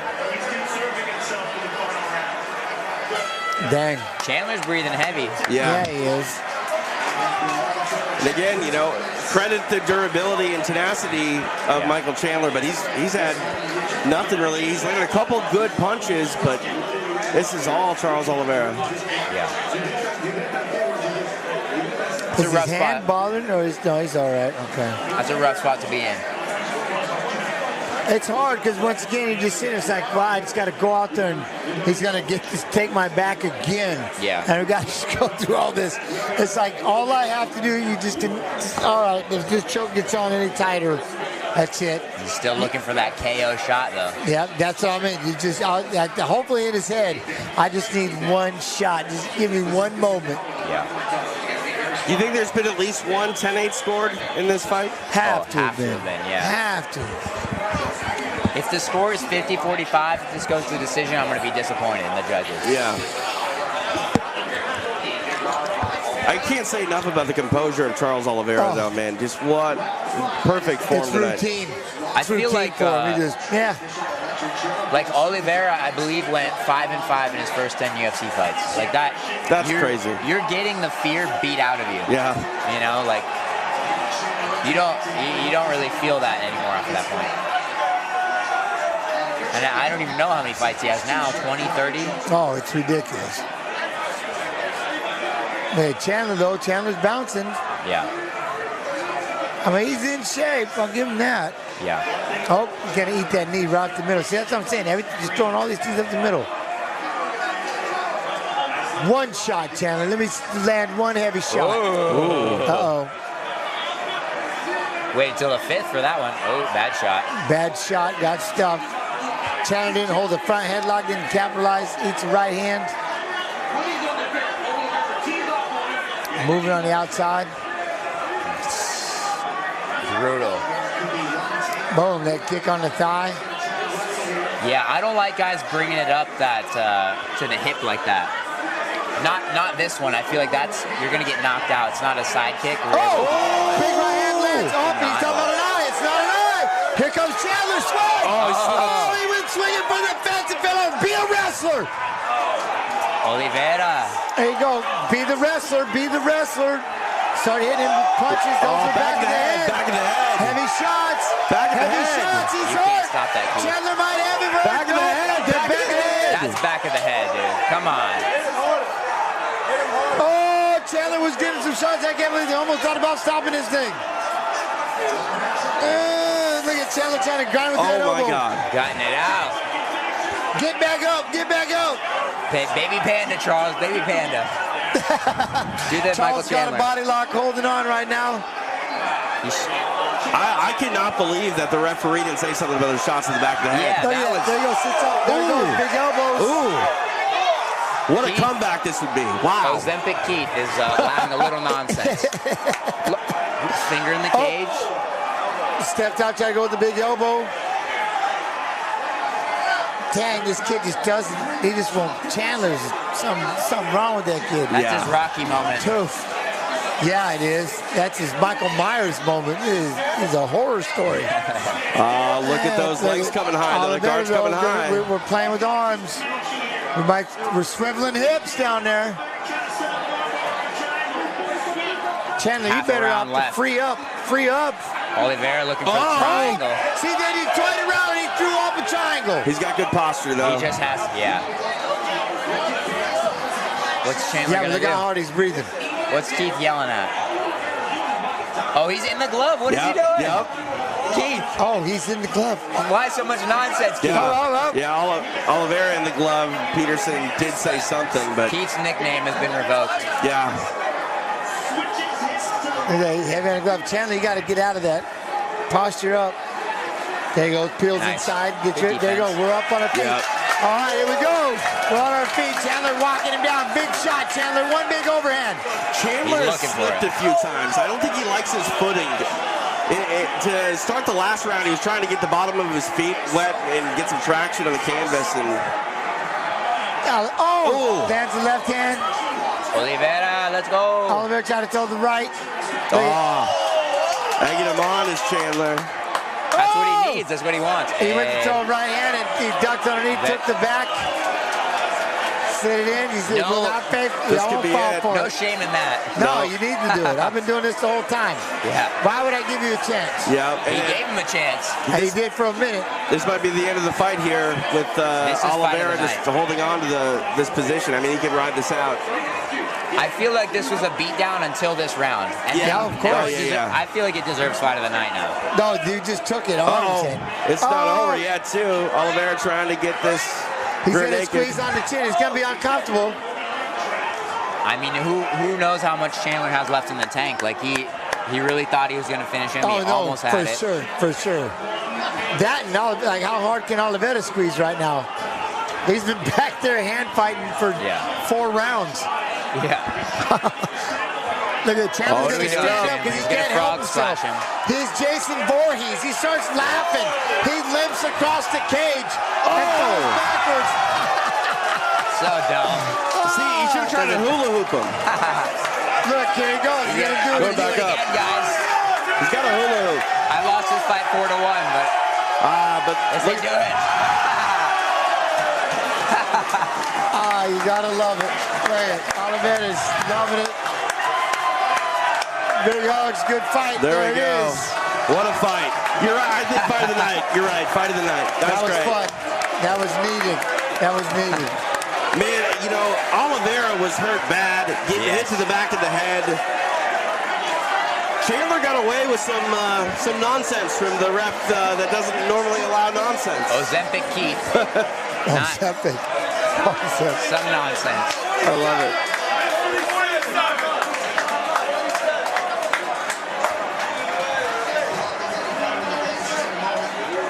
Why'd he kiss him?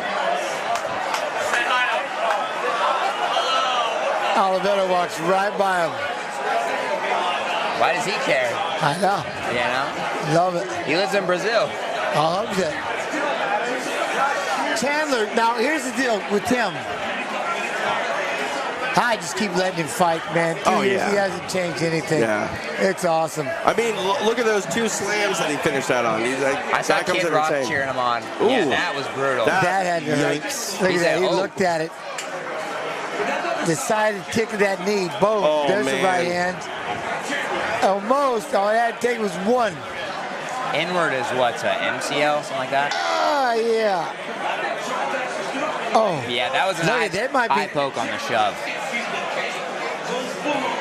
And I think that's what threw off Robbie Oliveira. going nuts. Oh, he's swinging. There he big, slips on the left. Huge left. Loses his But look at balance. that. The forearm to the back of the head. Yeah. Every one of them. I mean, I don't know what Keith is seeing there. I think he was just caught up in the moment. Like, he might come back. He might come back. But what was crazy was he like, all right, I'll get all the way back up to my feet. I'll jump again. Splash. Oh, I'm going to get back up to my feet. Jump again. Got this dude on your back. You're like, whatever. I mean, heart of a lion for Michael Chandler. You can't. Man.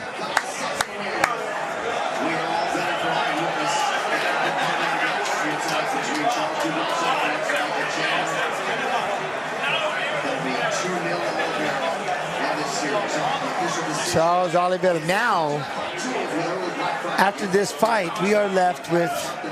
I'm not even bringing it up yet. We're not even getting to it yet. We're gonna embrace this fight of the night here. Keith needs to eat a little more, so he's a little more on point. You know.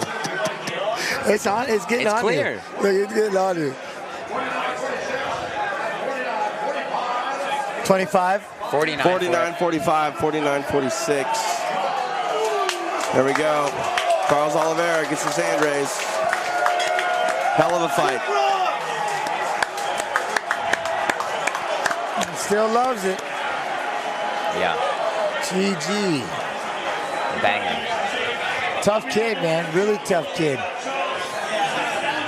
Not bad. I mean, what can he do? I mean, Chandler, I cannot believe he can. Man. Hey, he proved he's still dangerous in the 5th round. And That's what I'm saying. You know, he works hard, he trains hard. He's just one punch away, and it's kind of just wish that you could have given yourself more opportunities along the way. Again, maybe a little more wrestling or. Yeah, a little more wrestling. A little more jiu-jitsu. But he's just so damn well-rounded, this guy, doing this for so long. That kick to Chandler's knee was scary looking, man. That was crazy. That's the power of the oblique kick. Yeah. So then you got this. He's got to chase after. That Andre Lasso ties to 23 with 3 of them. And then Jim Miller over there, 27. Oliveira, Jim Miller at UFC 400.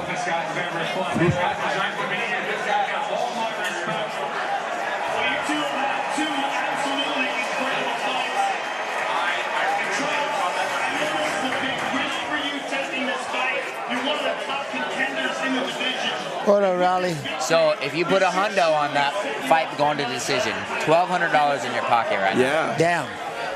I don't think there's a lot of people that made that bet. No, I don't think so. I don't think so.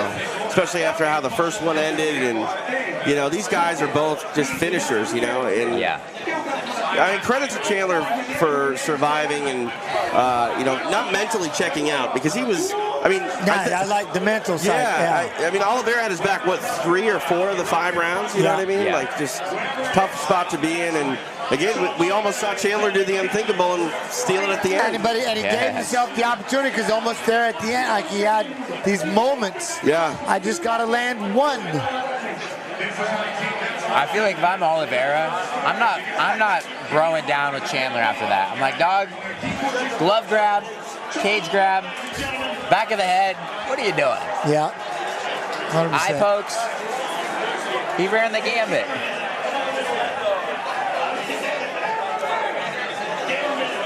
As he's walking out of the cage right now, they haven't.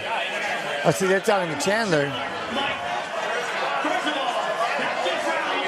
How does it get to the interview? Charismatic little fella. Yeah.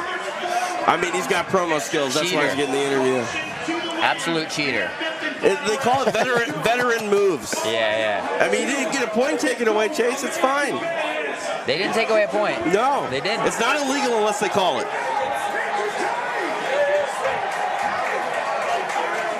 For the record, it's completely illegal. Oh, yeah. He gets... From my recollection, yeah.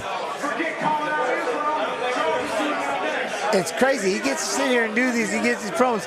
He spent his entire time with somebody on his back trying to choke him for 4 He's like, Conor McGregor, I won't grapple, please. Calling out Conor again.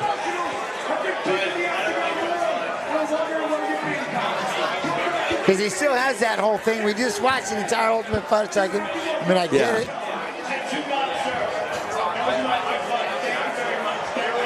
And I still like that fight. I do too. There's no reason not to have it. 100%. I mean, there's literally no reason not to have that fight. It'd be kind of bad. It'd be pretty. You mean Conor? It'd be all right. Yeah, him and Conor, they'd be all right. Yeah. Because it would. Chandler will shoot the lights out, which he's not gonna go against. He's not gonna try to take you down. I don't think Conor's coming back. I think he's done. All right, you want to talk about it? Diego Lopez, think bigger. Oh, look at that.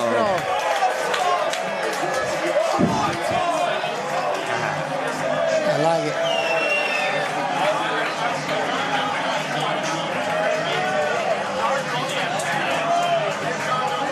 Dapping him up, man.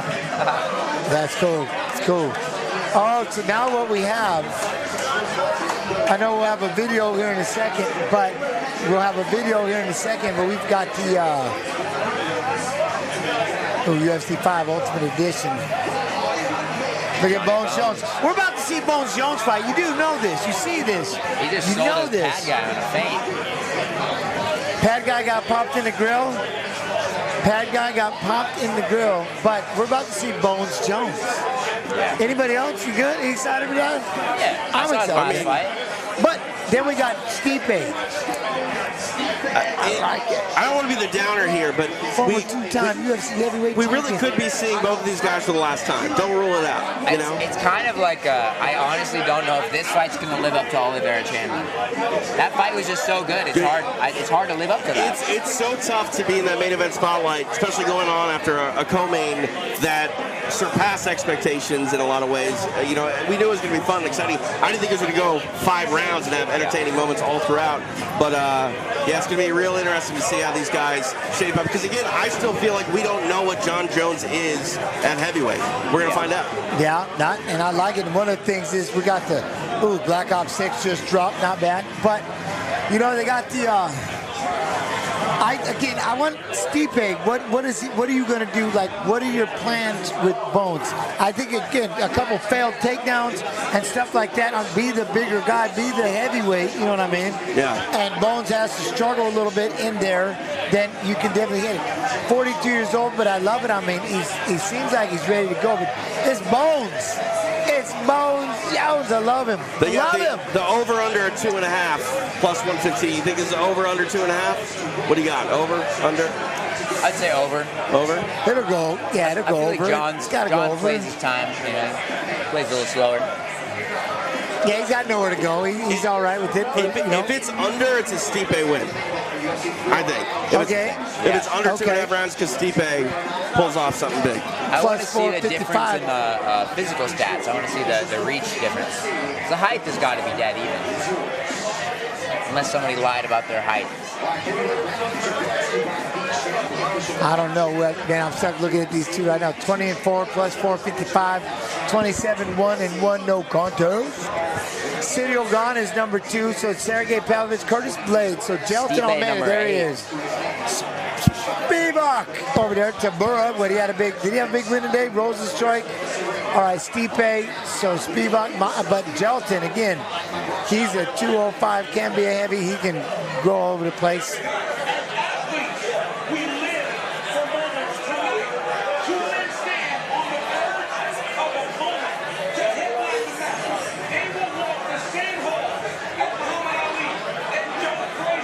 There he goes.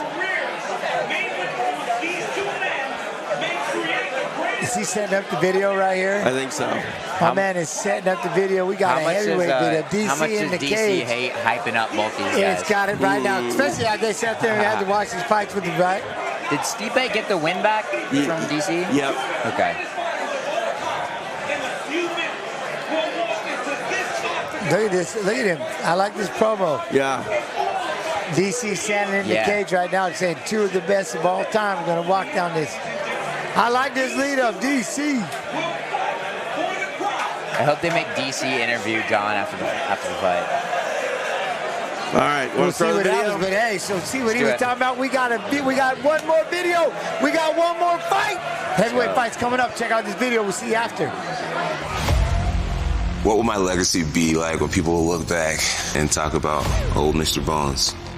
I think people are going to say that was a wild man, but truly a bad dude. A champion. The best. What you see with Jon is unprecedented talent. We saw that from the moment he first stepped into the octagon. He's the youngest ever UFC champion. He's been completely dominant through his entire career.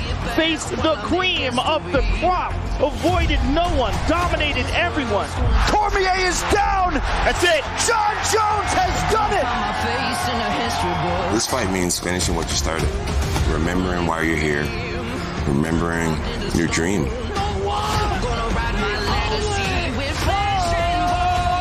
My dream was to be the best of all time. I'm really proud of all the years I've been able to defeat monster after monster after monster. And I don't believe it's a coincidence. I believe that I was meant to be here, that I'll be talked about years from now on. He truly is designed for this. Only I can mess that up, and only I can live to that challenge. He's the best to ever do it, the greatest light heavyweight champion of all time. And now we get to see the big challenge. Jon Jones going up to heavyweight. After 3 years, I got to compete against Cyril Gane from France. There are so many questions. How does he deal with a big, athletic heavyweight? He was a puzzle that no one could figure out, and it was nice to make it look easy. Jon Jones, the undisputed heavyweight champion of the world. Nobody's done that to Cyril Gane before. When people think it's impossible, Jon Jones always takes it to the next level. Y'all want to see me beat up Stipe? This is the biggest opportunity in my life to beat the heavyweight GOAT, and I'm going to give it everything I got. Be careful what you wish for. I know I'm 42, but I feel better than I ever have. You know, I'm bigger and stronger and getting better every day, and I'm ready to shock the world. Two-time baddest man on the planet. 4 successful title defenses, bunch of legends in his wake. And he is incredibly underrated. I felt like an underdog my whole career. Everyone always counts me out. Everyone's always picked the other guy to win, which is fine. I just like shutting people up, and I'll keep doing it till the day I die. Oh, that's it! And it's all over! I'm the world champ! He is the most accomplished heavyweight champion in the history of the sport. And the man keeps getting better. Jon Jones is the greatest of all time, like everyone says he is, and he definitely has the accolades to back it up. But he's never faced anything like me. He's never seen anything like me, and he'll find out. That's it! Stipe exacts his revenge! When you think about the legacy of Jones, the legacy of Stipe, the greatest mixed martial artist of all time versus the greatest heavyweight of all time, it's a fight that had to happen. This is the most significant UFC title fight ever. I'm the best fighter he's ever fought, and he may be the best fighter I've ever fought. So I know Stipe is not going to sit there and lay down for me. I may have to take him into those deep waters and drown him. Gustafson's in trouble, that's it. I believe that he's not going to be able to keep up. I absolutely have the power to knock out Jon Jones. I mean, no one's ever beat him, and I'm the man that's going to do it. Facing somebody like Stipe, we're really going to learn how Jon Jones is up at heavyweight. Look, this guy's a beast. He will fight until the lights turn out. Listen, UFC 309, I'm willing to go as far as it takes. I don't care. I'm walking out with that belt. That's my belt. And you. I'm going to look Stipe in the eyes and let him know that he's facing the one, and I'm going to do to him what I've done to everyone. Let's dominate. It's about to happen right now. Ladies and gentlemen, it's about to happen right now. Remind me, what was the injury that Jon had to keep this fight from happening? Was it a shoulder? Bicep. Bicep. Yeah. You know what's weird is all these guys seem to have video of them tearing whatever. Why do they seem to have video of them getting hurt now? Well, you know what I think it is I think that just cameras are just always rolling now. Yeah. You know? Watching sparring footage back. Yeah. Because I think Oliveira, before he got a big old cut before one of his last fights, and he had footage of it happening. Always filming. Look at Stipe. Serious business, though. He's got to be just like, I got to go out here and just derail this train. I want to go out there and I got to just GOAT. I'm the GOAT. I'm the GOAT is what he's got to be thinking to himself, right? Yeah, let's do it. Let's see it. This is me. Making his way to the cage right now. Jon Jones said in that package that Stipe might be the greatest fighter he's ever fought. I think that's DC, personally. You know, looking at his career, he's fought and beat so many great guys, but you know, if anybody can upset the apple cart, though, and make something happen, it's the greatest UFC heavyweight of all time, statistically speaking. That's Stipe Miocic. Yeah. And both of these guys are coming off of like a year or two layoff. Yeah. It's been. I think Stipe hasn't fought since Jon fought Cyril Gane, so it's been a while. Yeah. He's had the longer layoff of the two. I can't remember his last fight. Was it the loss to Ngannou? I think so. Yeah. That's been the last. Dang. He's been out for. Okay. And that's kind of what you wonder, like, is that where Stipe's at in his career, a long layoff, is that beneficial for him? Could it be a good thing? Is it a bad thing because of the rust? You know, I mean, how do you feel about ring rust, guys? Like, to me, ring rust is another word for whether or not you have your fight timing. Because when you're on the shelf, you're sparring, maybe you get that fight timing back, but if it's been a long time, it's hard to mimic what, you know, the timing of a fight feels like in the room, and then you get out there in the octagon, and it's like, wait, this feels different. I'm not myself. Yeah. And just being used to that pressure, like being able to, you know, hit that switch and perform the way you need to. Yeah. I mean, my longest time off was 11 months, and that was horrible. I hated it. I was like, come on, I want to get busy. But, you know, it ended up working out. But, yeah, I definitely felt more pressure going into that one. That and what's he been doing, and, you know, and what he's been working on, what he's been training. He's been focusing on life, obviously, the other job, which still let that happen. My man has kept his job throughout his entire career. To be fair, fire guys, they were 2 days a week. Dang. But it's 24 hours at a time. Yeah, hanging out with your buddies. He kept it, so I'm just saying, that's still that's the way to go. There's a long history of firefighters in MMA. I know. You know? I have a lot of, like, Don Fry. a lot of my training partners. Don Fry. The thing is that a lot of times your buddies that work with you are like, you got a fight coming up. Like, you can just hang out. You can do the lazy jobs. I remember doing an interview with Chris Lytle back in the day, and he would be like, "Oh, I'm at the firehouse on duty, so if I hang up on you, it means we got to call." To go. We got to call. Fair enough. I spent a day with some friends of mine. It was wild. every time we were trying to watch the fights, we were in Australia, and then, whoop, we got to go. You know, and I'm riding the truck with them, like, this is so cool. And it'd just be an accident or something, and then we'd get back, start trying to watch fights, go, whoop, we got to go. I'm like, is this all the time? We did like 5 times, like, okay, I get it. You think it'd be cool for about 5, 6 minutes, like, all right. Yeah. And then what it is, I'm like, I'm just kept to myself going, please don't be nothing serious. I don't want to see stuff scattered every God. I mean, I definitely won't want to fight fires, but I would love the idea of hanging out in the firehouse all day with the boys. It was hanging out. It was pretty cool. Cool. But look at him. Oh, no matter what you say, look at him. He's got to be feeling like he's like Jon Jones Day. I like it, but he's got to just, you know, time to fight. Big smile on his face. Yeah. Seems like he's turning that pressure into excitement, you know, instead of anxiety. That's a good.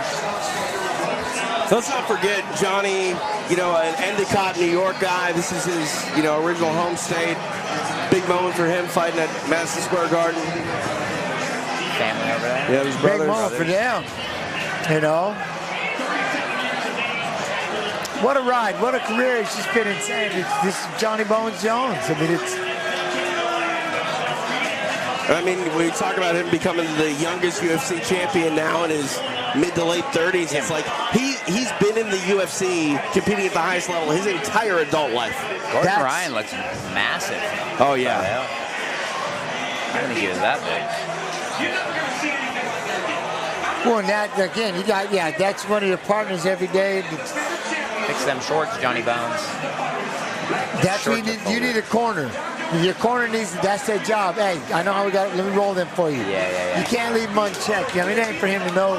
I'm like, how could you let me go out like that? That's what that coach is saying, right? He's like, hey, dog, you got to fix your shorts. Your waistband's like rolled up a little. You're going to look dumb. At least they're on the right way. They're not backwards, you know. What is going on with those shorts, though? Those are their whole rolled up the waist. Roll up the waist. One part hasn't rolled up, but I wonder if they wouldn't cut him short enough for him. I think the commission will bitch about that, though. Are they taped? No, they're not taped, right? That's a shadow or something. Yeah, no, they folded it. That's the seams on the inside. Unbeaten streak in UFC history, 19. Most title fight wins in UFC history, 15. And let's be honest, the man never lost. So, you know, whatever number fight this is, it should be that as a streak number. If you're Matt Hamill, though, you're telling everybody, I beat Jon Jones. Don't watch the video. Just look at the record. Look at the fight fighter, but I beat him. The Matts are the ones beating the GOATs. Matt Serra, Matt Hamill. Yeah. Hey. Good time to be named Matt. There he goes. There he goes. And he just hits the switch. I wonder if they're going to say something about the shorts. What's that? I wonder if they're going to say something about the shorts. Like, John, you got to do it. Well, it's weird. Is it serving some sort of purpose, or are they just rolled up that way? It's just, you rolled them up. Are they too loose? No, I think he just wanted like a higher cut. He rolled them up. Shorts. Because don't they have someone on site to like they have someone that will tailor your shorts. You can't get those things up short enough. No. Put me in a banana hammock and I'm in there. Let's go. Dang it. Oh man, now you're making me think about Dennis Hallman. 42 years old, 6'4", 248.5 pounds, 80-inch reach. Look at that, 84.5-inch reach, 237.5 pounds, 6'4", 37 years old. Jones' longest reach in the UFC, 84.5. Wow. He's got about 9 inches on me, 8 inches on me. Probably in multiple departments, right? Right. The leg reach. That's what you're talking about. That's okay.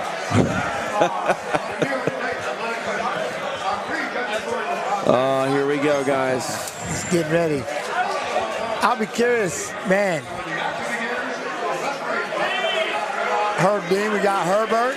All right, Herbert. Herb Dean's fault. Look at Bones, he's getting serious now. Stipe. I can't believe it's about to happen. I'm excited for this.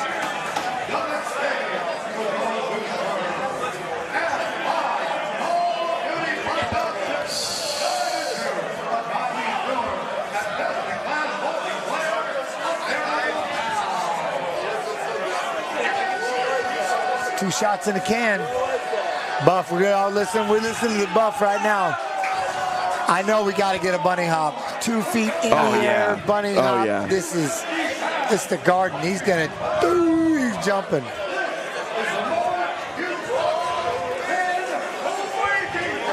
All right. Jones looks intense, man. Yeah. Honestly, he clowned around up until like he just flipped that switch a minute ago. Yeah. It's like, damn, it's kind of scary watching him right now. I wouldn't be surprised if it went the same way as the Gon fight, if it goes quicker than expected.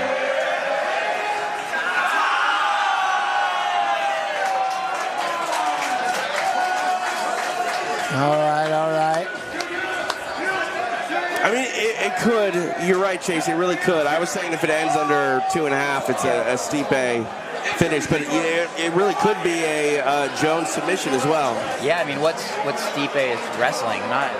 I mean, he's okay. Yeah, but Jones is tricky with his wrestling. You know what I mean? It's not, shooting from the outside necessarily. It's leg sweeps, things like that, upper body takedowns. What if he could do a little side kick and boom, kick him? Yeah, he loves those. Yeah, he does. Stipe, man, for 42, dang. Does he look a little leaner than normal, too? To me, he seems to be in really great shape. Yeah, he does. I mean, if there's any fight in your career to take serious, it's this one. Yeah. 100%. He's had plenty of time to get ready for it. Yeah. Oh, that's no joke.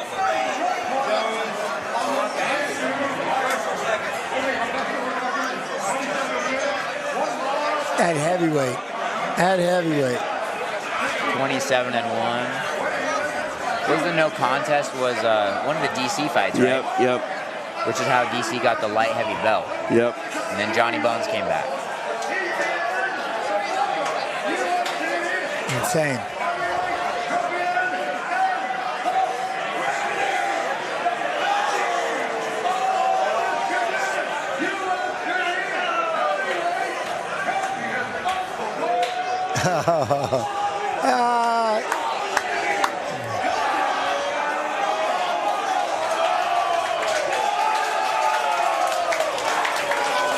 Here we go.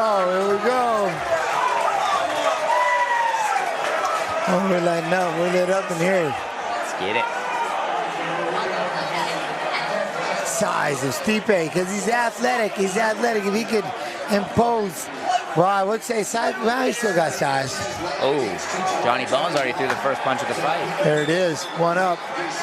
I would say Stipe looks like he's in a little better shape than John right here. A little leaner.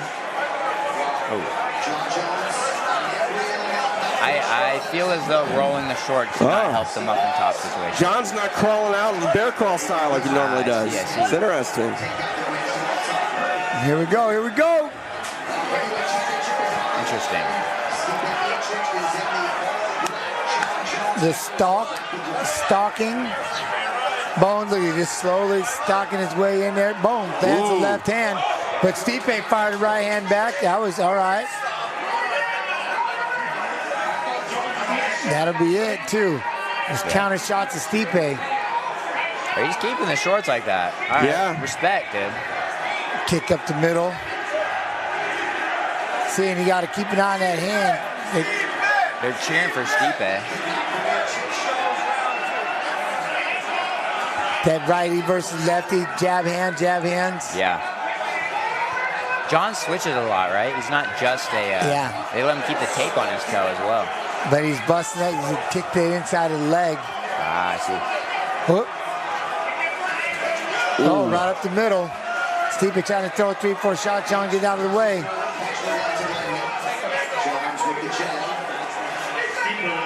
Oh, Stipe trying to throw a big right. John gets out of the way. Stipe's pressing the action a little bit, TJ. You don't like those kicks. You don't want to stay at that range with John. No, he put that one, right? Yeah. Yeah, John stalking him in there. That's the other question I've had about John at heavyweight is, does he still have that speed advantage? So he's still got takedown. What a step. He just steps in with his trip. Trips him over, goes right into side control. Now we've got an elbow. To the leg and his whoop just swept. See how composed he's going to be here.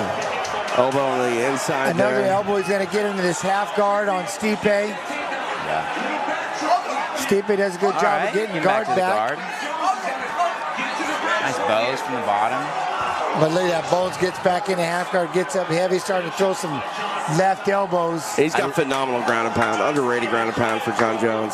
I'd like to see Stipe work his feet to the cage and bridge up off of it. I feel like really underutilized. Or get that underhook with his left hand. He's got to get on that other side. Oh, he got on the side, but no underhook yet. Look at that body, then that left elbow. Look at that left elbow, 2 more elbows. Yeah. Stipe trying to fight that hand.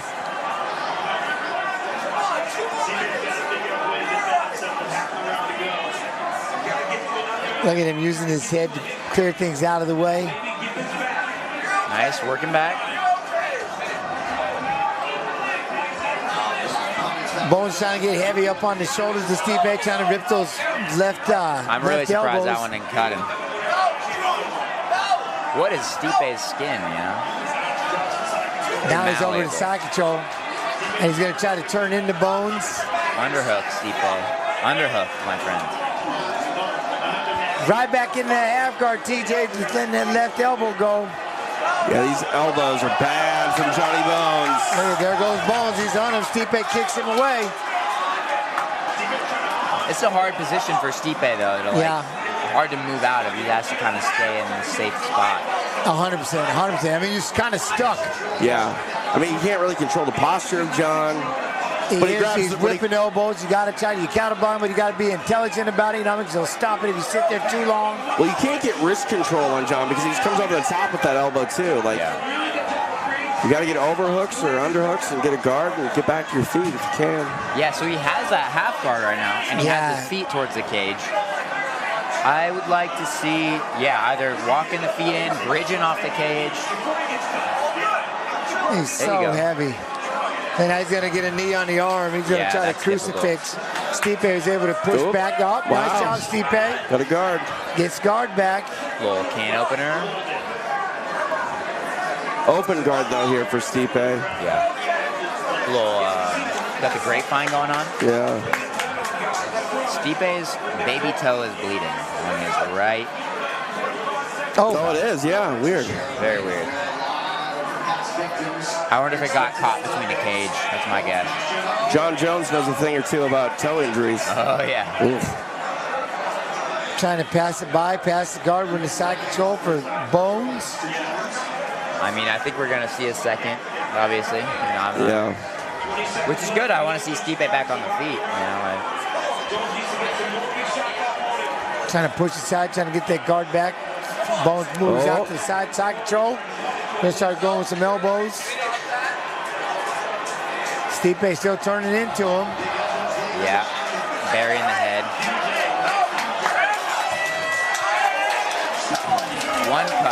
One cut I see on Stipe. Oh, yep. Oh, just opened up there under that right eye. Cheek and the toe.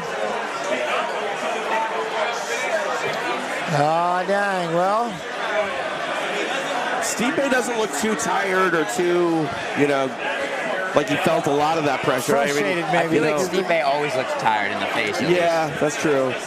But he's not sucking wind. I think he's going to be okay here for being underneath Jon Jones for the better part of 3 minutes, 3+ minutes. I think it's the biggest thing to try to figure out what got me down there. I mean, that was slick the way Bones just stepped in, boom, that little trip. Yeah. And that is something that always makes it feel weird, vulnerable-ish when you go from standing to just getting tripped, swept to your feet. Like, how did I give up that balance? How did you figure that out? You know what I mean? Watch, wait, look, he throws the kick right up the middle, and that one had to hurt. Boom, then right there, see, there was the feint, and then boom. Got on the bottom the way he set it up, and it's like, that is such a weird feeling to just get swept. Like, all right, good on you. Never, ever again. Here we go.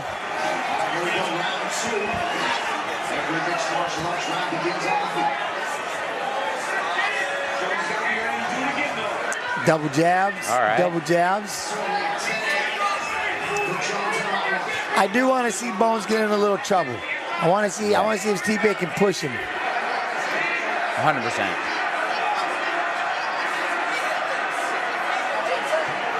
Look at that, though.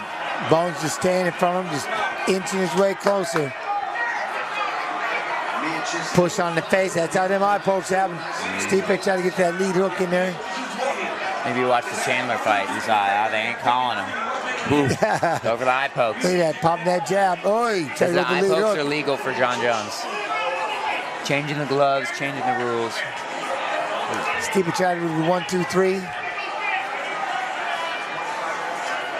Bones is walking at him. Pawn at the hands, righty versus lefty.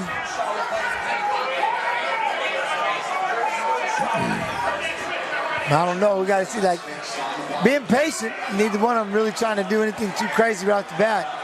Yeah.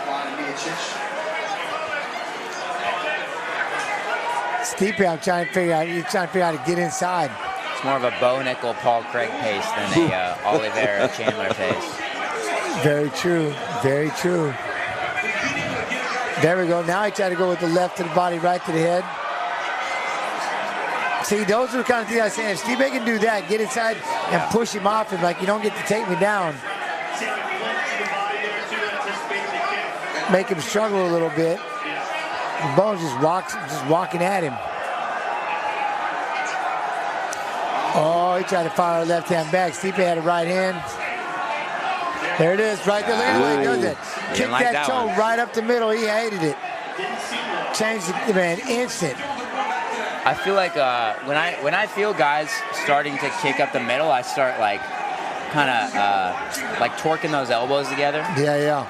You want them to be like, hey, I'm gonna make you kick my elbow. Yeah. You know? I'm gonna over the top of that thing if I can catch it. Yeah.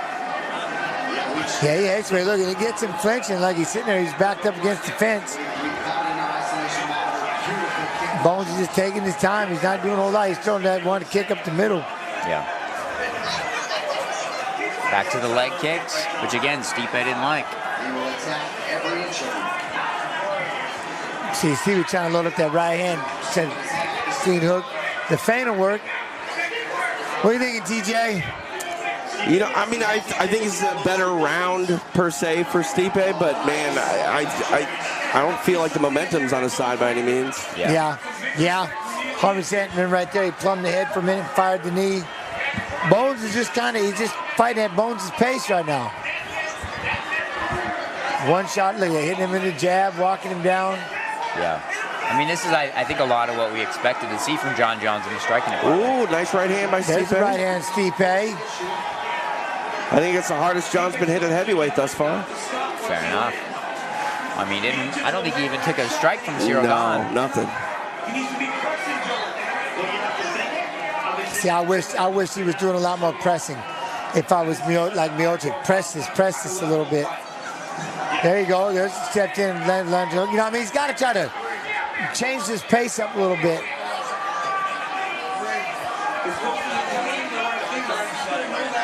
Bones is just going to stay right in front of your face.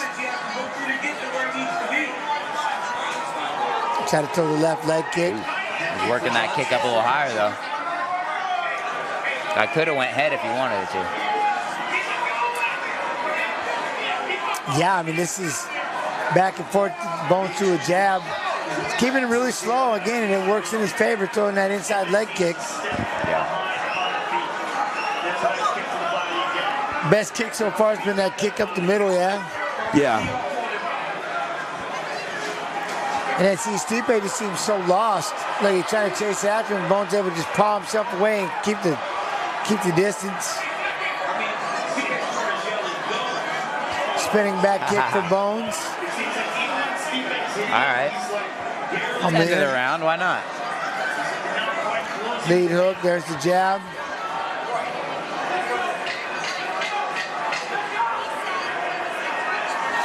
I don't know, we're just going to go away like that. Isn't that crazy? Stipe tries to close the distance and just paws him away, keeps him at bit.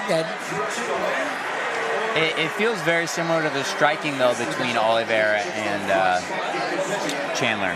Yeah. Like Chandler is in Stipe's side of like trying to throw punches and bunches and just like look for those big shots. Where Jon's more the Oliveira, just keeping him out, that range. Poking those kicks up the middle, you know. Same thing. Lots of kicks up the middle from Oliveira as well. Yeah.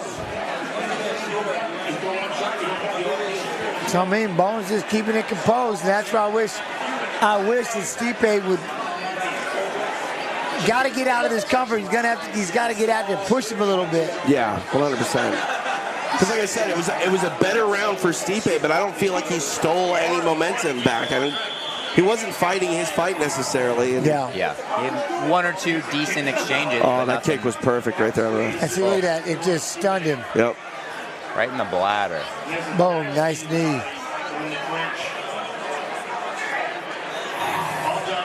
But we will see, we will see. I feel like I'm walking onto the Jose Cuervo board more now. Are you? Yeah, look at it. Oh, where'd it go? Monaco's going to pop back up for you. Boom. You can't unsee Monaco, man. He's everywhere. There you look go. at there, Stipe coming in. Now this. Oh, yeah. See this, there. Oh. Tried him with the left as he walked by. Like he tried to skirt off and just kind of let that lift. But then now do it again. Yeah. That was my burst for the fight. No. That's what Stipe's got to do. Got to make it dirty. If you're in shape, push it. Here comes Bones, the lead hook.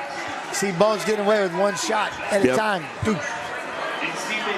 And if Stipe's going to let him sit right there in his face, try to get inside. There you go. I feel like I know who DC's rooting for.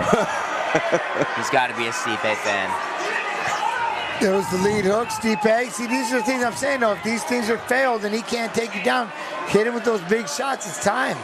Now Bones is walking him up. Stipe might have a poker face. He might be a little more tired than we're thinking. Now again, pawn at the hands. Left hand for Bones.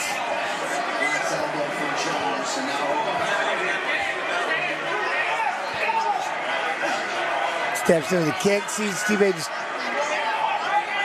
Look at that. There's that jab. Boom, 1-2. Oh, that big one hurt him bad. Bones. Stipe backs up. He didn't like it. He baited him in and cracked him with the right hand. But then Bones got him clinched up against the fence. Yeah, I'm not sure that Stipe can get off of this very easily. Boom, jumping shoulder. Oh, all right, I guess not. You mentioned that poker face, though. I mean, Stipe, he's still in it, but he's taking some hard shots this round. Yeah. Look at how low his hands are. Yeah. Hey, he got it up. There was that kick that went out. Throw that kick up there. Oh. Trying to show this slow motion. That jab. Oh, yeah. Just a 1-2, Bones, boop, boop. There's the jab. See, that's the thing. Stipe just having a hard time getting up and getting any kind of business. There's that kick up the middle. That one he checked a little more. That's the one thing. If Stipe can just get some kind of snap, some kind of bounce. Yeah. There's good right hand. Hey. Mixing it up. Made Bones duck underneath it. Jab.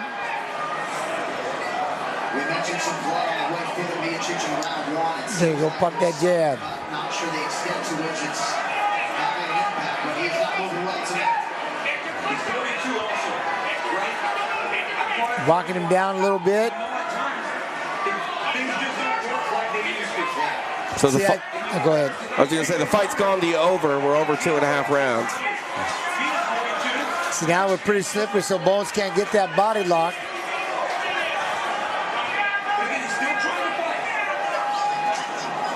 Side kick. Do we think that that mark on Stipe's ab, do you think that's from Jon's toe, from all those kicks up the middle? Oh, yeah. He punted him a couple times. I mean, he had him hurting. Right in the same spot. Boy, yeah, there's the right hand.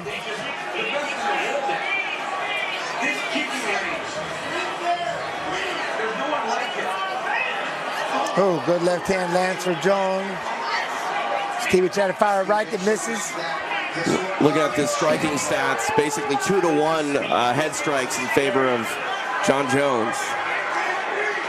He tried to put a combo together right there. I mean, you can tell just based on the damage, like Stipe's wearing a lot more of that. Yeah. Nice little hook on the inside. See those clinches right there. Yeah. More dirty boxing from Stipe. 100. Oh, there's a kick to the midsection. I feel like he's giving Jon what he wants when he's... Spinning back kick. Put him down. That's it. Stopped it. Spinning back kick puts him down. Wow. That deserves an emote. He just did the trumper thing. Yeah. He just did the Trump dance. That's amazing. What about that one, huh? You practice all the emotes for that one. Spinning back kick. Just down. That had to be painful. Yeah. That had to be painful. That would remind me of David Loiseau and Charles McCarthy a little bit there. Remember that spinning back kick? You remember that? Yeah. Dang. Tony Bones Jones does it, you two. I mean, that's it. He's the greatest of all time. There's no argument whatsoever, in my opinion, now. Look, Stop hits Stipe him with the Miocic. heavy jab. Wow. Throws the Oy. right hand. Oy. What are the odds he asked for the Pahea fight after? Boom. Oh, yeah, that's happening. That's happening. That hurt so bad. Look at that. That was too much. You've got to give it to Aspinall, though, I think. I mean, if that's the fight that Jon decides to go after, I like what we were talking about earlier. You just vacate the title, let Aspinall carry on the division.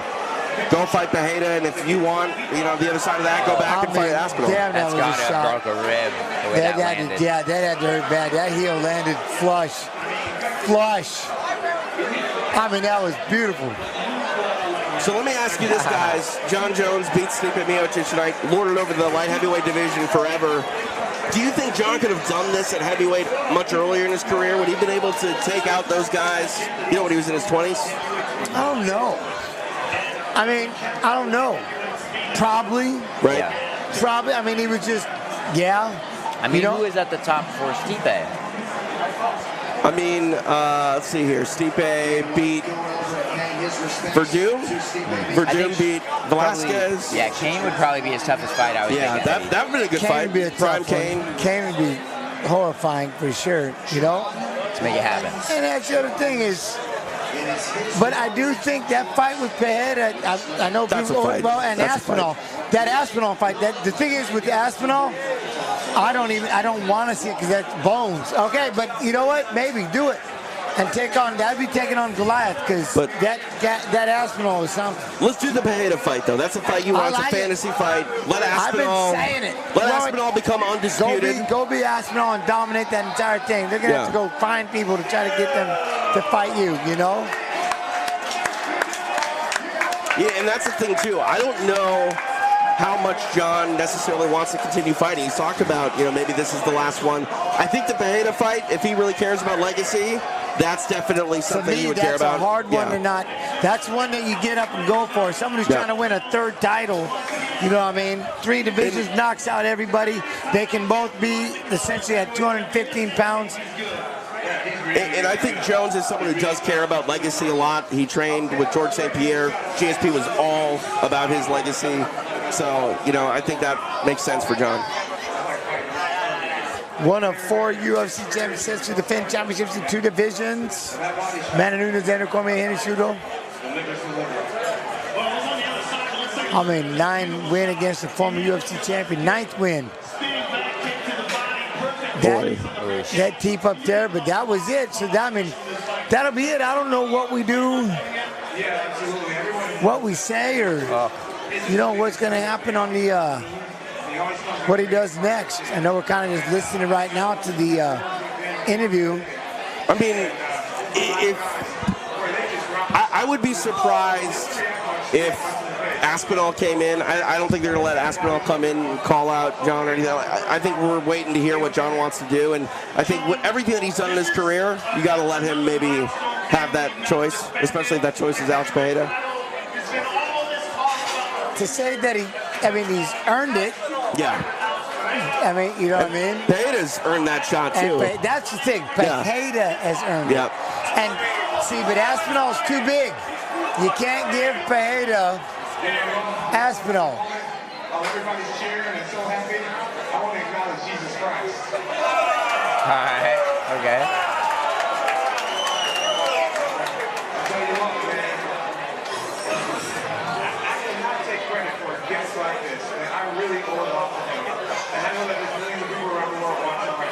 What is it?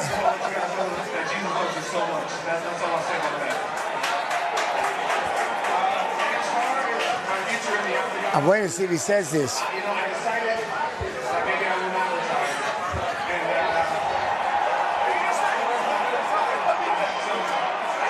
Because Kyle going nuts.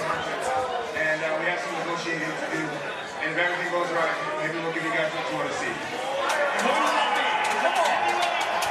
Maybe we'll give you guys what you want to see. Just as Vegas can be, son. I like it. You know, I know that we have options. And so I'm just going to see what Dana Oliveira wants, what Uncle Hunter wants, and you guys will hear about it soon, I'm sure. I also want to say a big thank you to President Donald Trump for being here.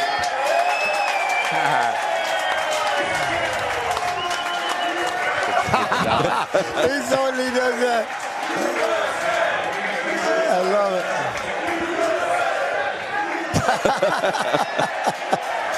His Trump dance.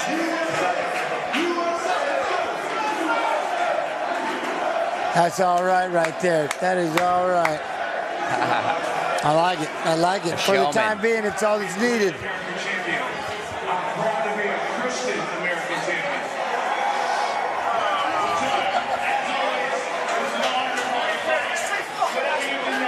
Whatever you do next, you did a good job not answering it. I like it. I like it. You know, I think that's Jon playing the game a little bit, not letting his hand be shown and known too much. And he said there needs to be some negotiating. And he wants that money if he's gonna fight Aspinall. Get that money, have that payment. Rogan now with Stipe. Rogan's gonna talk to Stipe. Let's take Stipe to the hospital, guys.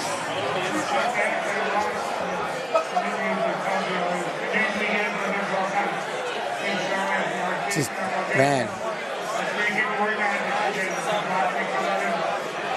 Something like that.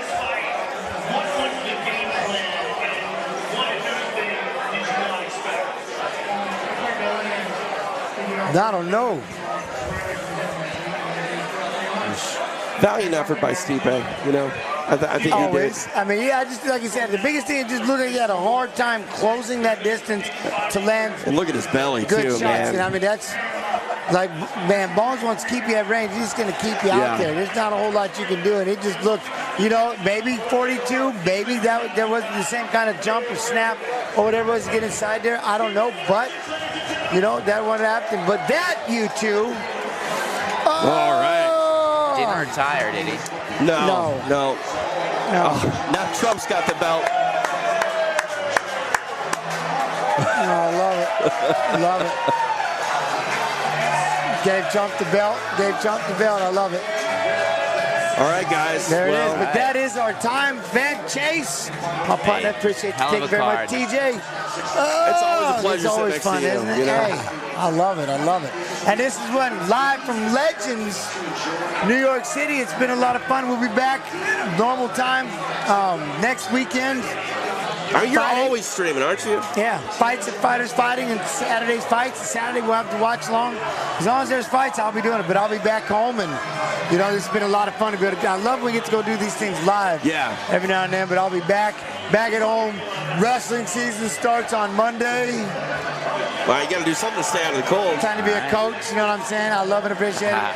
But as always, man, I appreciate each and every one of you. Our time has come. Where did it go? It's always fast when you want it slow. We had some fun, just you and I, but now I must wave bye-bye. We played some games. We sang a song. Chase like, what?